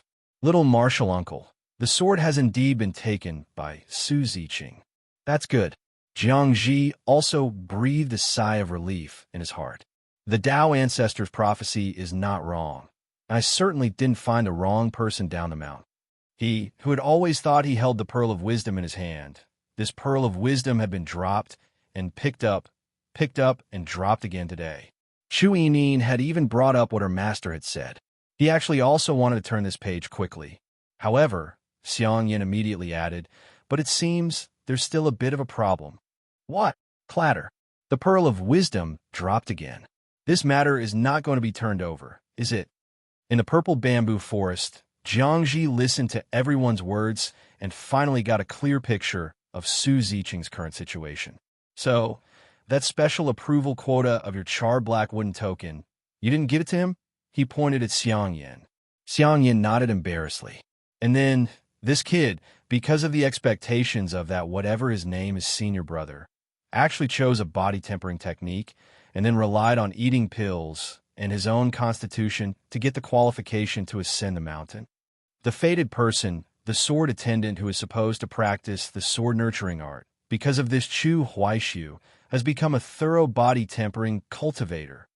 And after the sword spirit was split in two by the Tao ancestor's restriction and surged into his spirit embryo, because of the profound heaven embryonic breath pill that Chu Huaishu gave him, he was no longer a pseudo-spirit embryo. Nonsense. Simply nonsense. How was he everywhere? How was this variable everywhere? But soon, a flash of lightning went through his mind. He suddenly reacted to something. Wait, Chu Yining, you said before that this profound heaven embryonic breath pill of Chu Huaishu's was your meeting gift to him. Why did you choose to give him a profound heaven embryonic breath pill? Don't tell me he's still a low-grade spirit embryo, or even a pseudo-spirit embryo. Clearly, for a low-level cultivator, there were many treasures that could be given. Why did she have to give a spiritual pill, and thus brew a great mistake? Little martial uncle, let me say it. When he first came up the mountain, he was indeed a pseudo-spirit embryo. Li Chun-song answered on her behalf. They were just about to tell him all about the big commotions that Chu Huaishu had stirred up during this period, but were interrupted by Jiangji's raised hand. No need. Bring this whatever his name is Chu Huaishu to see me, he directly instructed. I want to see for myself what kind of person this variable is. All right, then I'll go and get him. Chu Yining immediately prepared to set off. She was incomparably smug in her heart, determined to bring her precious disciple over to give the little martial uncle a good shock, to scare him to death. As it turned out, Jiangji was sarcastic. He pointed at Li Chun-song and said, Old Sixth, you go and get him. This time, I won't have you go and get Chu Huaishu and you bring me someone else, right? I won't. Li Chun-song's face turned red again, and he left with his face covered. I want to have a good look at the fine grand disciple you all have accepted for me, he even said, in a tone that anyone could understand. Before long, Chu Huaishu, who did not know what had happened, was brought to the purple bamboo forest. Jiang Ji raised his eyes and glared at him coldly. It was a good thing they were far apart. Otherwise, he would have had to look up. This child, tall, handsome. The little martial uncle was instantly displeased. Inside the purple bamboo forest, Chu Huaishu met his future grandmaster, the man who, according to legend, achieved the Tao through killing and was determined to slay demons for a full 60 years. He wore a set of white robes, and even his shoes were white. He looked spotless, elegant, and otherworldly. It was just a pity that, to use a term from Earth, he belonged to the category of shrimp-type men. The head must be removed before consumption. This little martial uncle of the Tao Gate, his taste in clothes was fine, and you couldn't say he was too short, just not tall. But his face was truly too ordinary. And, although he was impeccably dressed, with every strand of hair in place, for some reason, he had no particular temperament to speak of. Many people say that the highest level of handsomeness is actually being handsome without knowing it. Because once you know you're handsome, it's often easy to become greasy. But what's even more fatal is clearly being ordinary looking, yet having an extremely high opinion of oneself and being extremely vain. Jiang Ji was this type of person. Looking at the little martial uncle's expression, Xiang Yin and the others all cried out not good in their hearts. This is bad. They knew all too well that the little martial uncle was prone to jealousy. Previously, they had wondered why the little martial uncle had sought out such a tall and handsome disciple to bring up the mountain. Now they all understood. If both Su Ziqing and Chu Huaishu had met the requirements for the sword attendant, the group firmly believed that the little martial uncle would have chosen Su Ziqing without hesitation. Because this youth was small in stature and had an androgynous appearance, not at all tall and handsome. You could even say that amidst his delicate features was a trace of prettiness. But what about Chu Huaishu? The black gold robe refined by Nan Gongyu. When worn by him, it wasn't the clothes that added points to the person, but the person was so good-looking that he added points to the clothes. Even the usually silliest Chu Yinin was now silently mourning for her precious disciple in her heart. Chu Huaishu. Oh, Chu Huaishu, why were you born so handsome? But then she thought again, if he were ugly, even if he were only a third as ugly as the sect master, she would have been unwilling to accept him as a disciple no matter what. It would be too shameful, because she had been deeply influenced by her master since she was a child, and only liked good-looking people. When her master was still alive, she had once gossiped and asked her master why she just didn't like the little martial uncle. She could see that the little martial uncle was truly extremely good to her master. So much so that he loved the house and its crow, and was also very good to her. His favoritism towards Chu Yinin even surpassed that for his own beloved disciple, Shinman. At that time, her master had smiled and replied, "Because your little martial uncle is really too ugly. Me, your master, I am also moved, but there's just nothing I can do. Matters of the heart cannot be forced." The then young girl Chu Yinin had foolishly asked, "Ah? But master, little martial uncle, is just not good-looking, right? Just not handsome, right? He's not as ugly as the third martial brother Xiang Yan. Why do you say he's too ugly?" At this time, her master would smile and extend a finger, gently scraping her small nose. Her eyes would smile into crescents, full of nimbleness, lively yet full of spiritual energy, exposing Jiang Ji's old secrets. The him you see now, that's after eating a large amount of beauty pills, skin-moistening pills, youth-retaining pills, many pills. He's eaten even more than me. Before, he was as black as a piece of charcoal. Ha ha ha. Inside the purple bamboo forest, Jiang Ji took 2 steps forward, but didn't get too close. He looked at Chu Huaishu, and the more he looked, the more he disliked him, the more of an eyesore he found him. How was this child born so unlikable? In an instant, his impression of Chu Huaishu grew even worse. How is this child worthy of being my grand disciple? At the gesture of the group, Chu Huaishu began to salute respectfully. Disciple pays his respects to little grandmaster. He didn't directly call him grandmaster this time. not deliberately trying to be cute, because some things depended on the occasion. Now that all the higher-ups were present, he had to be more serious. But he was too proper. The golden patterns on the black gold robe were like the finishing touch on a painted dragon, actually making him seem a little noble. Jiang Ji just felt as if he had seen something dirty. "You are Chu Huaishu." His attitude was stiff, his tone ice-cold. "Yes. Close your eyes, quiet your heart, and stabilize your mind," he said directly. The little martial uncle spread out his spiritual sense and began to investigate directly. At the slightest disagreement, he would speed up the process, preparing to send him away, out of sight, out of mind. But his spiritual sense only had to sweep over him roughly, and he immediately felt something was wrong. The spiritual power in the spirit embryo secret depository is like he has cultivated an earth-grade technique, but why is there also spirit hidden in his fleshly shell? The strangest thing is the total amount of the two is almost equal in a delicate balance of both internal and external cultivation. When did our Tao Gate ever have such a first-realm cultivation technique? Jiang Ji narrowed his eyes and said in his heart, "How does this variable have so many problems on him?" He immediately questioned out loud, "Chu Huaishu, where did you get the technique you were practicing?" Only then did Chu Huaishu open his eyes and reply seriously.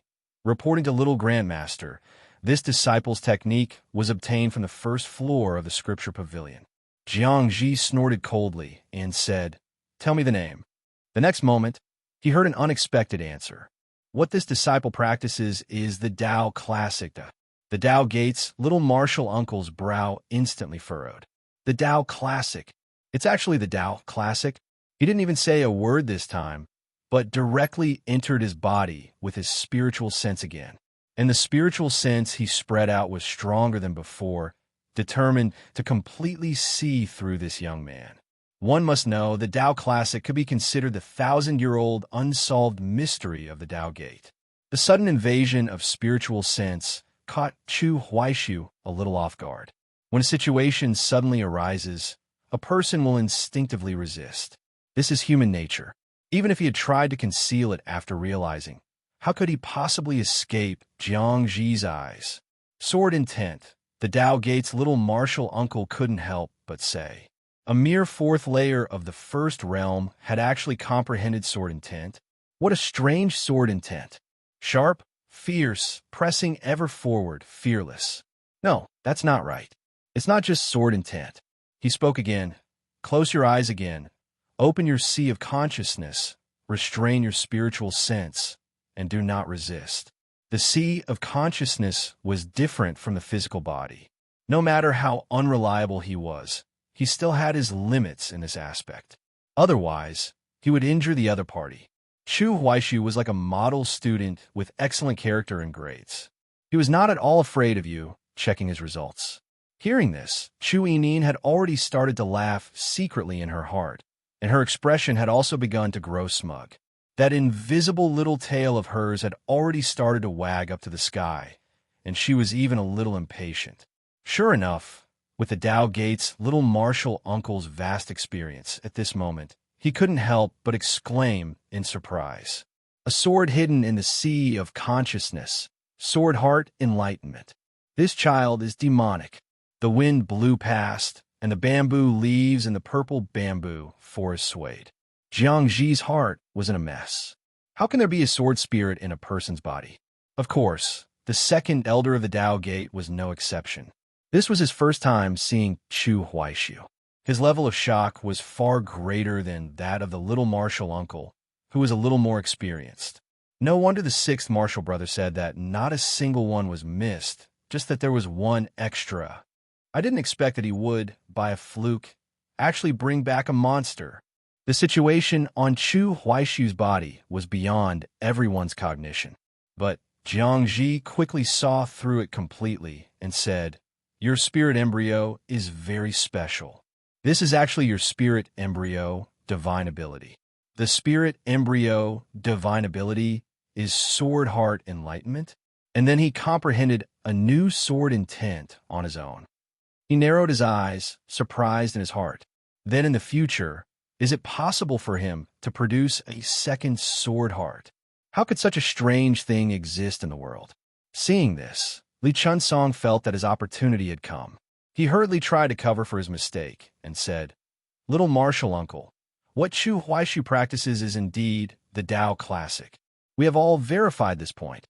The spiritual power in his body is surging, even far exceeding the level of a heaven-grade technique of the first realm. Perhaps, in this 1,000 years, only he has walked the right path and mastered the Tao ancestors' divine art." The more he spoke, the more excited he became. "Look, the person I brought back, rounding it up, is the only one in this 1,000 years to have inherited the Tao ancestors' legacy. What he practices is the Tao classic." Jiang Ji frowned and couldn't help but take a few more steps forward, beginning to stand closer and size up Chu Huaishu. After getting closer, he became even more disgusted, because some people look good from a distance, but worse up close.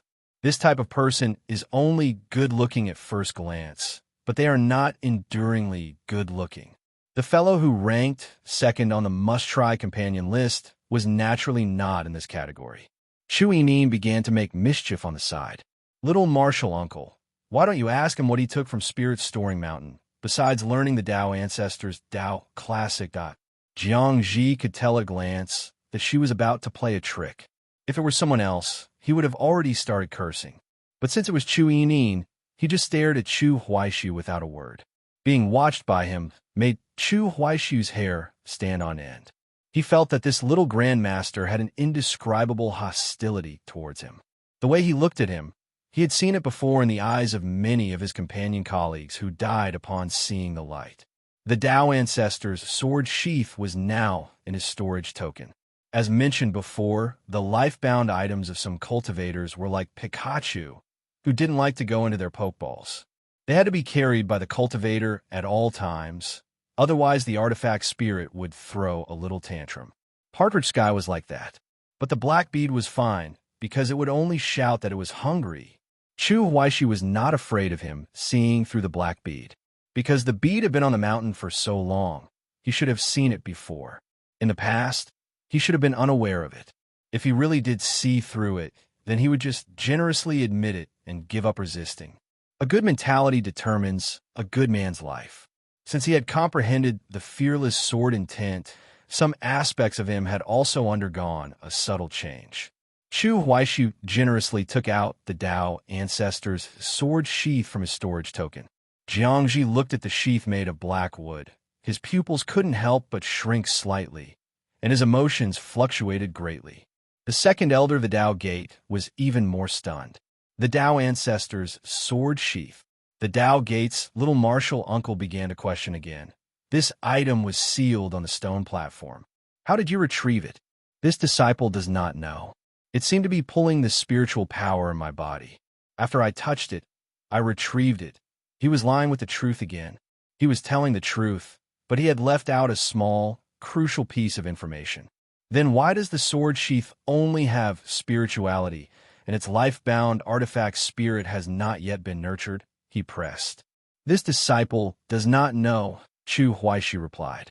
"I'm a first-realm disciple. What the hell do I know about the Tao ancestors' sword sheath? It was originally just made of ordinary blackwood.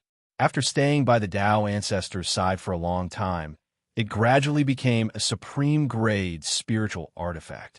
This is beyond the cognition of the way of artifact refining. How can I be compared to the Tao ancestor? I am completely within my rights to not understand. I even shouldn't understand." Jiang Ji's spiritual sense swept over the sword sheath. Indeed, he couldn't see any problem.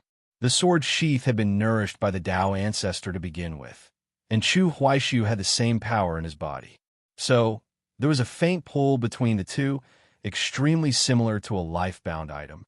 Jiang Ji looked up at the bright moon in the night sky, his heart filled with confusion. This child actually has the feeling of an inheritor of the Tao ancestors' legacy. Li Chunsong, by a fluke, has actually allowed the Tao classic and the sword sheath to have a successor. Indeed, as he said, it's not that one person was missed, but that one was added. But for some reason, He just couldn't bring himself to like Chu Huaishu. What's more, the first layer of the source spirit realm can only be entered by one person. Ultimately, the Tao ancestors' sword should not be wrong. It's all because of this variable.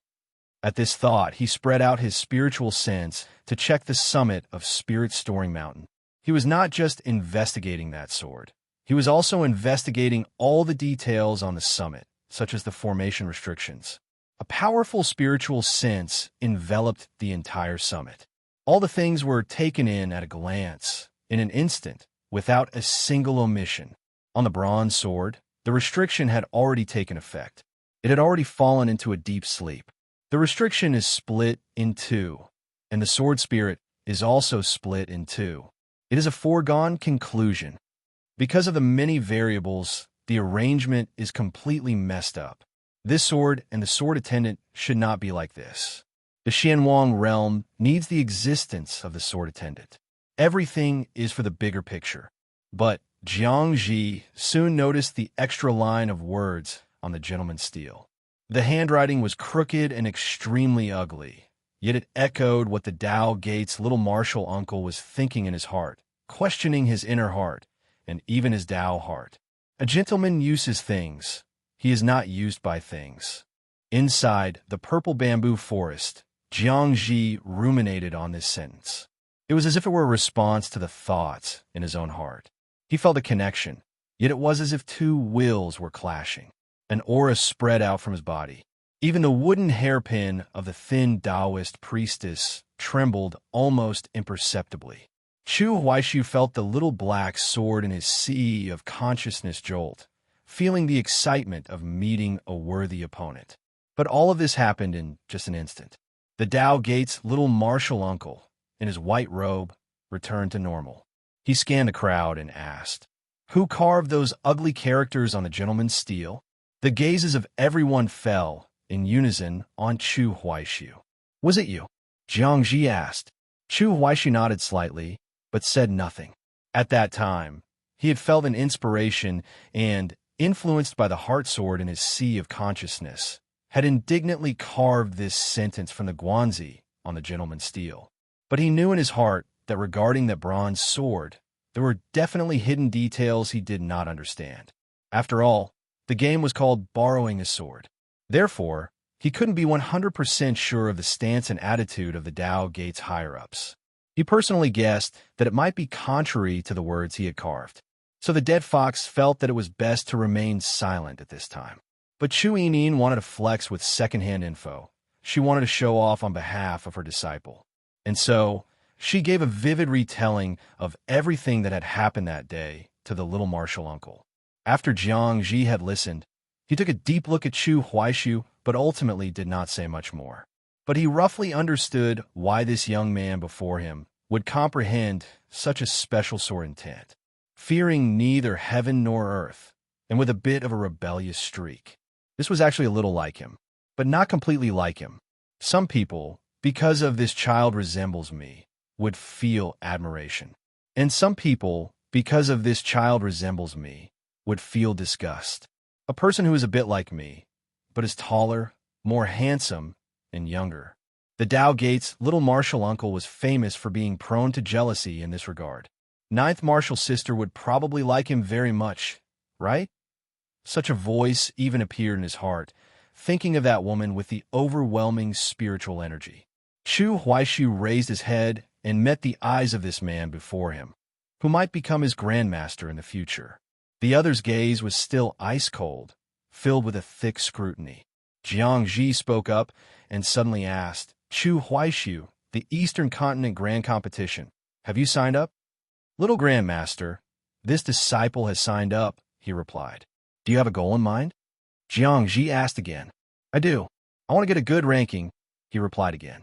"Be more specific, be more honest." Jiang Ji's tone carried a hint of interrogation and displeasure.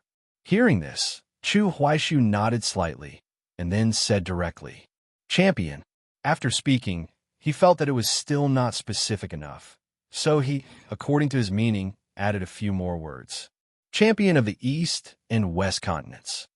After staying in the purple bamboo forest for a while longer, Chu Huaixu was sent back by Chu Yining. He could feel that this person, who had an extremely high seniority and status in the Dao Gate, did not seem to like him very much. Of course, the impression Jiang Ji gave him was not very good either. The two of them did not get along. As Chu Yining flew with Chu Huaixu, she chatted with him. Don't mind him. Let me tell you, just with your looks, you'll never be liked by him in this lifetime. This big mouth began to exert her power again. HM? What? Little martial uncle is naturally vain and prone to jealousy. And he and my master have some history. Chu Yining dropped a bombshell. If he had been a little more handsome, perhaps he and my master would have long since become Dao companions. Hearing this, Chu Huaixu understood 2 points. First, Chu Yining's master thought he was ugly. Second, Chu Yining thought I was handsome. The slight gloom that had been generated in the purple bamboo forest just now was instantly swept away. A slight smile even appeared on his face. What are you smiling at me for? Chu Yining was curious. I just feel that Second Master is also very good-looking, but Little Grandmaster doesn't seem to dislike you. He habitually began to coax her again. The old in years but young in looks girl was immediately coaxed back into an embryonic state, the corners of her mouth almost reaching her ears. I am very good-looking. As she laughed smugly, she waved her hand and said, Little martial uncle only targets men in this aspect. How could he target women too? My master, for example, was also a famous beauty in the cultivation world. After speaking, Chu Yining looked at Chu Huaixu and changed the subject. Let me tell you, when you said just now that your goal was the championship, he was probably sneering in his heart. Su Ziqing has taken that sword. He and a cultivator of the same realm are completely different. But it doesn't matter. I'm still optimistic about you. You have to make me proud. She began to cheer Chu Huaixu on. The childishness on Chu Yining was really too heavy. Little children are like this. I'm better with you, so I'll support you unconditionally. Amen, Chu Huaixu nodded. In fact, he didn't care whether this little grandmaster was optimistic about him or not. Even if he had to prove himself, it was to prove himself to the people who cared about him. As for those who disliked you, what you needed to do was to make them even more unhappy. After sending Chu Huaixu back to the bamboo hut, Chu Yining quickly flew back to the purple bamboo forest, afraid of missing anything. Fortunately, when she returned, everyone was still reporting recent events to the little martial uncle. After they had finished speaking, Jiangji nodded slightly and said, Old Fifth, tomorrow you will take Su Ziqing up Spirit Story Mountain. I need to have a good look at him and that sword. The fifth elder, Zhao Shuqi, immediately said, Yes, little martial uncle. Jiangji looked at Li Chunsong again and said, Let's go. Since everyone is here, come with me to the disciplinary court to receive your punishment now. Li Chunsong. The little martial uncle saw that he was stunned and said coldly again, What? You want me to test your progress over the years first? No. The charity god of gamblers waved his hand repeatedly. Seeing this, Jiangji snorted coldly. Is the chat over already? Chu Yining felt that she had come back for nothing. What? You still want to continue chatting about your beloved disciple? The little martial uncle glanced at her. At this point, he couldn't help but scan the crowd again. Before Su Ziqing ascended Spirit Storing Mountain, you all originally planned to let Chu Huaixu go to the first layer of the Source Spirit Realm? He asked. Chu Yining was the first to answer. That's right. At that stage, who was more suitable than him? Hearing this, the Dao Gate's little martial uncle said directly, Absurd. With his current level, if he were to go to the Source Spirit Realm, it would be a dead end. He would surely die. He already has Sword Heart Enlightenment, and he still has no chance of winning. The old in years but young in looks girl couldn't believe it. At most 3 or 4 out of 10, Jiangji replied. But he quickly flicked his sleeve and said to himself, But it's useless to talk about this. The championship of the East-West Continent Grand Competition, he can't win it. The deadbeat gambler Li Chunsong had been listening from the side, his breathing becoming more and more rapid, his face also beginning to turn redder and redder. He had really been enduring for a long time, and it was a bit too hard. He subconsciously began to rub his hands, and then faster and faster. In the end, He really couldn't bear it anymore. He knew that he had already provoked the little martial uncle, but the gambling could not stop. The deadbeat gambler immediately began to rub his hands and said with a fawning smile, "Little martial uncle, actually we have opened a betting pool just to bet on who will win between Chu Huaishu and Su Ziqing." Listening to what you just said, he laughed dryly, hinting with his words, his hands rubbing nonstop. The Dao Gate's little martial uncle couldn't help but want to roll his eyes at him. But just as Chu Yinin had just brought up her master's words and evaluation, Jiangji did love to play. "You've all placed your bets?" he asked. After speaking, he even looked at the thin Taoist priestess on the giant rock and asked, "Shen Man, even you placed a bet?" The seventh elder of the Dao Gate still cherished her words like gold and just shook her head. But soon she stumbled over her words. I'm with little Marshall's sister." Although she had habitually swallowed her words again and his sentence was not complete, everyone had been together for so long and could understand what she meant. She was going to follow Chu Yinin's bet. The old in years but young in looks girl immediately got excited. "Of course you have to be with me. We definitely have to bet on our future disciple." Her stance was always so clear. Hearing this, Jiangji snorted coldly again, then looked at Li Chunsong. "What about you?" He suddenly had a little regret. He had bet on Chu Huaishu. He reckoned that the little martial uncle would be even more displeased in his heart after hearing it. After all, Li Chunsong had gotten the wrong person, yet he was still betting on him to win. But a deadbeat gambler is a deadbeat gambler. He insisted on his gambling ethics.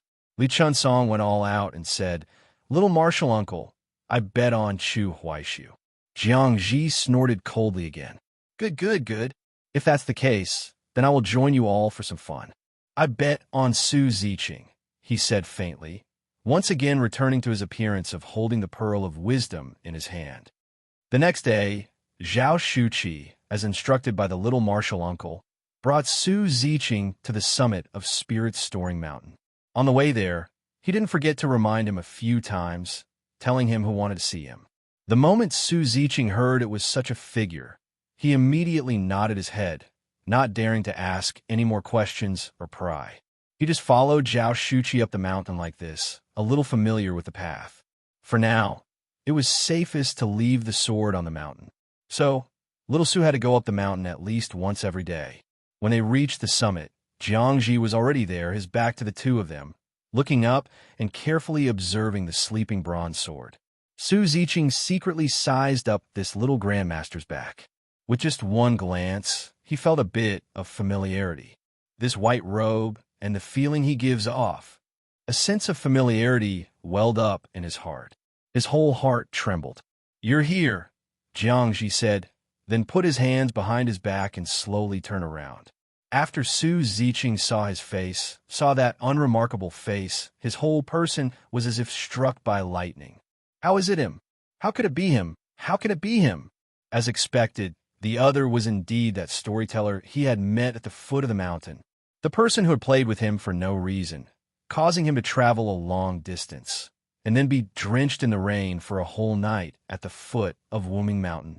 On that rainy night, the mentally collapsed Su Ziqing had hated that storyteller to the extreme. Damned old thing. The usually polite youth had even said so indignantly in his heart. The other party had given him hope, then made him despair. At the foot of Wuming Mountain, he, who bore a blood feud, had been like he had lost his mind.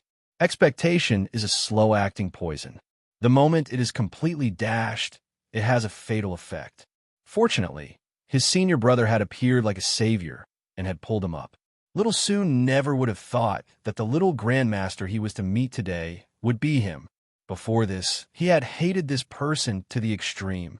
So much so that when their eyes met just now, a trace of anger had flashed in the depths of his eyes. But Su Ziqing was not a fool. He quickly suppressed the emotions in his heart. And since the other was actually a member of the Dao Gate, and of an extremely high seniority at that, then this matter became even more strange. Seeing him in a daze, Zhao Shuqi quickly said, "Su Ziqing, are you not going to pay your respects to the little grandmaster?" The youth saluted. Disciple pays his respects to little grandmaster. Jiangji glanced at him. Although little Su tried his best to hide it, nothing could escape his eyes. "Perhaps you think I toyed with you?" he asked directly. "Disciple would not dare," Su Ziqing replied. The man who looked like a storyteller felt a little speechless. He had gone down the mountain and roamed the four corners of the world, and had with great difficulty found this sword attendant and given him guidance. As a result, the other was complaining about him. After thinking for a moment, Jiang Ji said, "I did indeed send someone to retrieve you from Wuming Mountain, but a slight mishap occurred in the process." After some thought, he did not tell Su Ziqing the whole truth of the incident, nor did he say that the Dao Gate's old six had gotten the wrong person. Jiang Ji was the youngest martial brother among the disciples of the Gentleman Temple of that generation. He had always been arrogant and untamable, doing as he pleased, rebellious and heretical. It was just that most of his martial brothers and sisters had already passed away, and he had suddenly become one of the people with the highest seniority. He was very powerful, and no one could control him. But there was one person whose words he had always listened to, and that was Chu Yimin's master, his ninth martial sister. Since that little ancestor had brought up her master's original words, Jiang Ji accepted it.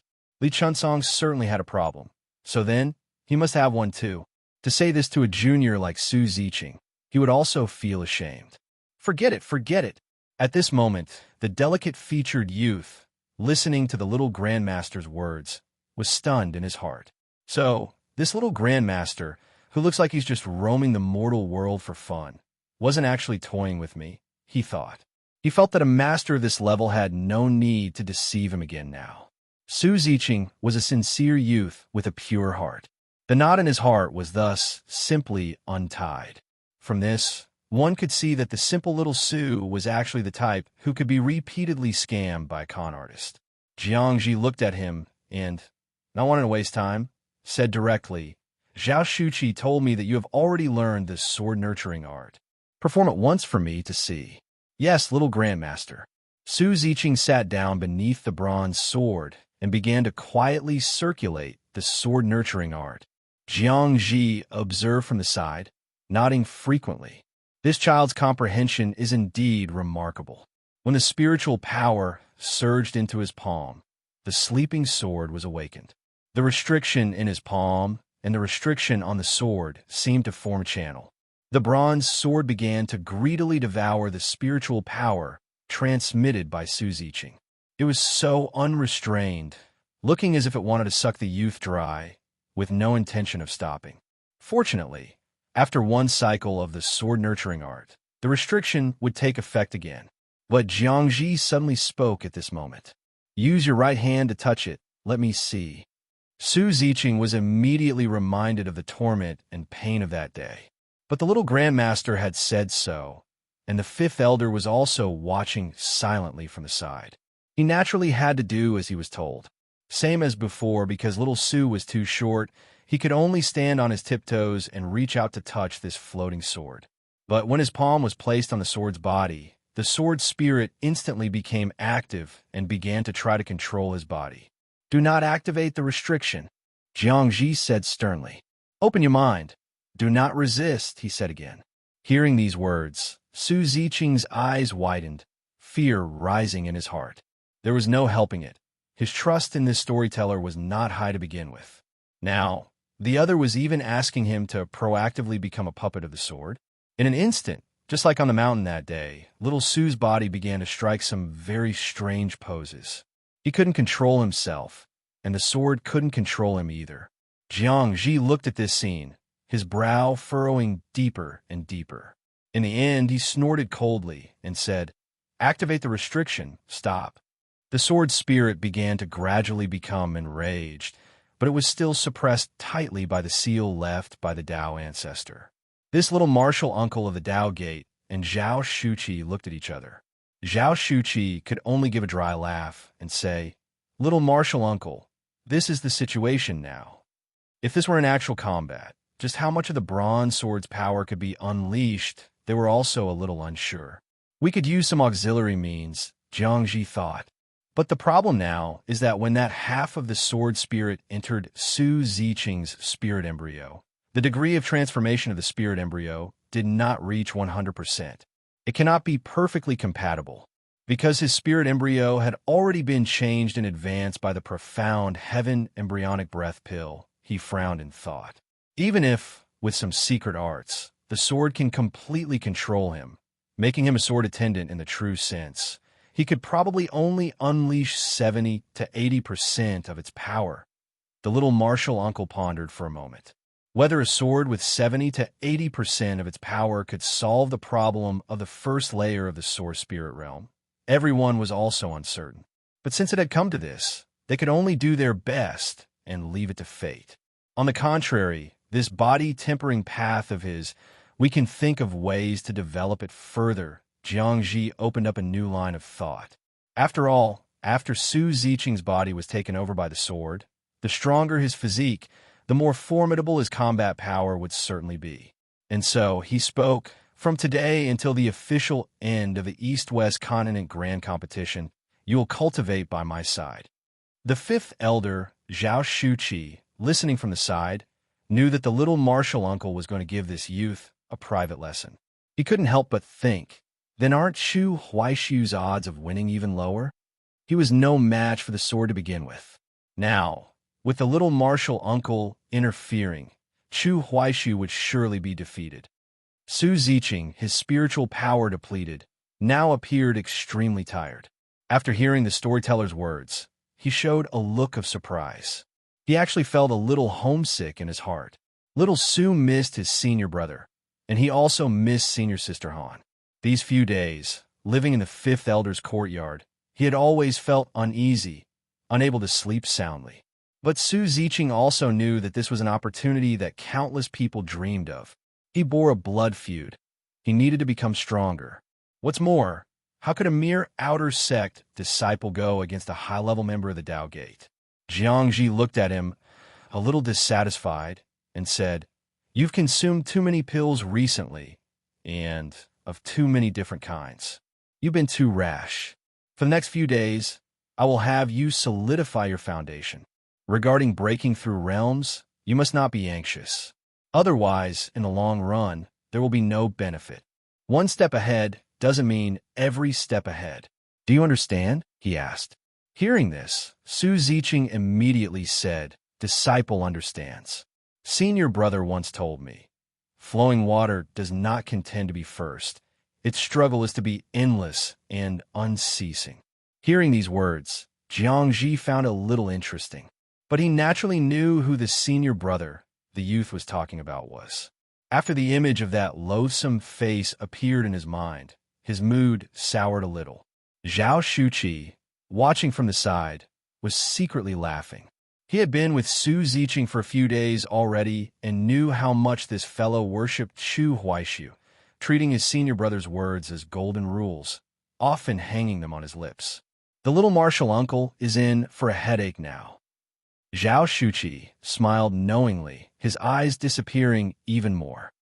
2 days passed in a flash. Su Ziqing still had not come home. Chu Huaishu began to wash his own clothes, grumbling. He couldn't help but think of a saying, "Everyone wants to save the world, but no one helps mom wash the dishes."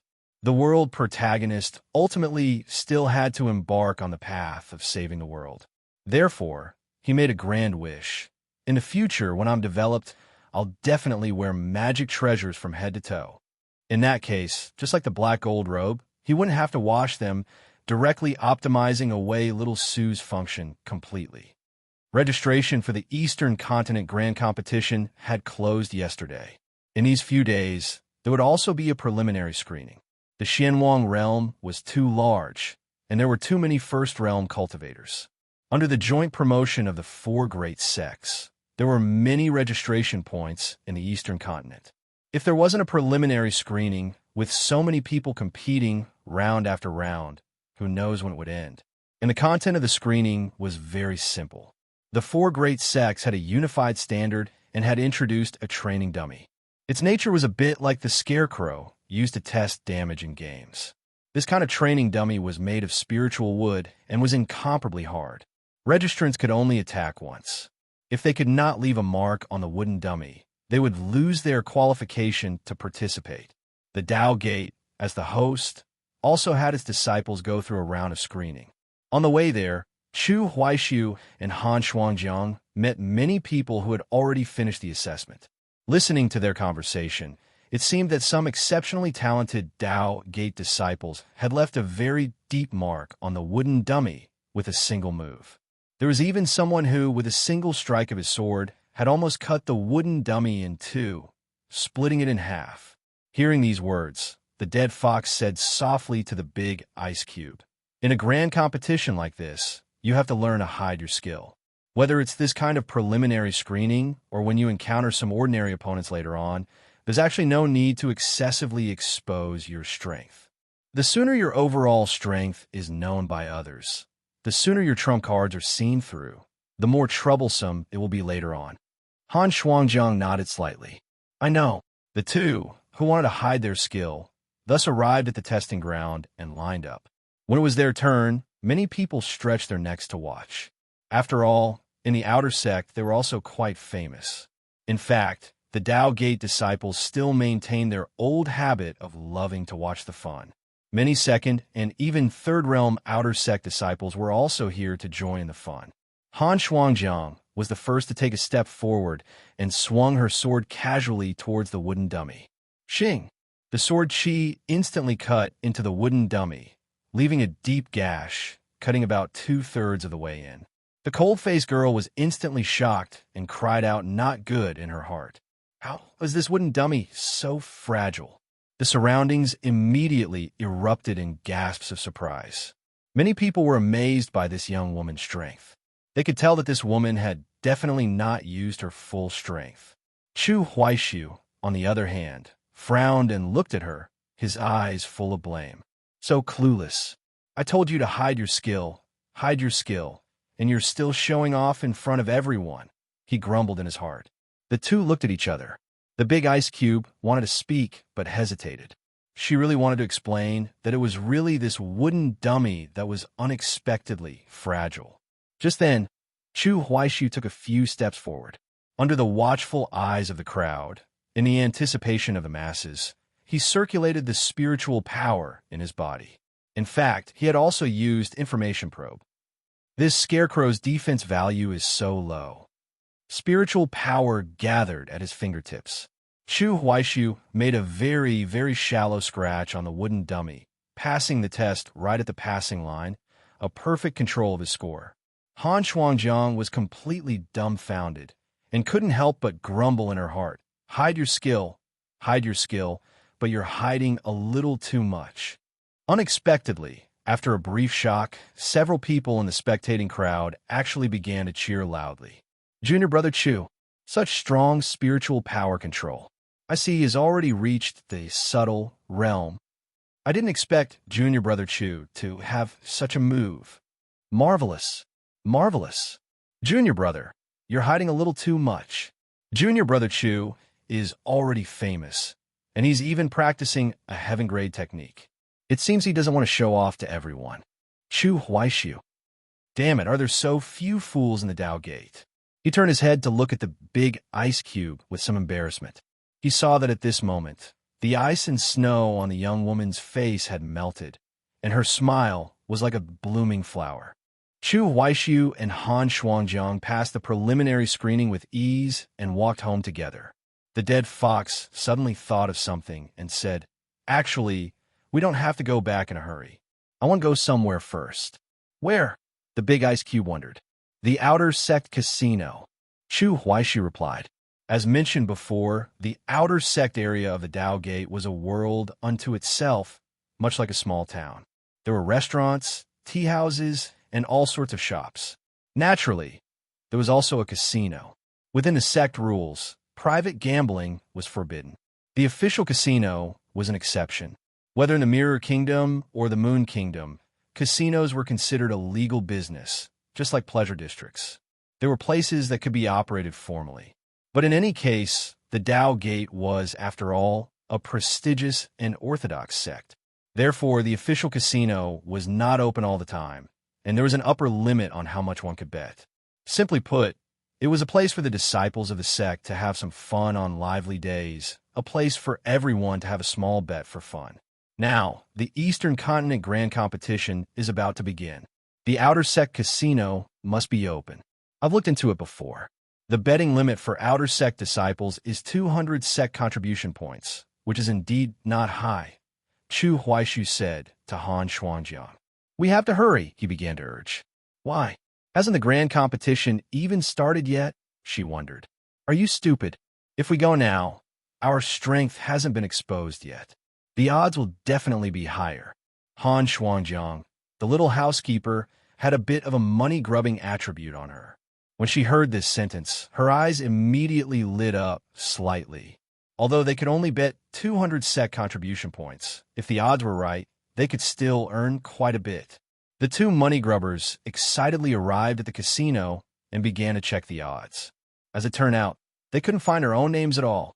Among the seed players that people could bet on, there were a total of 20 people, all of whom were very famous First Realm disciples in the Tao Gates Outer Sect, each and every one a powerhouse at the ninth heaven of the First Realm. Chu Huaishu and Han Shuangjiang were not on this list. It was a completely wasted trip. Clearly, many people thought the two of them were quite strong, but not strong enough to be in the Tao Gate's top 20. And the Tao Gate, as the host, would certainly not boost others' morale and diminish its own prestige. Therefore, one could not bet on the prodigies of other sections. The final ranking was only an internal comparison, only concerning who was the number one among the Tao Gate disciples. The two looked at each other, both a little embarrassed. Chu Huaishu, who had proposed coming here, even felt a little humiliated, like a complete clown. The dead fox gritted his teeth and viciously memorized these 20 names. Ruan Xiao, Ding Bolin, Ji Sikong Chong. You better not run into me. Otherwise, I'll beat you up one by one, he thought. Now, they could only make a name for themselves in the Eastern Continent Grand Competition and then come back to the casino to see. The two of them had come full of excitement, only to return in disappointment. Those 20 Outer Sect disciples had no idea that they would, in such an inexplicable way, end up on Chu Huaishu's hit list. A few days later, the countdown to the Eastern Continent Grand Competition began. Outer Sect disciples could now accept sect missions to be responsible for receiving the disciples from other sects, arranging their accommodations, and so on. This made the peaceful and quiet Outer Sect become incredibly lively, and occasionally there would be some small chaos and storms.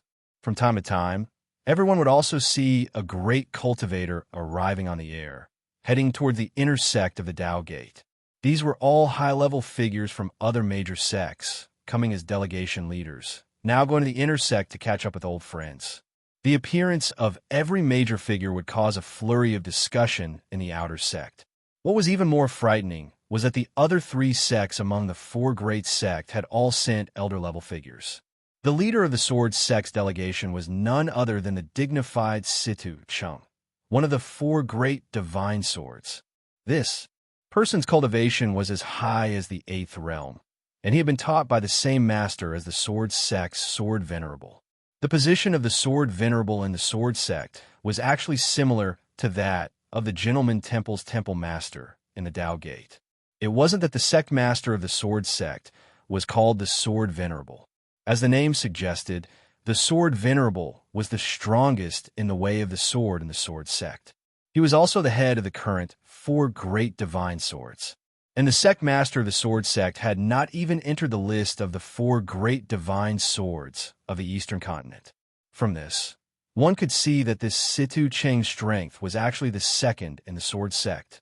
This made many people realize that this time's Eastern Continent Grand Competition could be described as an unprecedentedly grand occasion. Many people had originally thought that participating in this grand competition was just to show their face in front of the Tao Gate's higher-ups. Now, so many experts from the Eastern Continent had come.